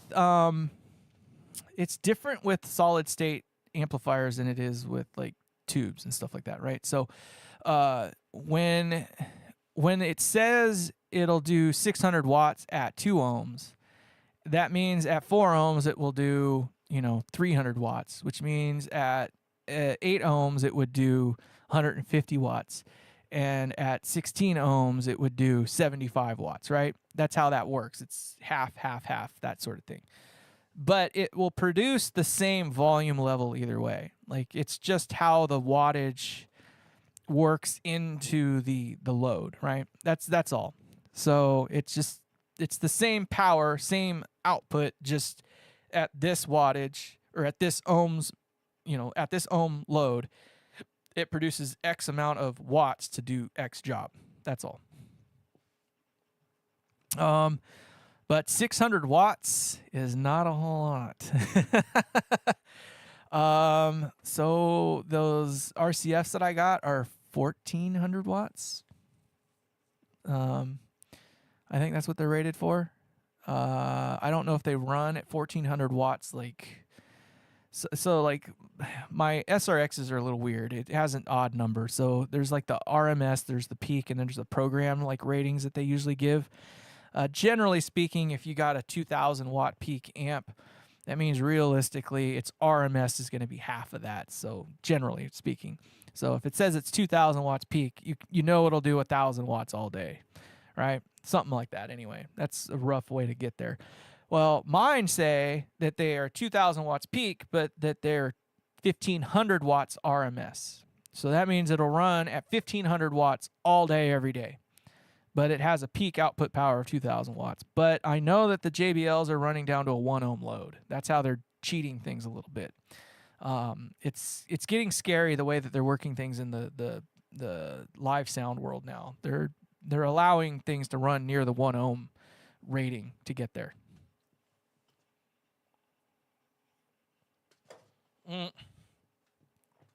1400 watts won't get you very far, believe it or not. I mean, most of these PA systems that they're plopping out these days nowadays, I think the starting point is like 2000 watts per speaker. So we're talking per speaker. So imagine, having half a dozen of those things or more, and you got to power them all. Wattage is like one of those things you really want to have as much of it as you can buy. Mainly because it's kind of like memory in a computer these days. We're memory whores now when it comes to computers and stuff. So nowadays, if you think you're going to need 1 terabyte, you better buy 4. If you think you're going to need 4 terabytes, you better buy 16, right? Same thing with like RAM and stuff like that. If you know your system will run smoothly on 8 gigs of RAM, you better buy 16 or 32. And if you're going to go up to 32, you might as well go to 64 bits, like, or gigs or whatever. So, you know what I mean? It's like it's gotten to that level these days with these things. You just kind of, when it comes to PA speakers, wattage is king, because it's the only thing that'll buy your way out of lower efficiency speakers, to a degree. So obviously you can't exceed the peak rating of a speaker, but most speakers these days have higher peaks than I think they actually can manage. But let's say you buy a 2,000 watt peak speaker. That means you can at least supply it with 1,000 watts all day, every day. There's not many amps out there that will produce 1,000 watts per channel at most of the ohms rating that a single speaker will come in at, which is, I think nominally these days are at like 4 ohms, something like that. So maybe at 4 ohms you can get 1,000 watt amp all day, every day. But you realistically want to get one that has better than 1,000 watts per channel, though, at that rating. So you're shooting for something that probably has more like 1,500 watts. So it's not that you're buying headroom. That's really what it comes down to. So most speakers these days, it's like the magic number to hit is 130 dB, right? Like that's the magic number to hit. If you can hit 130 dB, you've got something you can actually do something with. It should be more than loud enough to not have to, kill anybody or anything or itself with it, right? So anything beyond 130 dB, I'm just speaking from like nominal, like, when you start getting into tour level stuff, that's a totally different game. But when you're just doing like DJ kind of stuff or music at a party and stuff like that, 130 dB is the magic number. You need to be able to hit that number. If you cannot hit that number, it's never going to be loud enough. You're always going to be on the verge of blowing the damn thing up. You're always going to see the red lights flickering, and you're always going to be wanting of more. Like, it's always going to sound crunchy, distorted. It's always going to just be working too hard. So if you can get better than 130 dB, you're buying headroom. That's what you're doing. So most gigs, you only need to be able to hit about 105. Like, if you can get 105 dB clean, you're good. That's a standard rock concert level. So again, talking like, house parties, your small bar gigs, and, like a smaller outdoor event. Not, we're not doing a freaking football field. You're going to need a PA that's multitudes better than that. You're probably looking at something that'll produce closer to 140 dB, and you're going to need a line array to really pull it off. But in either case, that's what you're buying is the headroom. Because to get 105 dB, you almost do need a PA that will produce 130. So at a wedding, that's always like the toss-up. Like, does it really need to be rattling everything in the building? Does everybody need to hear it at 105 dB? Well, it kind of does if you start doing the math on it. So our general conversation that you're having, an A-B conversation between you and a buddy, is like 80 dB, right? It is not uncommon for the noise floor of a busy environment. So we're talking like a restaurant floor, things going on, and maybe like, someplace where there's a bunch of people yip-yapping, right? Well, the noise floor can considerably go up, obviously, because there's more people talking and everybody's trying to talk over the next guy, right? So you go to some of these things and it can easily get up to nearly 100 dB. So how do you beat 100 dB noise floor? Well, you have to get above the noise floor, which means you need a speaker that can at least get to the 105, 110 dB range in order to get over all that crap. So if your speaker and your PA system or whatever is only good to 105 dB, you're in trouble because you're never going to get there. You're just going to get drowned out in all that wash of whatever.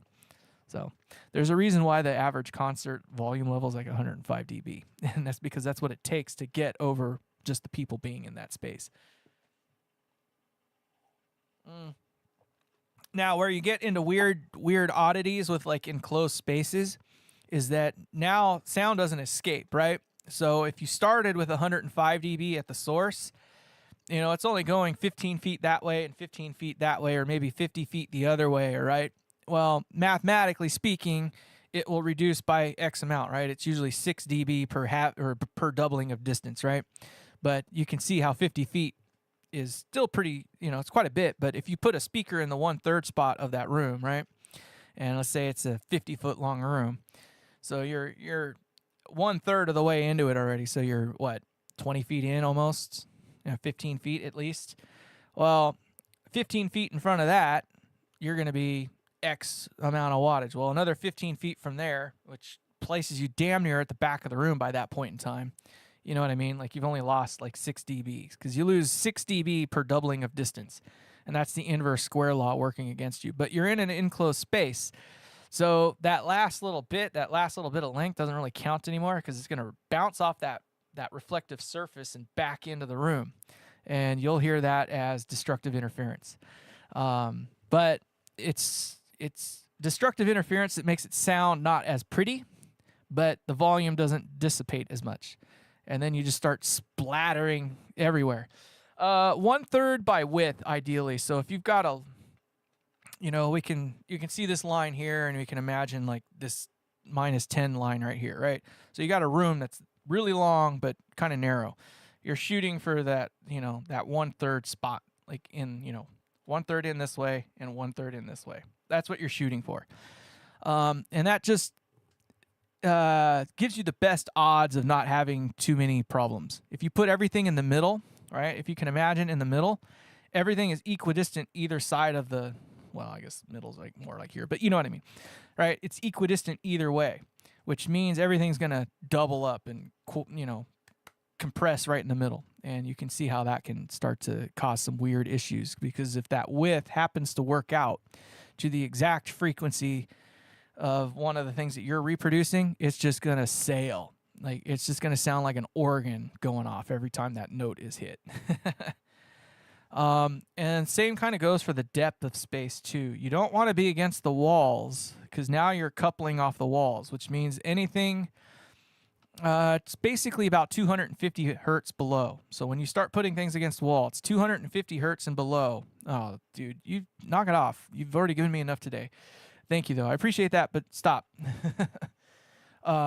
So when you put things up against the wall, everything below about 250 hertz down in frequency doubles up against it. It couples, which means it shoots off the back in that other direction.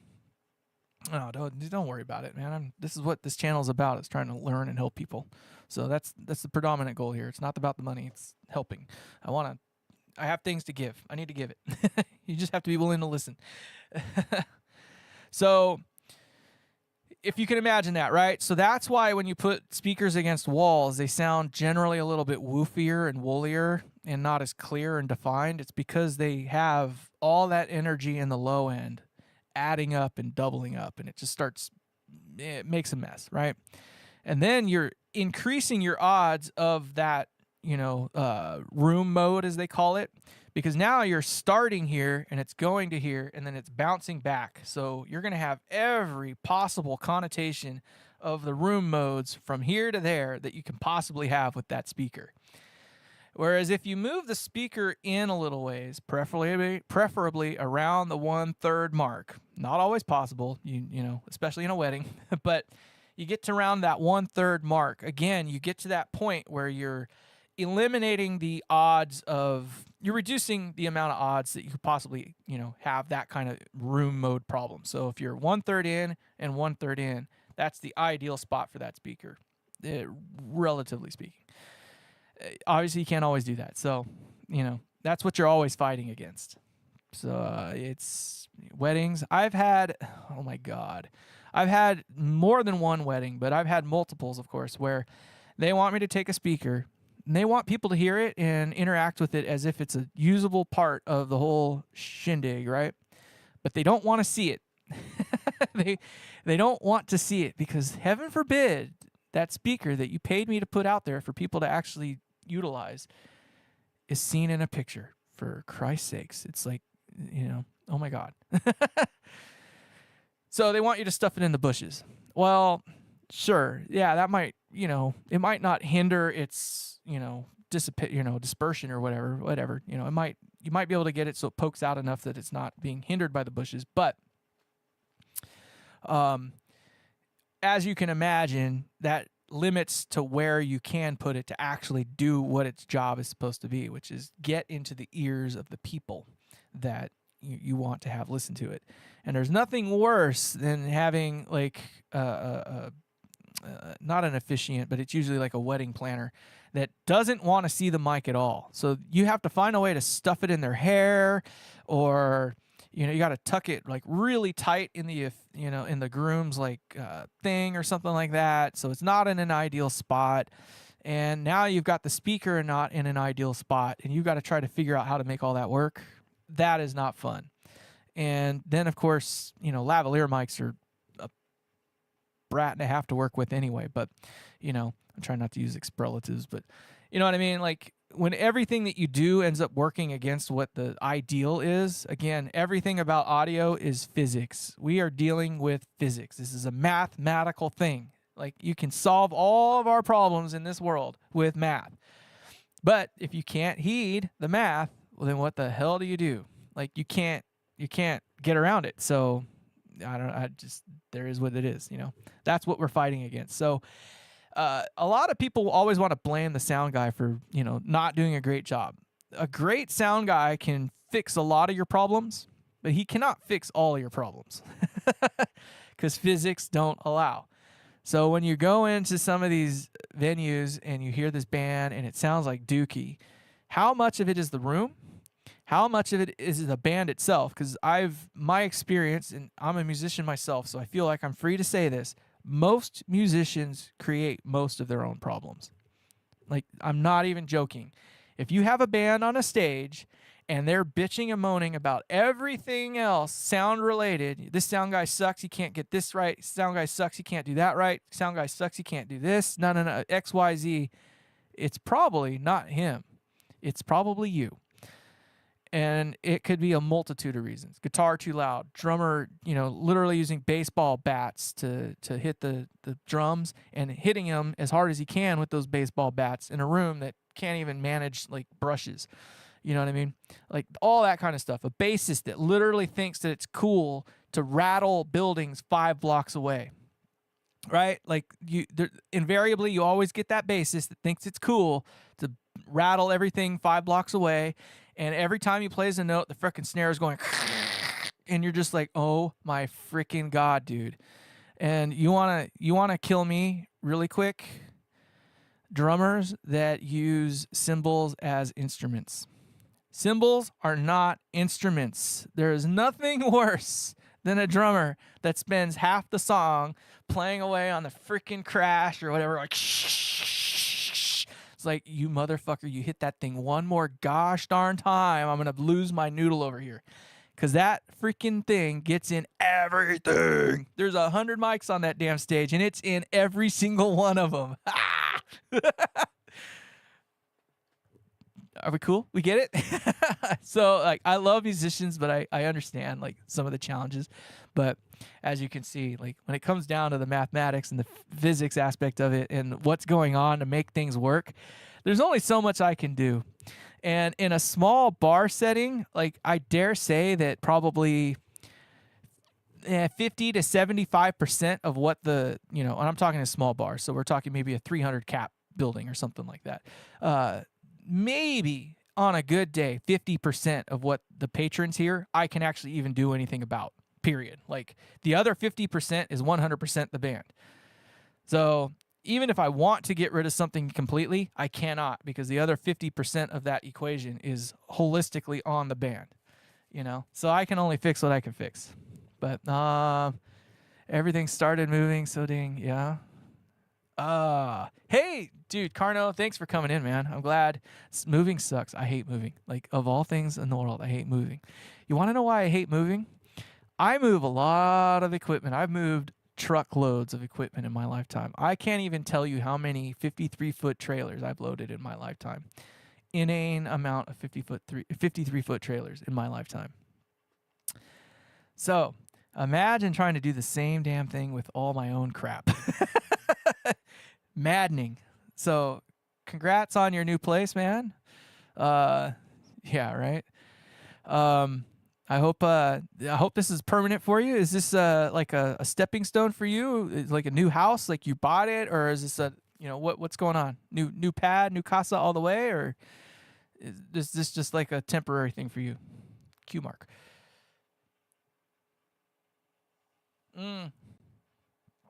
There you go. So are you younger? I'm assuming because you move a lot. So I was young once and I had to move a lot too. And I went through that same thing. I moved enough where it was like, you know what? This is bullshit. Let's figure out a way to move as little as possible. I did one move once. It was literally all in a 99 Cavalier. I fit everything I own in a 99 Cavalier. I'm pretty certain there are some things that didn't make it home with me, but I did have my 4x12 with me. That was part of it. PA wise, I left the PA back home, I should say, with my other bandmates at the time. So they got to hold on to it while I was gone. But yeah, it was, that was one of the reasons I didn't want to get into touring at a younger age. That's probably why I didn't progress as fast as I probably should have in doing audio as a career. And it was mainly that I wasn't willing to give up having a stable, like, home situation going on. So, like, having a car payment was, I liked having a nice car. So once I got rid of the Cavalier, I moved up a bit. I had me a nice 2001 Chevy S10. Love that car, or truck, I should say. Still have that truck. I call it my $1 million truck. You know why I call that truck the $1 million truck? That thing, I've owned it for, gosh, I bought it in 2004. Okay. 27? Okay, that's a little bit younger, but yeah, okay. Okay. Sweet. No, that's cool, man. So, was it you that does the there was one guy that does like construction work and like operates like big machinery. Is that not you, or is there someone else I'm thinking of? Ah. Okay. So we'll set back a lot. Well, you don't need a high school diploma or whatnot, but that's a fallacy these days. I've been around for too many years now. 40. I'm going on 46 this year. Nobody's ever once asked me for. Okay, sorry. There's another guy I know that either drives big rigs or operates like heavy machinery, and I can't remember. He frequents Andy's channel a lot, and I can't remember who it is for the life of me. But in either case, thank you for coming in, man. I'm glad you're able to make it in. And moving is kind of semi-exciting in a way. I hate doing it just because it's work, and nothing sucks more than moving your own crap around. But it's also exciting because you get new neighbors and all that stuff. My wife, she wants to move right now. She wants to get a bigger place. My place is pretty small relatively, but I don't know. I like it. I like small because you can't stack enough stuff in it to make it challenging to move later, right? I've got more crap than I need anyway. But my wife wants to move, and I'm like, I don't really want to move because I really like my neighbors. I've got the coolest freaking neighbors ever. The neighbor to my right here, she's a lesbian and she rides a motorcycle, and she's cooler than most dudes I know. Like this, she's a cool chick, man. Love her to death. And my other neighbor, he's an older gentleman, and he's just cool as, you know what I mean? Like there's nothing better than having neighbors that you're cool with. And I got like 4 neighbors either direction. They're freaking amazeballs. So I don't want to move and find other neighbors that I have to try to find that with, because it's pretty rare to literally be in a place where you feel like you can have a block party and everybody on the block would be hell yeah, and everybody wins that thing, you know? Andy who? Leaderman. You know who. Okay. A butcher. Hell yeah, man. Hey, man, whatever it takes. I was talking earlier about like income and stuff like that. Dude, yeah, that's a whole home in and of itself for sure.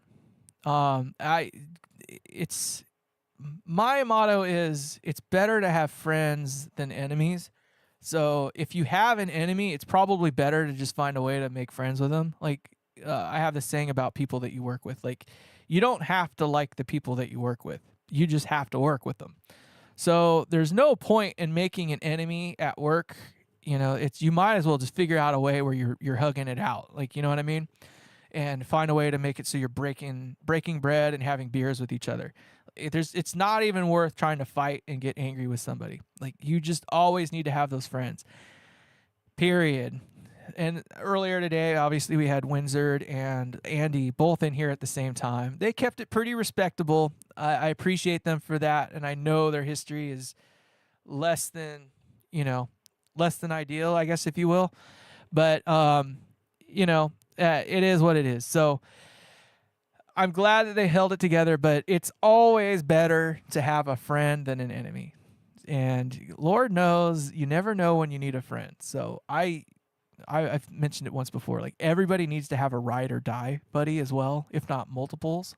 Like there's nothing better than having like 2 or 3 ride or die friends too. You got to have those guys. But I digress.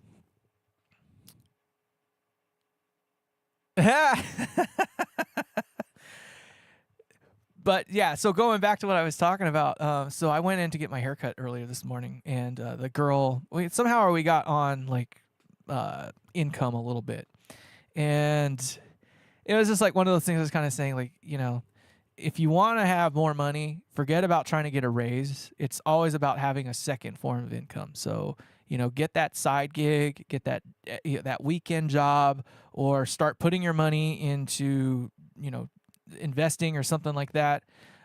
Windsor didn't do anything. Like they kept it pretty cordial, which I appreciate. I don't like their thing with themselves is something else. I know I'm kind of common ground for them, but I don't really know all the history. I don't want to know all the history, but as long as they keep it cool with me while we're here, that's fine. Like just don't drag me into the dirt. I don't know enough to have an opinion either way. So they kind of said a couple things back and forth, but they kept it cordial. So I appreciate that. Randy was in here as well, so everybody kept it cool. So thankfully, I appreciate that a lot. So, if you've gone onto Andy's channel at all lately, like there's some stuff going on. I won't get into it too much because it's not for me to say anything, but I've already said probably too much. But they have something going on. I hope they figure it out. They need to figure it out because it's not going anywhere that's pretty. Luckily, they can't see each other's comments anyway, it seems. So I don't have enough moderators to keep all that stuff in check anyway. I think I only got 2 on here, and Team YDNA and /Team ATech is one of them. I think Short Circuit, you're one of them, aren't you? I'm pretty sure. So yeah, Short Circuit's one of them. So there's a few people, but I don't even need moderators. I haven't had to kick a single person off yet. I hope to keep it that way. So I don't know. I want to be the only person that somebody on here goes, screw you, I'm out of here. I don't care to hear your voice anymore. So you guys always, I have the best subscriber base, I think, like in terms of my interaction and the level of quality that I get from you guys in terms of that interaction. I love it. It's so nice to be able to just talk with a group of people and it stays cordial. I'm kind of shocked that you guys stick around as long as you do, because I know I yap way too much, but yeah. So getting back on topic though, multiple income streams. That's the trick to life. I can tell you right now, it's the trick to life. I'm lucky. I'm trying to get out of one of my income streams. Oh yeah, I heard about that too. That was an interesting one. It's getting ugly. It's getting into a place where the things could get libel, and it could be a problem. I don't know who did what. That's why I can't say anything. I don't know who actually did what. I'm not saying Windsor did anything. It may not have been him at all. But whatever was done, that kind of shit, swatting somebody that's these days, with as ugly as things can be, Like, even if they showed up at the wrong damn house, it could get freaking ugly. Like, I have guns in my place. And when somebody shows up my door and I'm not expecting them, there's always that, what about, where's my exits and all that fun stuff. I had an incident several weeks ago where some dude came up to my door that I've never seen before, didn't look like he belonged, had grass on his like shirt and stuff like that. Like, he did not belong on my doorstep. And he's like, "Hey, are you Harry?" And I'm like, "No, dude, you got the wrong house." He's like, "Harry who?" He's all, "Harry Styles." And I'm like, "Bro, get the fuck out of my place, like right now." Like, dude, you got the wrong damn house, bro. And, nothing else became of it, but it's like one of those things where it's just like, that's when Mr. Pistolero starts coming out and you're prepared for crap to go down. So now cops, obviously a different story, but if you're not expecting something like that to happen and or something else goes down, like, there's always that kind of crap that can go on. So I understand, like, swatting is not cool. And just the legal implications of doing it too to somebody, because most of the time, as we've seen, they're not warranted. So I don't know. It's scary. It's scary. It sucks that there's individuals out there that will pull that kind of crap. It could happen to anybody too. Because I mean, didn't they do it to, like, not PewDiePie? Was it PewDiePie? I don't know. There was some other like prominent guy. It's just, I don't know. Yeah, keep the BS out. Just make more income streams.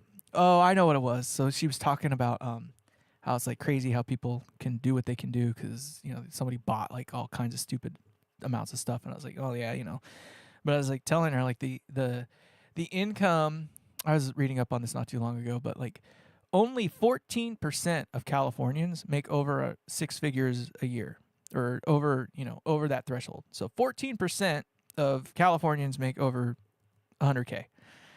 And I think it's only like 1% make over $1 million a year. You predict? Yeah, I wouldn't. Yeah, I think I actually do recall you mentioning that is the probability. But it's inane to think that literally only the top 10% of people in this freaking country literally make over 100K a year. So I feel super duper fortunate because I think I'm one of those.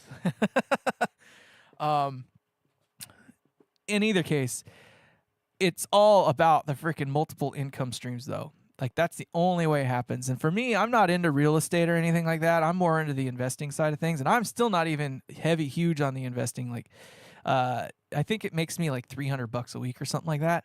But it's like one of those slippery slope things. I'm invested in like basically garbage. It's not tenable. It's not a long-term solution for me, but it's a thing that gets me that amount right now. I think if I paid off all my margin today, I would literally just make $300 a week indefinitely at this point. It looks like this thing will last forever, but my capital amount will never go up. Like, I'll just make $300 every week. That's about all I could say out of it. So I'm trying to get to a point where I'm making like several grand a month. But doing the sound is kind of like one of those other things. I was doing maybe 1 or 2 gigs a month for this past several years, and it adds up. Every little bit adds up, but it's all about making more money. So that's kind of what doing the amplifier stuff is about for me. I kind of feel that's my next business, venture. I'm not looking to sell 10 of these things a month. I don't think I ever could. But if I could have a waiting list at all, that would be great. I still haven't decided on how I'm going to price these things out yet. I already can tell you right now it's going to be more expensive than probably most of you will want to afford. So it is what it is. And it's only because of how much time it takes me to do it. And Carno, I don't think you've seen it since you've been in here. So let's make this thing so we can actually see it again here. Let me make sure it's pointed the right direction there. There it is. That is it. There she is in all her glory. Isn't she pretty? Oh my gosh, she's so pretty. You probably can't see it, but there is a mirror in there. You can see my hand is wiggling in the background there. So yeah, she's a beautiful amp, and she sounds great. I don't ask the other guys. Short Circuit and Riley have been here for a while, so they've actually heard it. Earlier in the show, I don't know what it is. I know 1,000 songs. I can play 1,000 licks. I pull a blank when I get into this situation here. I don't know why. I don't know how, but it's just always, every time I start to think about what to play, it's just bogus that comes out. DJ? Dude, yeah. Just do it, man. I used to be into crypto. I used to be. So I was you're gonna laugh at me. I was big into not Doge, but what's the other one? Freaking, oh God, I can't even remember. I got out of it. It was one of those. It wasn't Doge. It was the other one. I can't remember. Whatever. I got out of it almost a year ago because it just, like, I saw the writing on the wall. Okay, so I think crypto is dead now. Like, if you've already invested and have a significant amount of money into Bitcoin, yeah, you can do it right. Ethereum, like the big things. The altcoins, I think those are done, right? And I was shooting for the altcoin.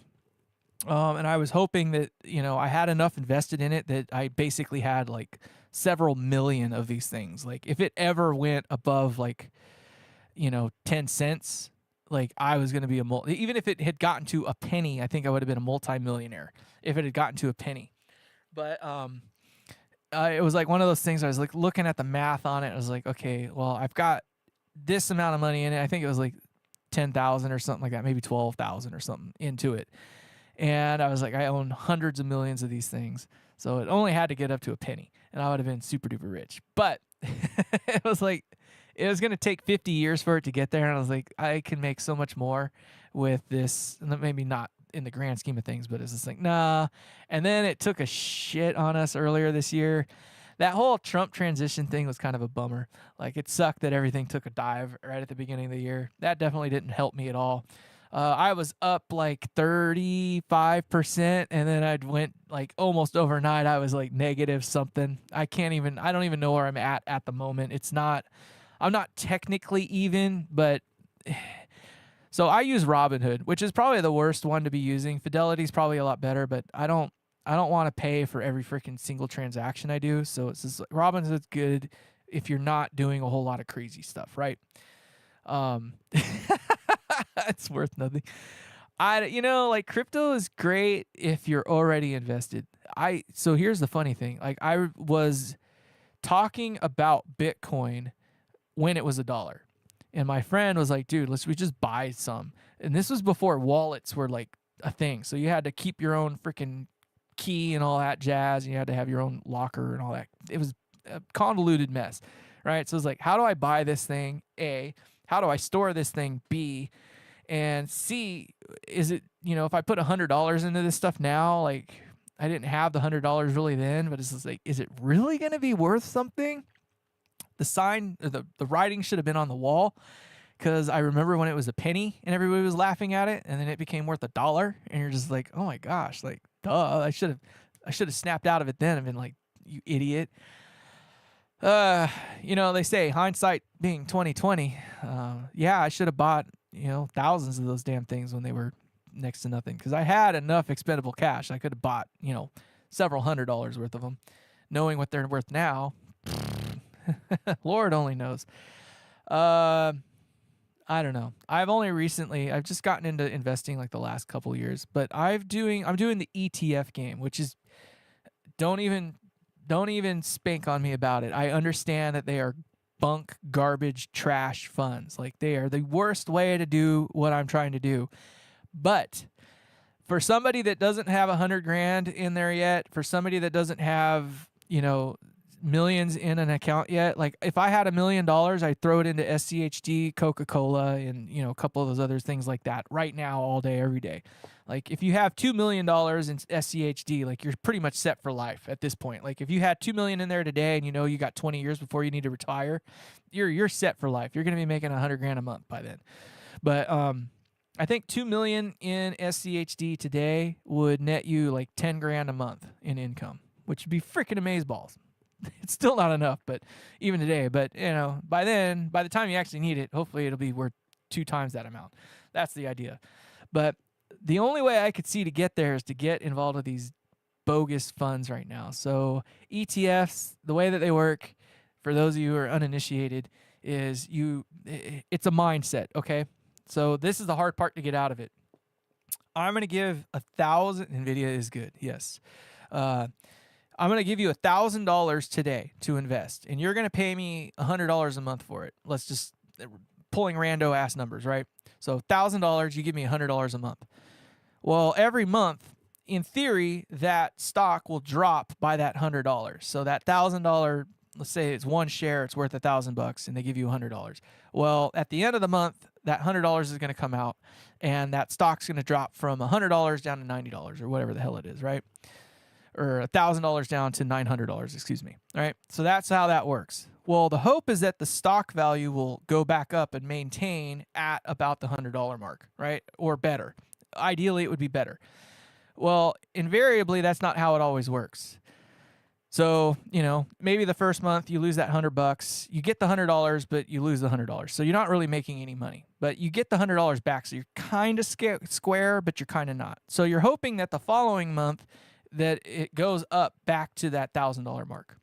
But then you get your $100 dividend or distribution, if you want to call it that. Well, now it's going to drop back down from that, $1,000 back down to the $900 mark. But you're hoping that it went up, because if it was still at $900 and they gave you that $100 still, it's now only worth $800.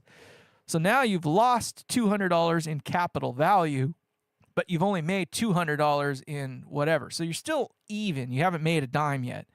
So again, you're still hoping that the value of the stock maintains, or the NAV stays relatively flat. That's what you're hoping for.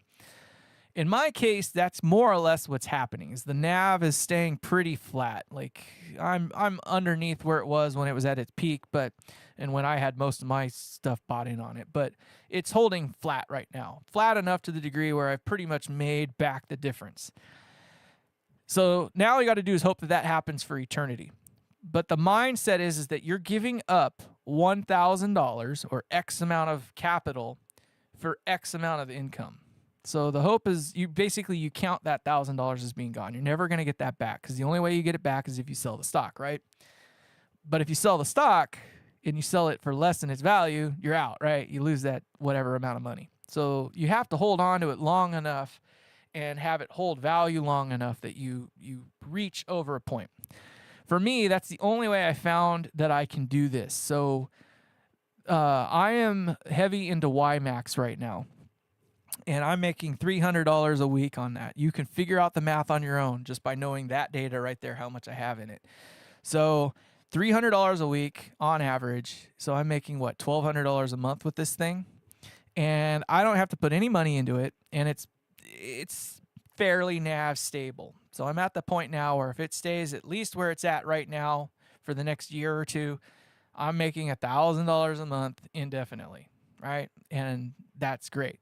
So the only thing I can do that would be better is to move that money into something that's more stable and has growth involved with it. So right now my mindset is I have this amount of money in this account, and I'm not adding anything to it. So for me, I'm not dripping it, which is probably foolish. I know a lot of people say drip it, but the only way to really make drip work when you're working with garbage funds like this, ETFs like this, is to have that money ready to put in ahead of time. So you buy it on the dip. So you use your own funds. So when it drops that, $300 or whatever, so it drops, 10 cents or 17 cents, whatever the dividend amount is. So you buy in at that point. So you buy it on the dip.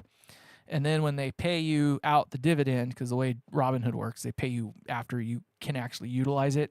It's kind of crock how they do it. They've gotten better. It used to be that Robinhood would pay you out on Monday for dividends that you got that week.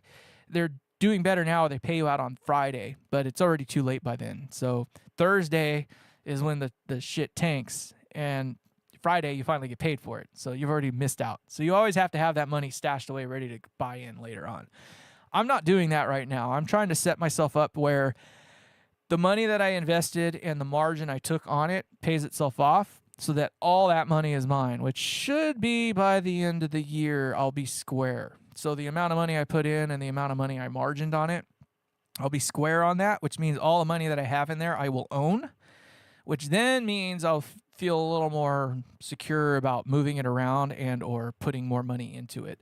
I'm hoping too by then that this whole tariff thing and all this other crap will kind of settle down, and the market will, fizzle down. Yield max, yeah, YMAX, YMAX. It's not that expensive. So the reason I chose YMAX, and let me explain it to you. If you are on YouTube, there's this guy called The Oracle. And it's literally just what I said, The Oracle. And his method for it is called, compound. It's called compounding or something like that, or core compounding.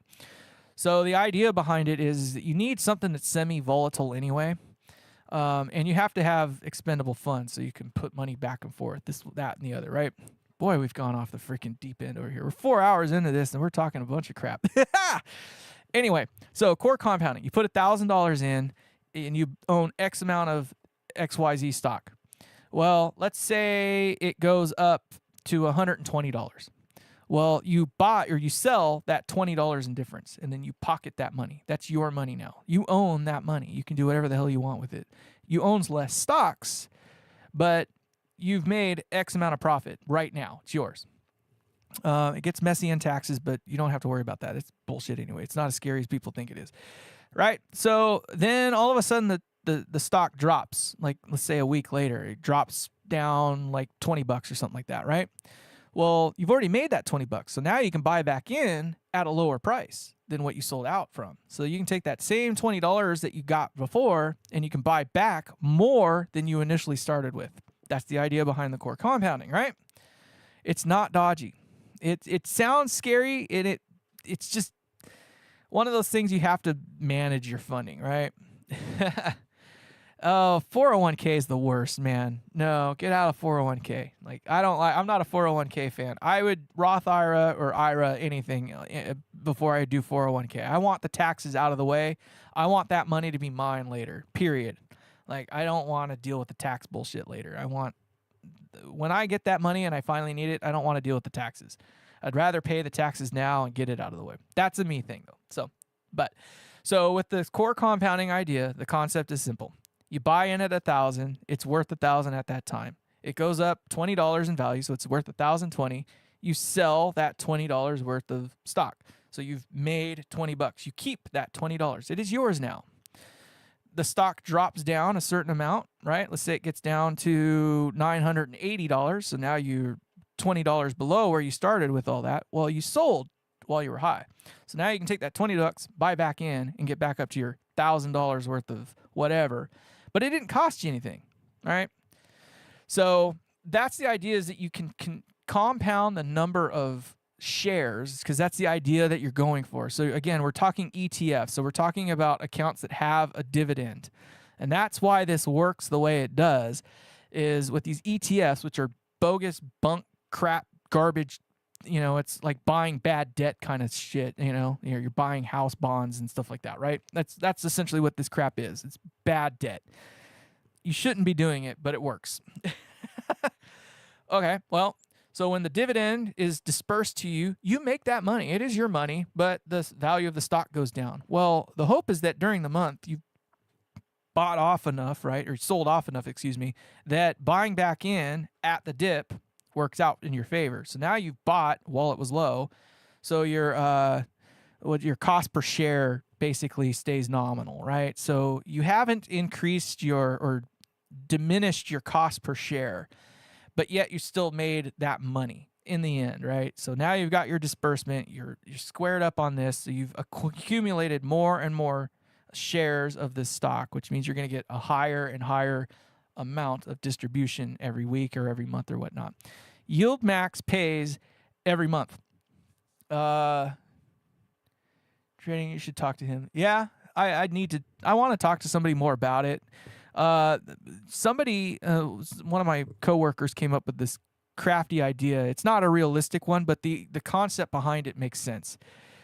If you can make 0.5% every day right? And you have X amount of money. But the idea behind it is you have to sell everything that you have that entire, every time.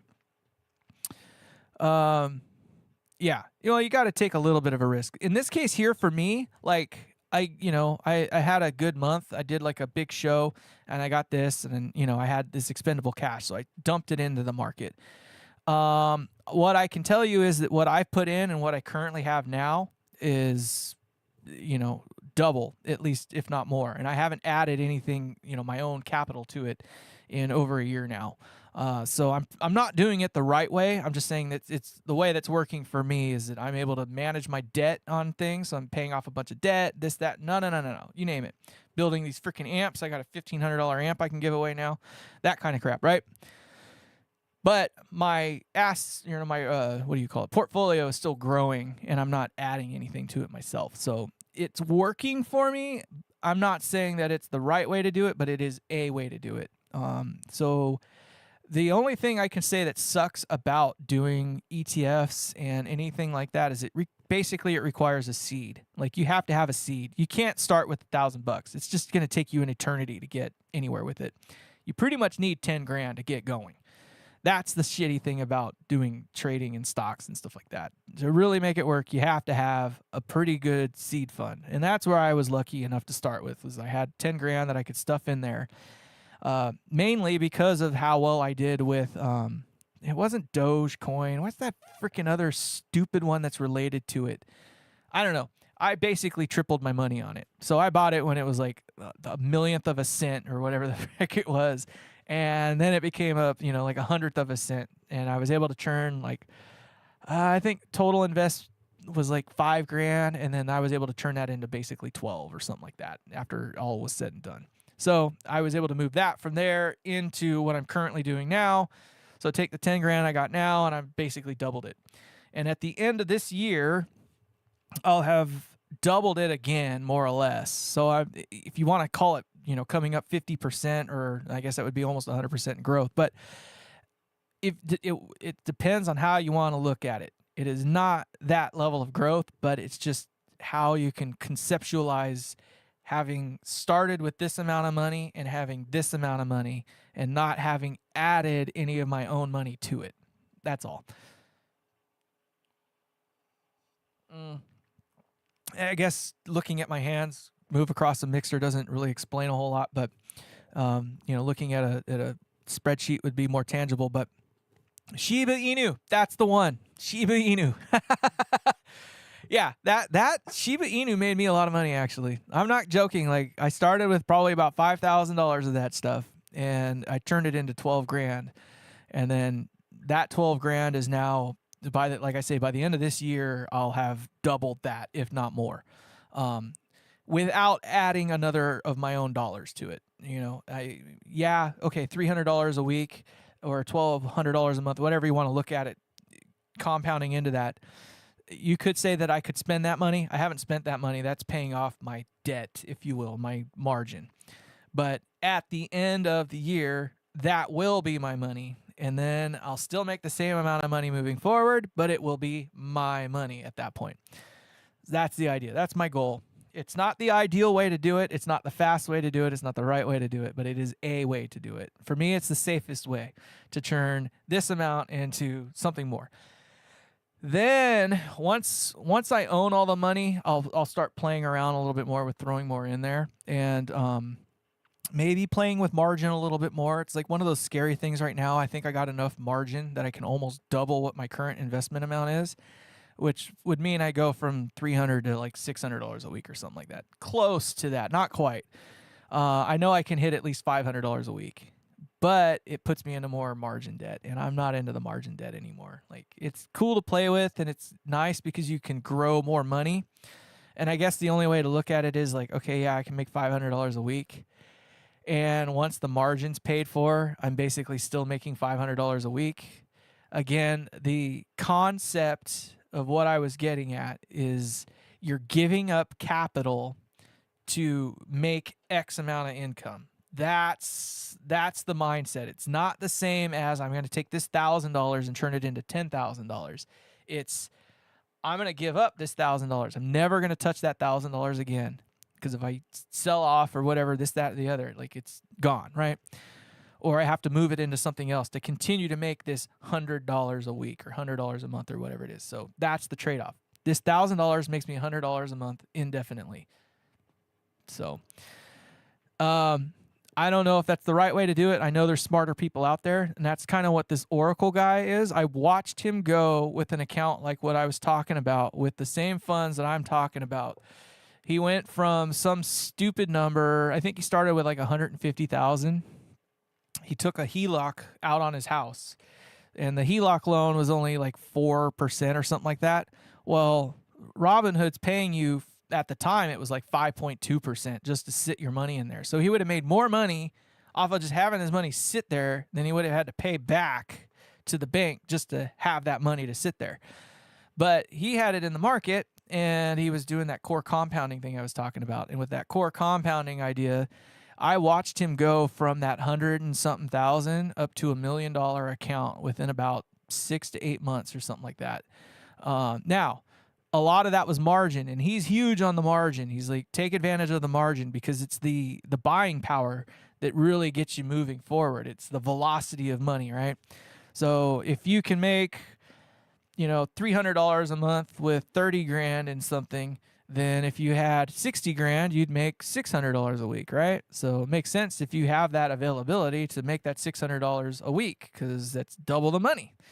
And it's not your money, so might as well freaking use it, right? The Ignator tweaker that's behind me there. Honestly, I really like that amp. That was the amp that showed me the way, I guess, if you will. Now, it sounds like Dookie. It's not a great amp in that regard. It sounds like it's not bad. Let me rephrase that.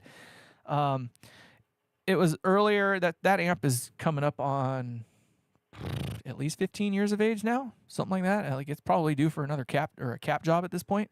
It came out. It was like the first rendition of that amp. It was right when the Lunchbox craze kind of started. So that amp came out, and then the Vox Night Train kind of became a thing. And the next thing you know, like that came out before Orange came out with their Micro Tear or their Tiny Tears. If I'm not mistaken, I'm pretty sure because I would have bought the Tiny Tear first if it were available. But anyway, oh yeah, I don't know, man.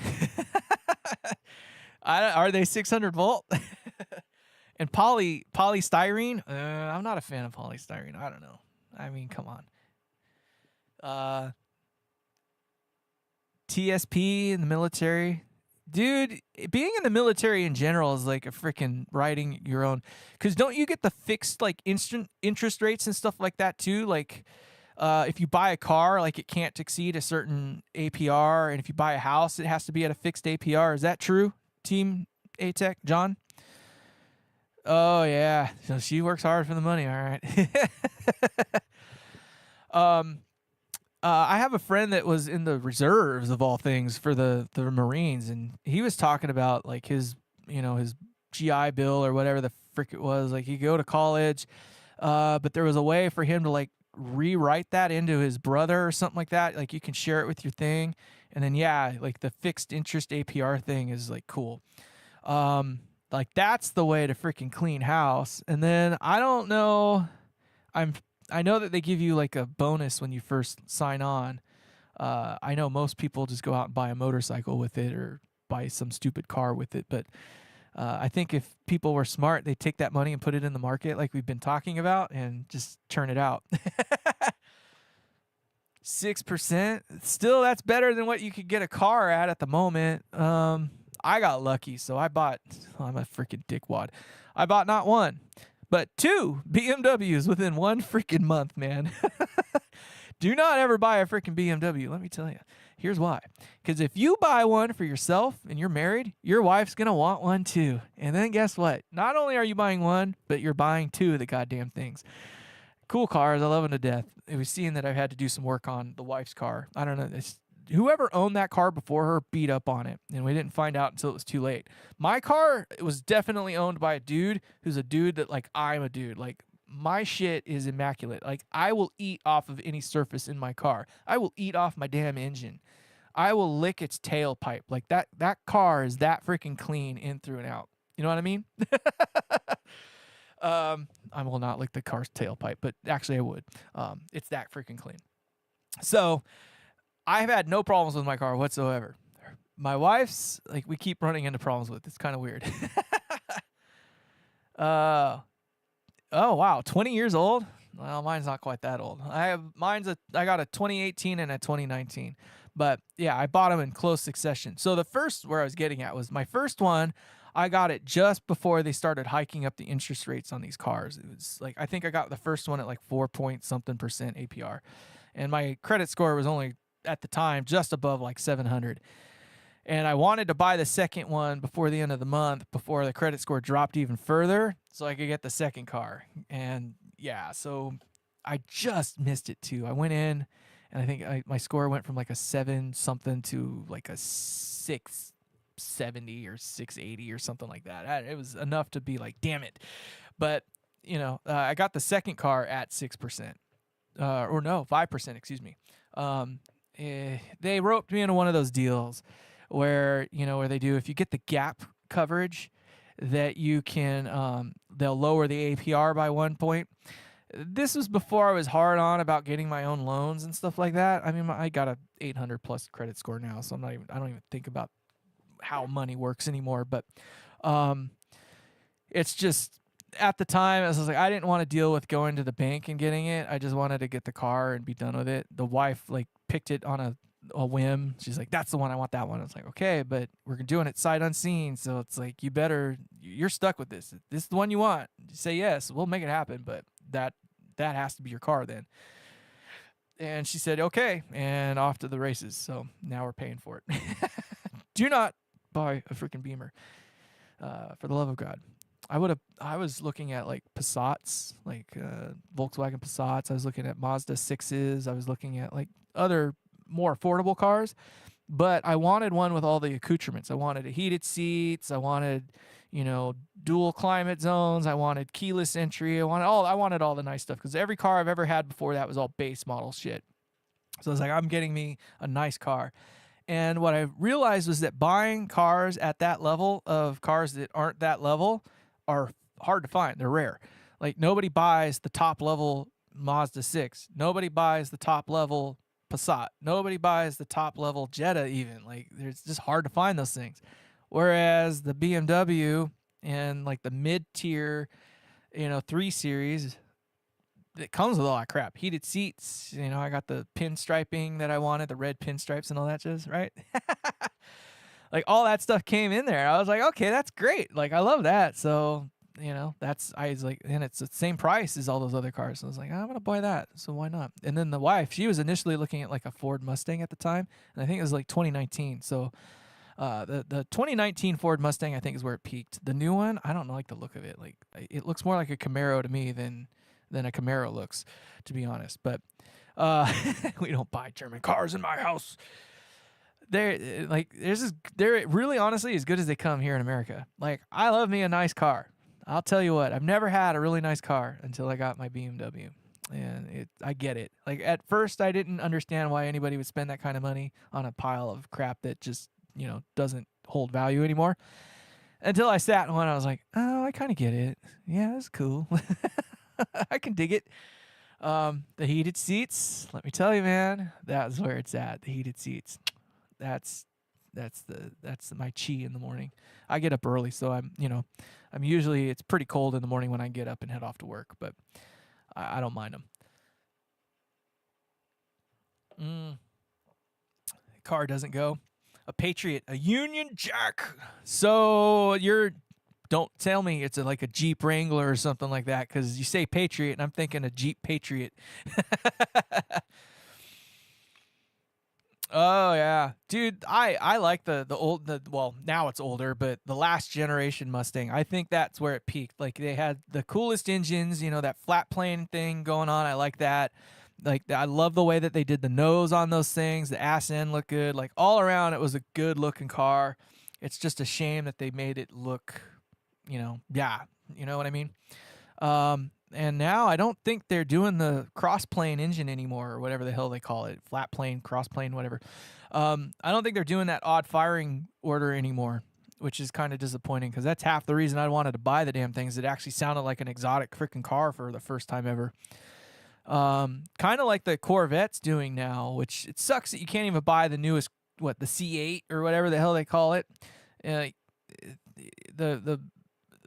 freaking places have marked it up so much and made it so hard to get. It's just like the only way to get one now is on the secondhand market, and I don't want a secondhand car if I'm going to spend that kind of money on that. But that is a me thing. That's a me problem. Yeah. So my dream car when I was a kid was obviously like a Ferrari F40, and then I saw one. So years and years ago, I used to do sound for Gooding and Company, which is like a high end, it's kind of like I can't even think of the damn name, but the car auction companies that you see on TV every year.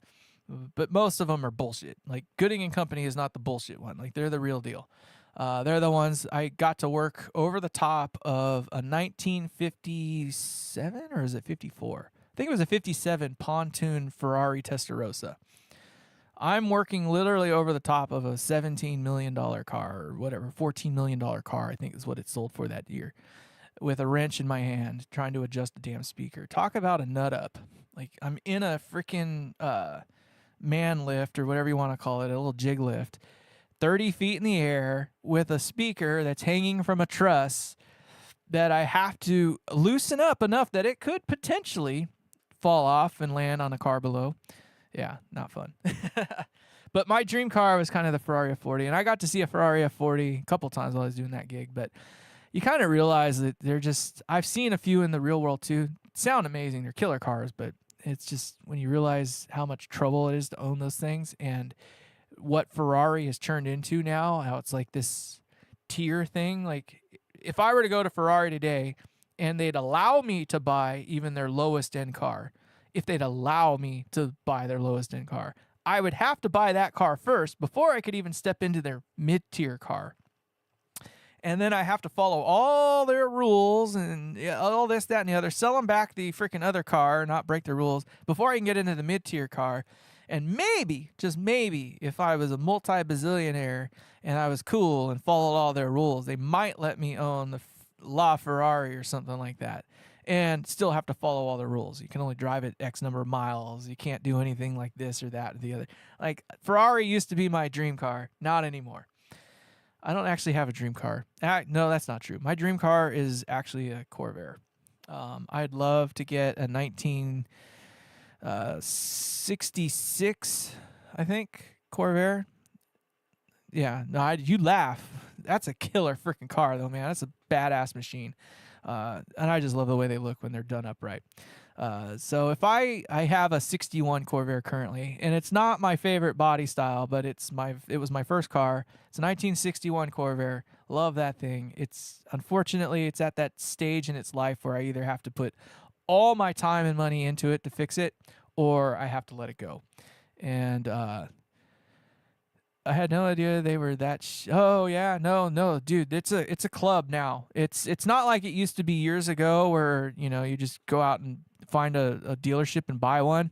It's pretty much it's pay to play for sure, but you have to be in the in club. Like not anybody can just walk in there off the street and buy XYZ.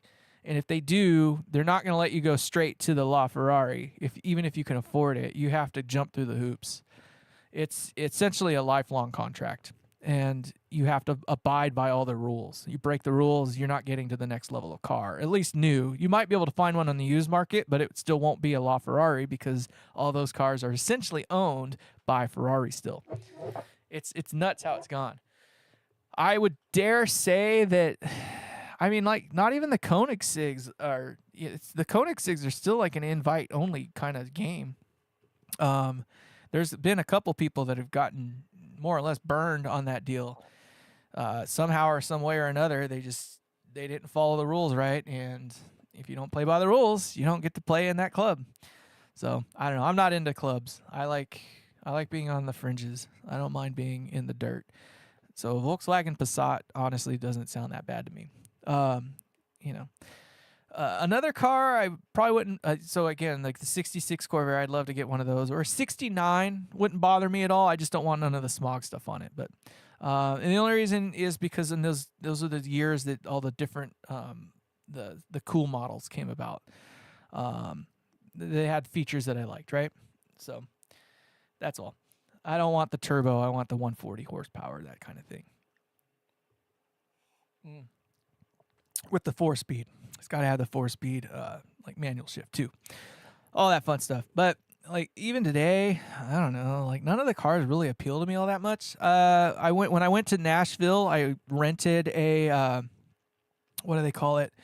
The Mercedes like what is it called?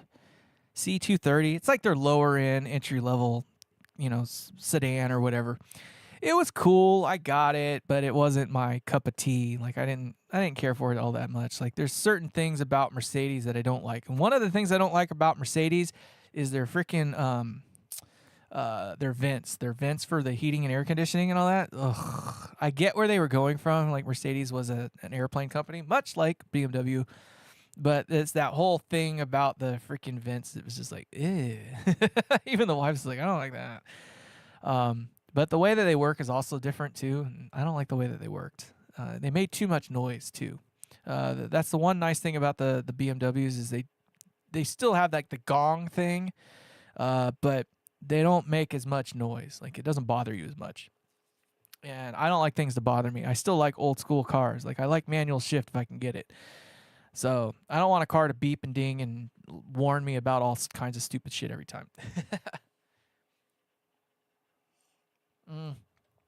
Another car I was kind of in the market for was like an Audi or something like that at the time. I don't think I'm going to go that way again. I want to go with a 5 Series. I got to sit in one of those once, BMW 540i. That's my next ideal option if I'm going to go that way. But I don't know for sure if that's going to happen either, because I'm tired of tired of having the debt to own kind of crap. So, like, there's nothing wrong with my car right now. It's almost paid for at this point. I'll pay it off a year early, I think, at the rate I'm going. But I'm just tired of that kind of crap. So I know the wife wants to move into a bigger house.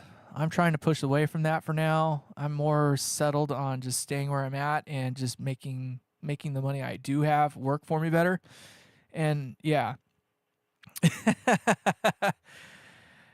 Yeah, right.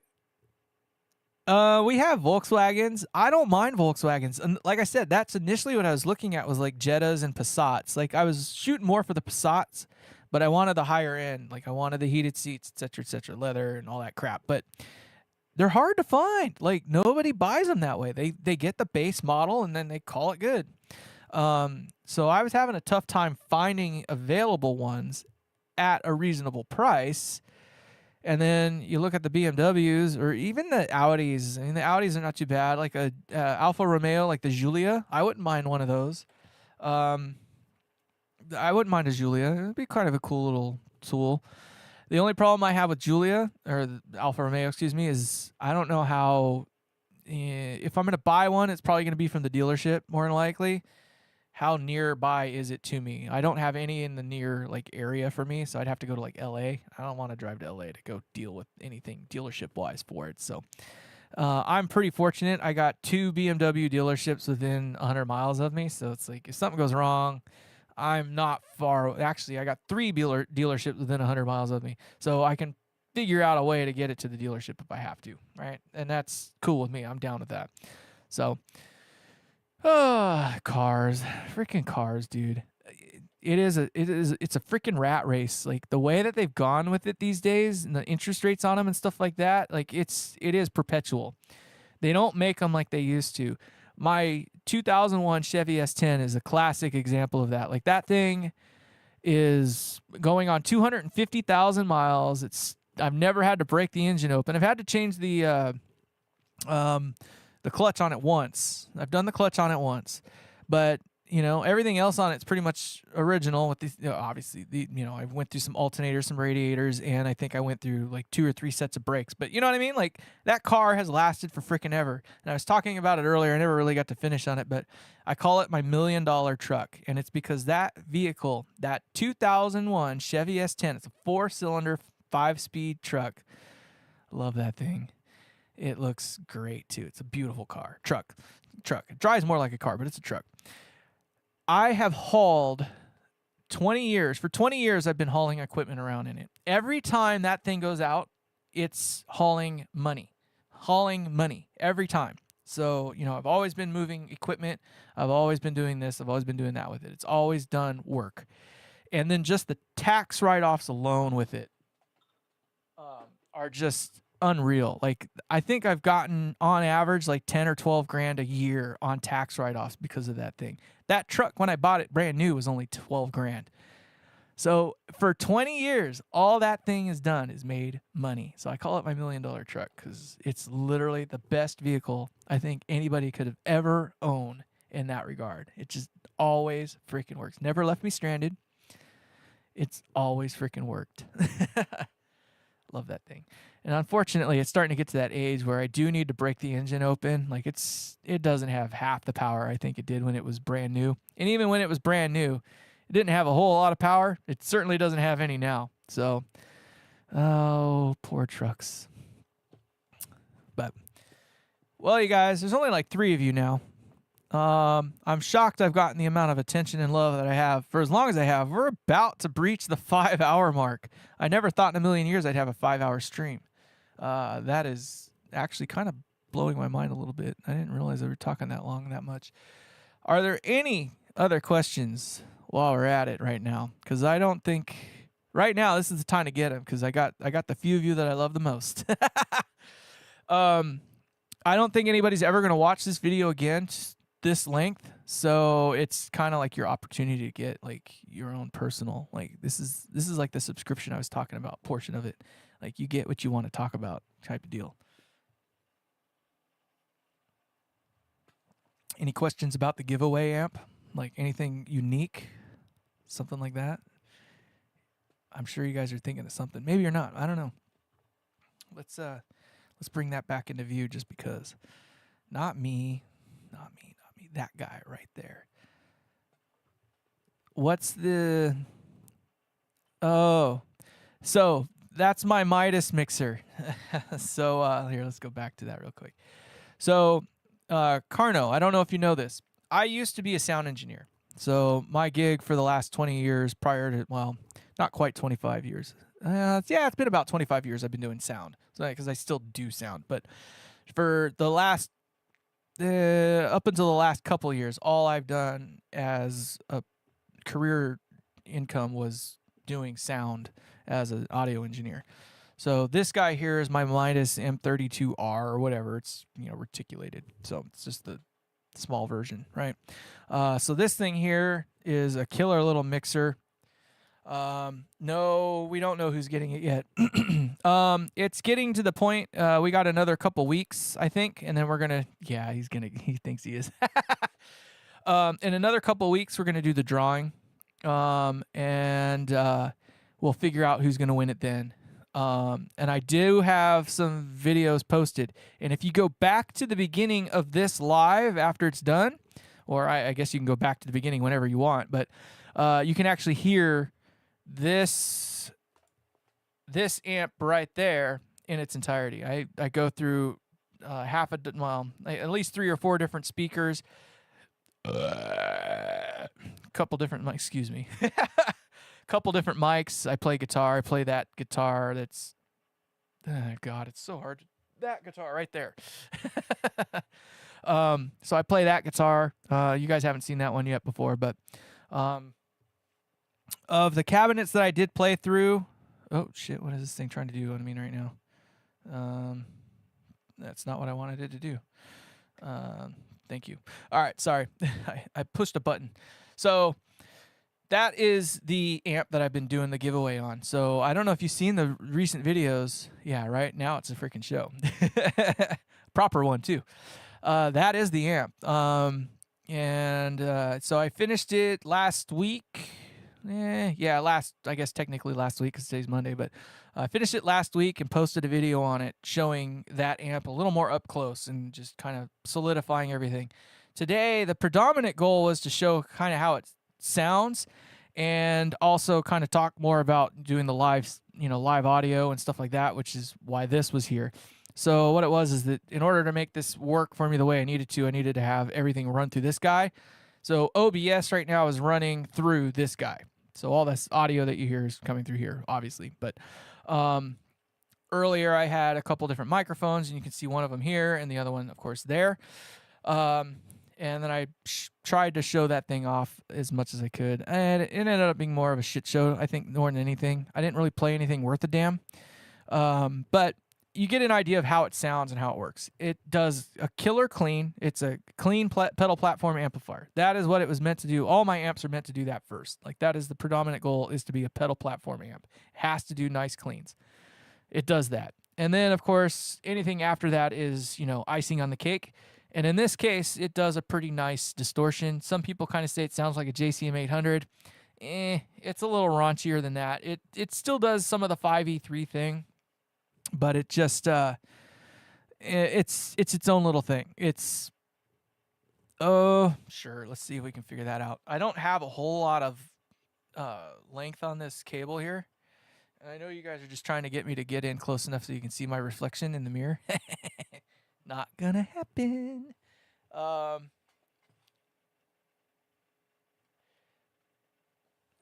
Beautiful, right? You can see the mirror in there, right? You can see me moving in the background there. That's the mirror. You can see let me turn it back on.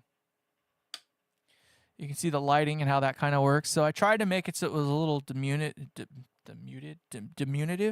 I don't know. I didn't want it to be full brightness. Full brightness, it was way too bright. But you can kind of see that you can see the L, and then as I lift it up, you can see how it glows like a halo, kind of. That's the idea behind it.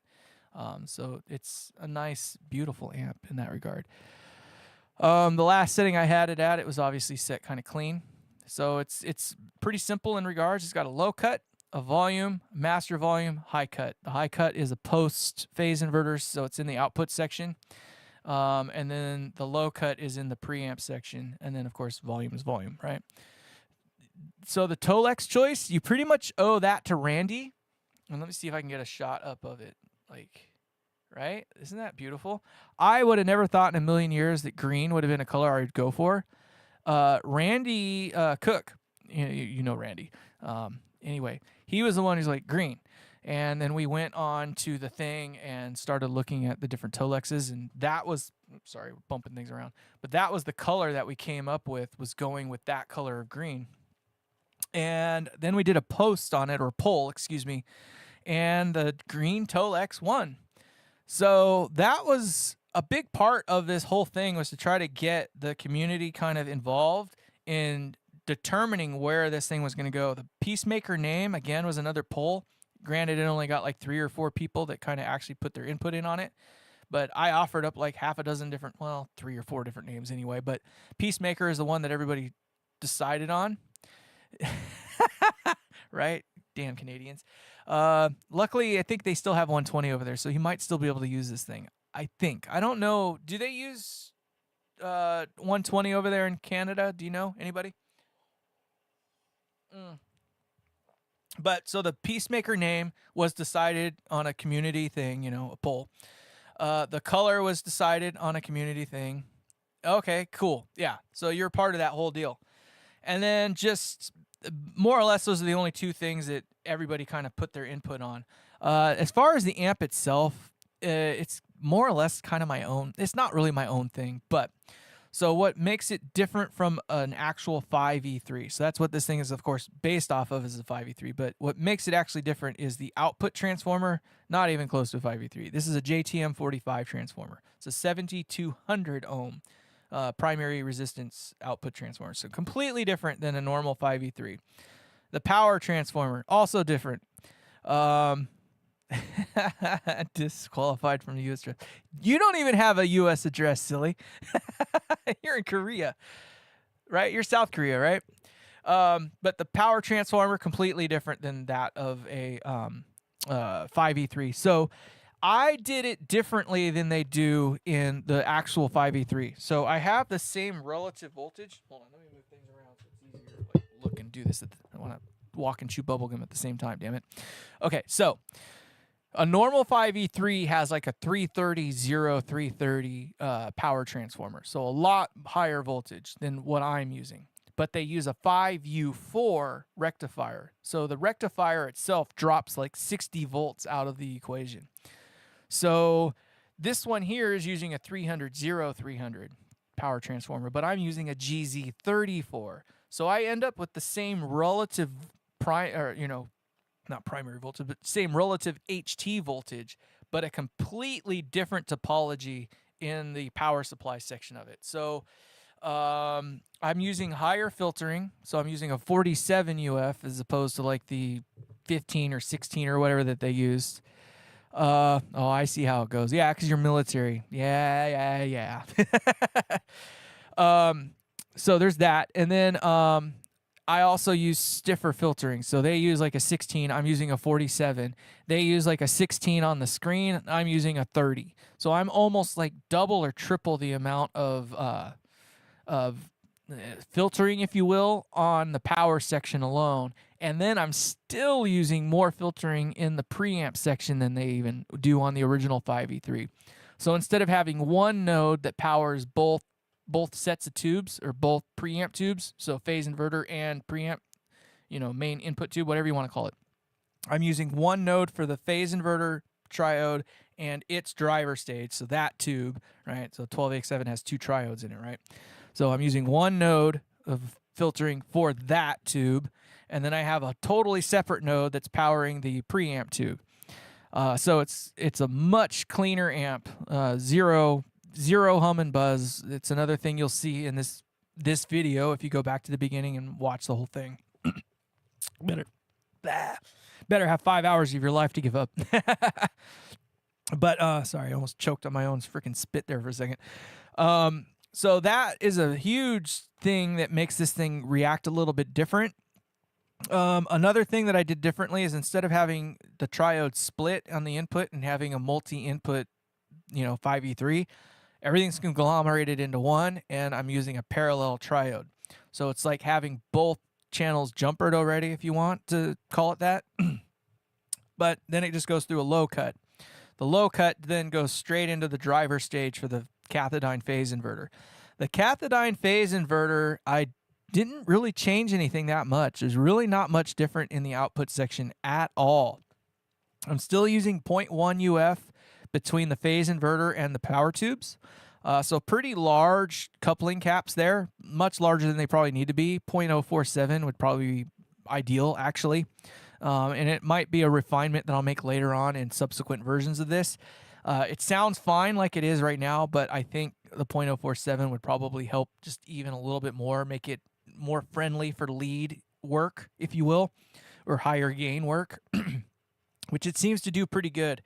If you throw a little overdrive pedal in front of this, like a tube screamer or some other like dirt pedal, not like a high gain, heavy gain pedal, but just like a dirt pedal, anything in front of this thing, and it just kicks it into overdrive big time. Like it really takes it from here to there. It makes it sound like a JCM 800 in some respects. Because there is not much of a tone control circuit in this amp, it doesn't cut the mids out. It doesn't have a weird kind of sweep to it. It doesn't have that interactive volume thing that a 5E3 is known for. But in the phase inverter section, there is a modification that you can do.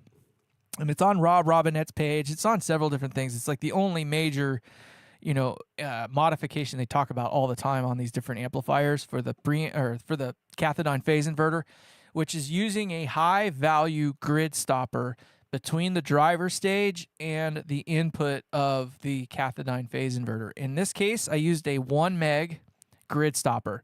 That's it. That's the only thing I modified in the phase inverter section of this amp. It's still using a 5656 for the plate and cathode on the cathodiene.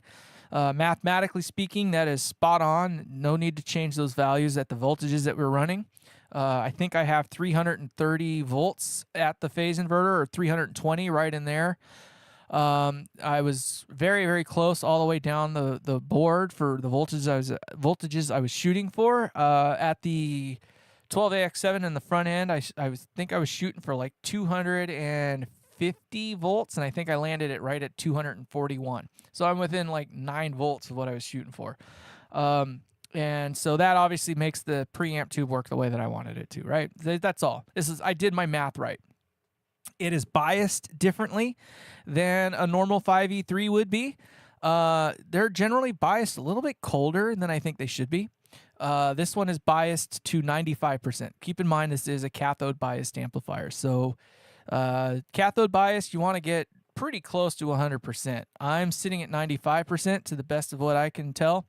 And no. So it's really weird how that 1 meg works. So obviously, you know that a grid stopper, mitigates blocking distortion, right? And one of the things that people hate about the 5E3 is that blatty, ragged, ratty distortion that it has when you start getting the phase inverter involved in it, right? Well, this is no exception in this amp here. I mean, I'm really spanking it pretty hard, So obviously that's a thing. Well, a way to mitigate that is to use a large value grid stopper. Well, the way a Cathodyne phase inverter is not nearly as bad as everybody makes them out to be. They're actually a killer phase inverter. Extremely balanced, very well balanced, in fact. And yeah, sure, they say that they don't improve any gain. It's, unity gain through. So whatever goes in is what comes out. Well, that doesn't mean a whole lot if what goes in is already a frick ton. If you designed it right for the output section, it'll do what it needs to do, right? Well, in this case, we're not really worried about that. We're just trying to get the sound that we need, right? Thank you, my man. I appreciate that. So we did that, right? But that grid stopper, because the input impedance of a Cathodyne phase inverter is so high, I think they say it's up there in somewhere like the 10 meg zone. It doesn't matter what you put in front of it. It's going to sound clean and pure and do what it's supposed to do. And that's what's so nice about the Cathodyne phase inverter, is that it pretty much doesn't change what goes into it. What goes in is what comes out, sans the distortion of the Pi itself. So if you can manage that, you're good. As an example, the Fryette Deliverance uses a Cathodyne phase inverter. Imagine that, right? So it's a high gain amp. All the work is done in the preamp. So obviously they've, written everything off at the phase inverter. So it's designed to get as loud as it does by only applying as much voltage as is needed at the phase inverter to get the volume that they want. All right. So imagine that. Well, using that high value grid stopper definitely keeps it out of grid blocking, and it doesn't affect the highs at all. Like, you don't really notice it, but what it does is it makes it smoother. Like you were saying, it kind of smooths it out.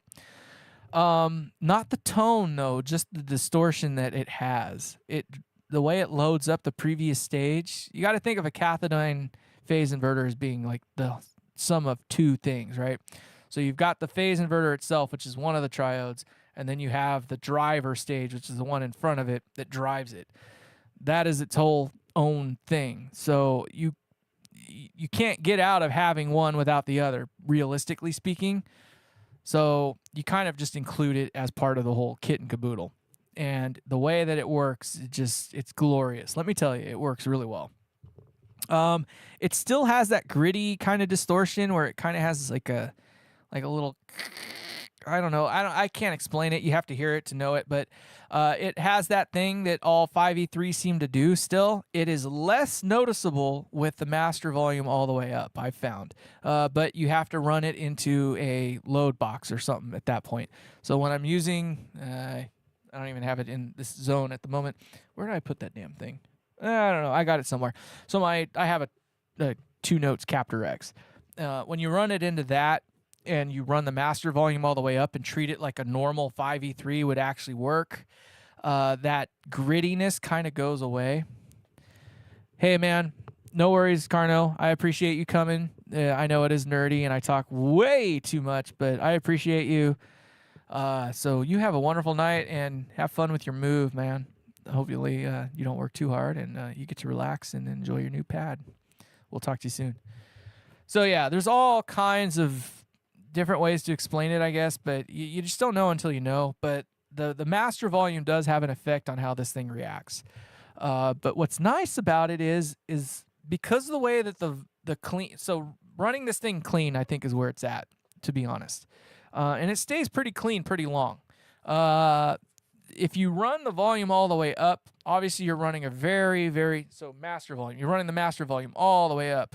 You're running a very low volume level, and it does have a cap over the over the volume knob, which does make it brighter the lower that is. So you can kind of balance its warmth by turning down the master volume and then bringing up the clean, the volume just a little bit, right? So as you bring up the volume for, your clean tone a little bit, it starts to warm it up a little bit, but it still holds clean for quite a while. I want to say even with humbuckers, you could probably get between 9 and 11 o'clock, and it will still actually be clean.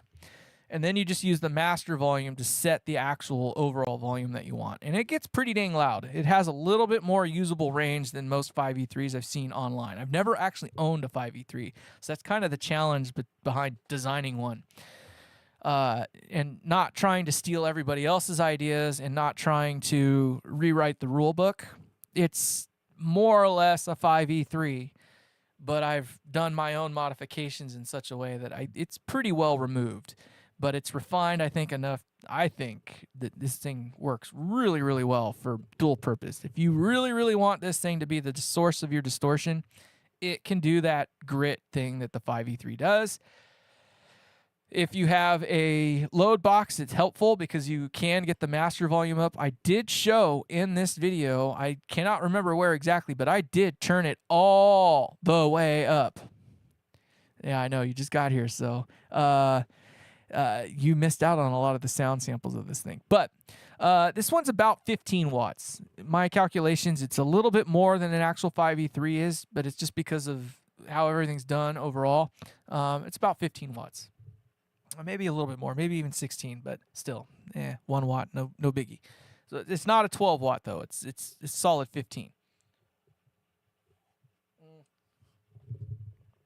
But yeah, so I all I could do is go off of what I've seen in videos online, and what I've seen online, this is not far removed from that. Now, what I did do was I used a slightly lower value for the coupling caps in the front end, and that allows it to be more lead friendly. So you can do more lead guitar kind of stuff with it and it not get into that fuzzy, weird, zippery kind of sound that some 5E3s I've found kind of go into. It doesn't do that thing. If you're into that, I don't think it will do that. But if you put a fuzz pedal in front of it, you can get there. You can get there. I have a King Tone Fuzz version 2 or whatever the heck it is, the one that has the germanium and the silicon. That thing is that is the best fuzz pedal period out there. It's like obviously a fuzz face copy, but of all pedals that I've been trying to find a what do you want to call it? A fuzz pedal that I can gel with for eons.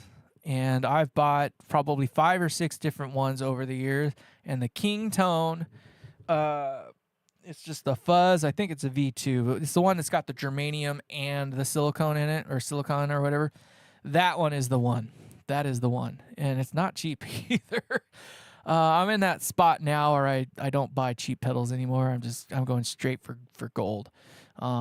So I'm a little pickier when it comes to buying pedals nowadays. So I haven't bought any pedals in a while. Yes, sir, I did make this amp by hand entirely. I have a whole series on it that you can watch. It's actually in the playlist that this video is currently in.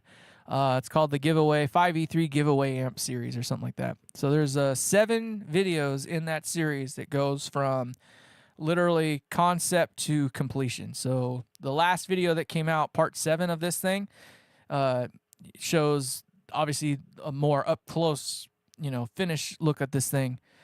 The B. Oh yeah. No, I've heard of the B Bah, fuzz. I'm just trying not to get into that whole thing where I'm buying like a pedal every freaking week. I went through that kind of phase for a while, and the wife kind of caught on. When you have to start explaining things to the wife, you know you're in trouble. But so I had to slow down, but I sneak one in every now and then, and I've gotten some winners lately. And I'll go over a more detailed thing on the pedals that I got a little bit more soon. But I'm trying not to be like a gear review channel. This is a little bit different because this is a giveaway amp. So I want you to know what you're going to own if you win it. And there is a possibility to win it. So if you're new to this channel, there's only 2 rules to win that amp, and it's free of charge. There's no cost of entry really, other than your time, I guess, if you want to call it that. So there's one game left that's still active. If you go to the last video I did, it's part 7. So count the numbers. All right, 1, 2, 3, 4, 5, 6, 7. Right, go to that one. The rules are in it. You just got to make a post in that last video. It's only about an hour long, so you have an opportunity. Yes, giveaway. This will be going away. I will not be keeping this. Somebody is going to win it, and somebody is going to get to do what they want to do with it. There's only 2 rules, though. The one rule is that you have to be subscribed to me. So if you're not already, please do be subscribed. My suggestion for that, though, is that you make sure that you're not hidden from me. I have learned in the past that you can subscribe to somebody but still show up as hidden. So you might actually be subscribed to me, but I cannot find you in my list. And if I cannot find you, I cannot verify anything, which means, yeah, count you in. I'm down for it, dude. Get on her. You getting 1 point is worth more than nothing right now, for sure. So you have an opportunity to get 1 more point. Just go to my last video. It's part 7 of this giveaway amp series. It's literally the last video I made before this one, and it has the rules in the game. More or less, you go into the comments, and if you read the rules or heard the rules, you will understand exactly what you need to do.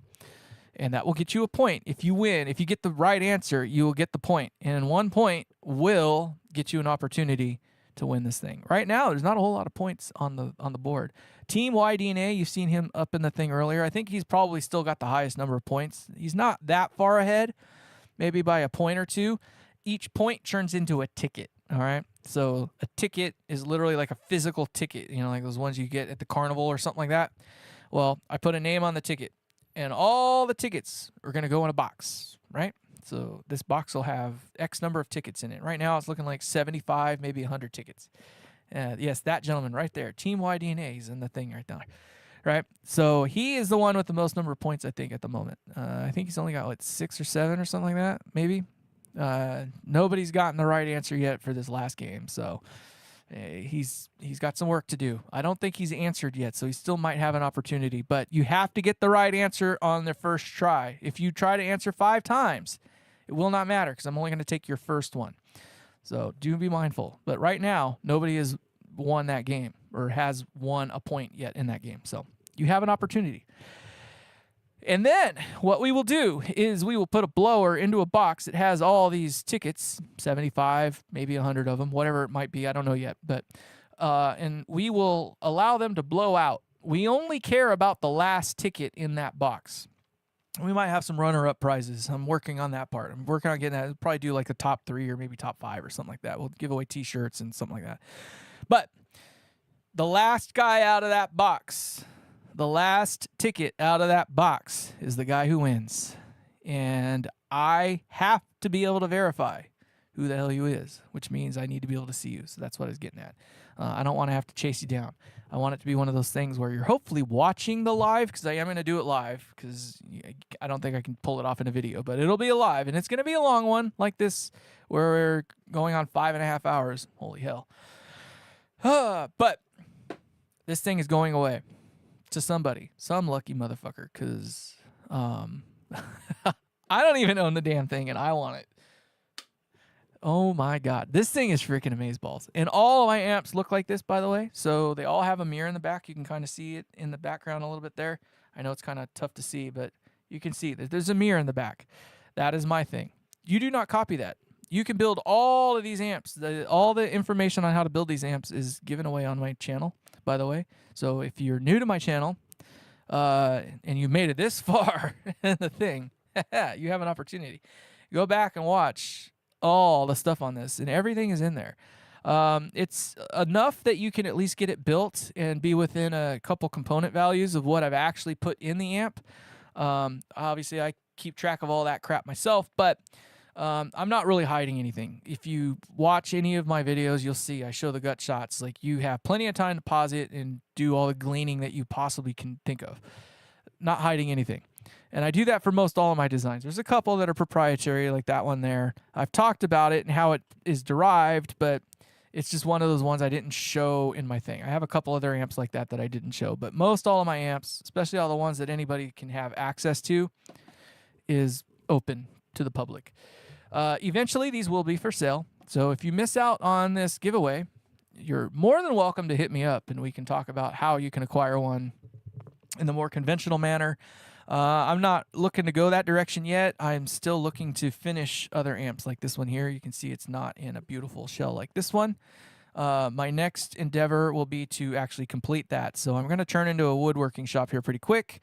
This one will get done, and then I'll probably get one more done. I'm still waiting on some parts for this new build series I got coming up.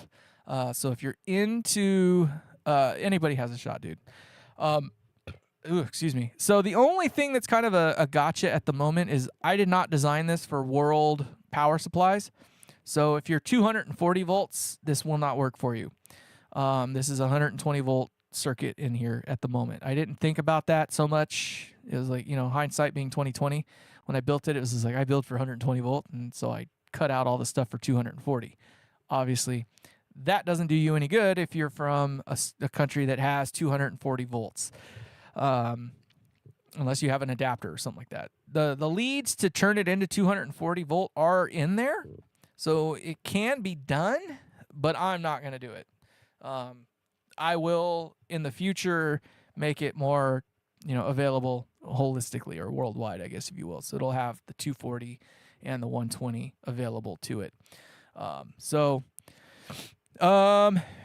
gosh.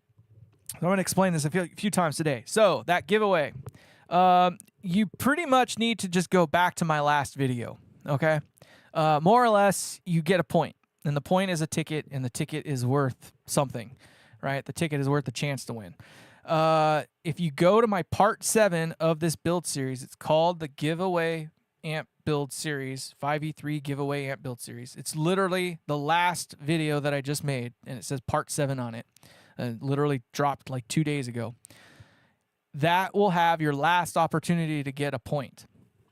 And it's an hour-long video, and if you watch all the way through it, I will tell you this. The answer to the query is in the video. I tell you the answer, actually. You just don't even know that I told you. So that is the secret to the trick, because nobody's gotten it yet, and it's worth 1 point. 1 point right now is worth better than no points. So there. Yes.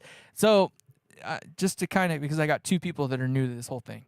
I know some of you other ones don't care so much. But the point behind doing this giveaway was to basically not force people into giving me their time, but it was to force people to give me their time. Because if you were interested in this amp and you want to own it, and you want to own it free of charge, I don't care about shipping, none of that. I will send it to you.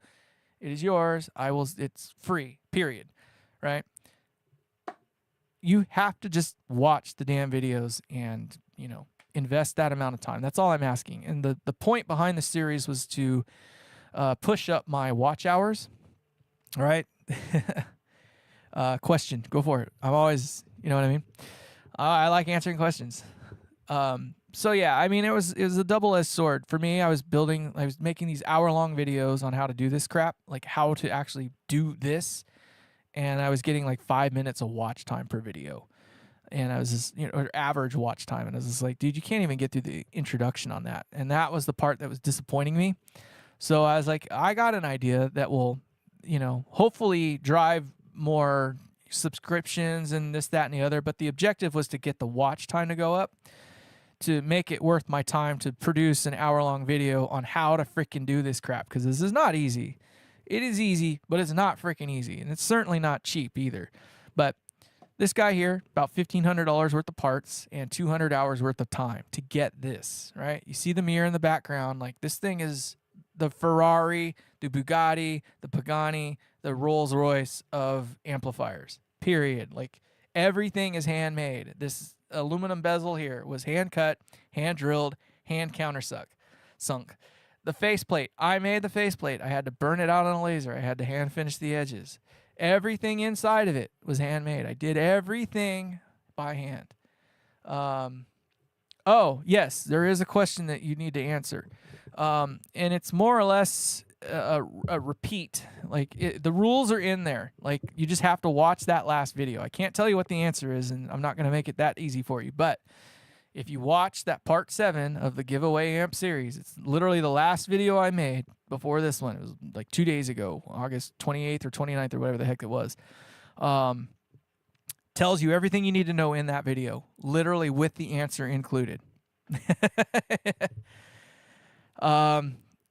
Yes, you just have to watch the video. That's the thing. And you have to be subscribed. So you do have to be a subscriber to this channel to get the point, obviously. So 2 things: you got to be a subscriber, and you have to answer the query. We're going to call it a query correctly, or a direction, if you will. And you'll know right away when you hear it in the video what the rules are and how they work. It's so amazing. Like, it's amazing how hard it is to even give away something. Like, I kind of thought, like, given the biosphere that I'm working in, like amplifiers and, boutique, handmade, yada, yada, yada. Like, I kind of figured with 2,500 subscribers, currently, that's what I got right now, is 2,500 or something like that. But I was thinking that of all of them, they're interested in this channel already. So why wouldn't they be interested in owning this amp, right? And obviously there's a crowd of them that don't even want to touch a 5E3. There's probably another crowd of them that are from another country. And then there's probably another crowd that probably think I'm a nutbag. Totally fine. So I was hoping for more than like 1 or 2%. I don't know, maybe 0.5% of my subscriber base has been absolutely interested in this thing. I want to say out of 2,500 people, I maybe only have a total of 50 to 75 points, or maybe 50 to 75 people that have actually put forth any genuine interest in this thing. To humble myself, or to, provide any level of humbling to oneself. Imagine building something that is of tangible value and not even being able to give it away. That's where I'm at this point. So I am just some dude that builds these things, more or less for fun. You can see I've got one there, I've got one here, I've got several others behind me. I have 1, 2, 3, 4, 5, 6, 7. I've got like 8 different designs right now. I think on this channel, I've only shown maybe 3 or 4 of them. And this is one of them here. This is the latest one, of course. Nobody's ever heard that amp before. I have a 30-watt design that, somebody's heard. I have an 18-watt design that's kind of been heard. I have a 5-watt, couple different 5-watt designs that those have been heard. But you know what I mean? Like, so it's not necessarily like I'm trying to go full-on business mode and like sell all this crap. Like, we're not at that point yet. So again, this channel is not to try to sell amplifiers, by the way. This is a learning channel. So most everything that I have on this channel right now is instructing or teaching you about something related to how these are made or how I make them, including this amp here. Like, it literally shows you from concept to completion to this point. So literally from a bag of parts to this. The chassis came as literally a metal box. There was no holes in it, no nothing. I had to drill all the holes, everything. The faceplate, I made the faceplate. I have my own laser burner. I laser burn that, yada, yada, yada, XYZ, the whole 9. This cabinet started off pretty much like that one. It was literally just chunks of plywood cut out, glued together. The whole 9. So, Team A-Tech there, the one that just posted up with the, I don't know what that guy is. He looks like he's the praying mantis guy, right? Like the preach guy, or what would you call it? Like the monk or something like that. It's like praying and got the knee up, like that kind of guy. He is the guy to beat right now. His name is John. That's his real name is John. But he's got multitudes of channels. He's going by Team ATech today, but earlier he was Team YDNA. And his other channel, his real channel, the him channel, the channel that I know him to be, is Internet Money. But I also know him by his first name. So we know each other on a first name basis. If you are willing to reach out to me, I will reach out to you. I will talk to you. Ask John here, and he will tell you. I am good about, well, I haven't answered his last 2 queries. He was giving me some crap earlier, so I didn't bother answering him. I answered all of his questions today, though. Right, John? Right? But in either case, you guys, it is 9:35. I got to be up at 5:30 a.m. tomorrow. We've been doing this for 5.5 freaking hours, and I cannot believe it. There's only 2 of you on here right now. And I think I've had enough. I think you've had enough, to be honest. You're probably tired of hearing my voice. Hopefully, I got a few new subscribers. Hopefully, we got a few new people in the game. Hopefully, this thing gets to go to a new owner. And hopefully, within the next month, this thing will be shipped out and on its way to a new owner, along with a t-shirt, at least a t-shirt. I don't know if I'm going to do a hat. I'm going to definitely do some stickers. I think I'm going to do some stickers, but definitely a t-shirt for sure. I'll do some more sound stuff on this one later, but I'll try to pull like something more tangible, I guess. Like and sub, please do. We definitely like the likes and the subs. I actually got a few super chats today. Holy cow, you guys, thank you so much. By the way, Short Circuit, I know that he's probably not here right now, but just thank you. Like everybody, I had a couple guys. Like I had a new subscriber that I subscribed to him. Yeah, gave me $10. Like holy cow, like you guys, it's not about the money. So I want you to understand. I opened up all these things to make that possible, but I just did it because the buttons were there. Like I'm not asking for anything. This is not a money-making venture for me. So please, you don't have to. So just know that. Like there will be a point in a time where these things will be for sale and we can deal with that kind of shit then. So for right now, this channel is dedicated to inspiring and trying to just help you get over that hurdle of how, why, what, where, when, all that jazz of how to do this crap. The hope is that you go to the store. I'll show you all how to do that crap, and I already have kind of technically, but just go and order the crap and start doing it yourself, because it's kind of just like some other tasks you do.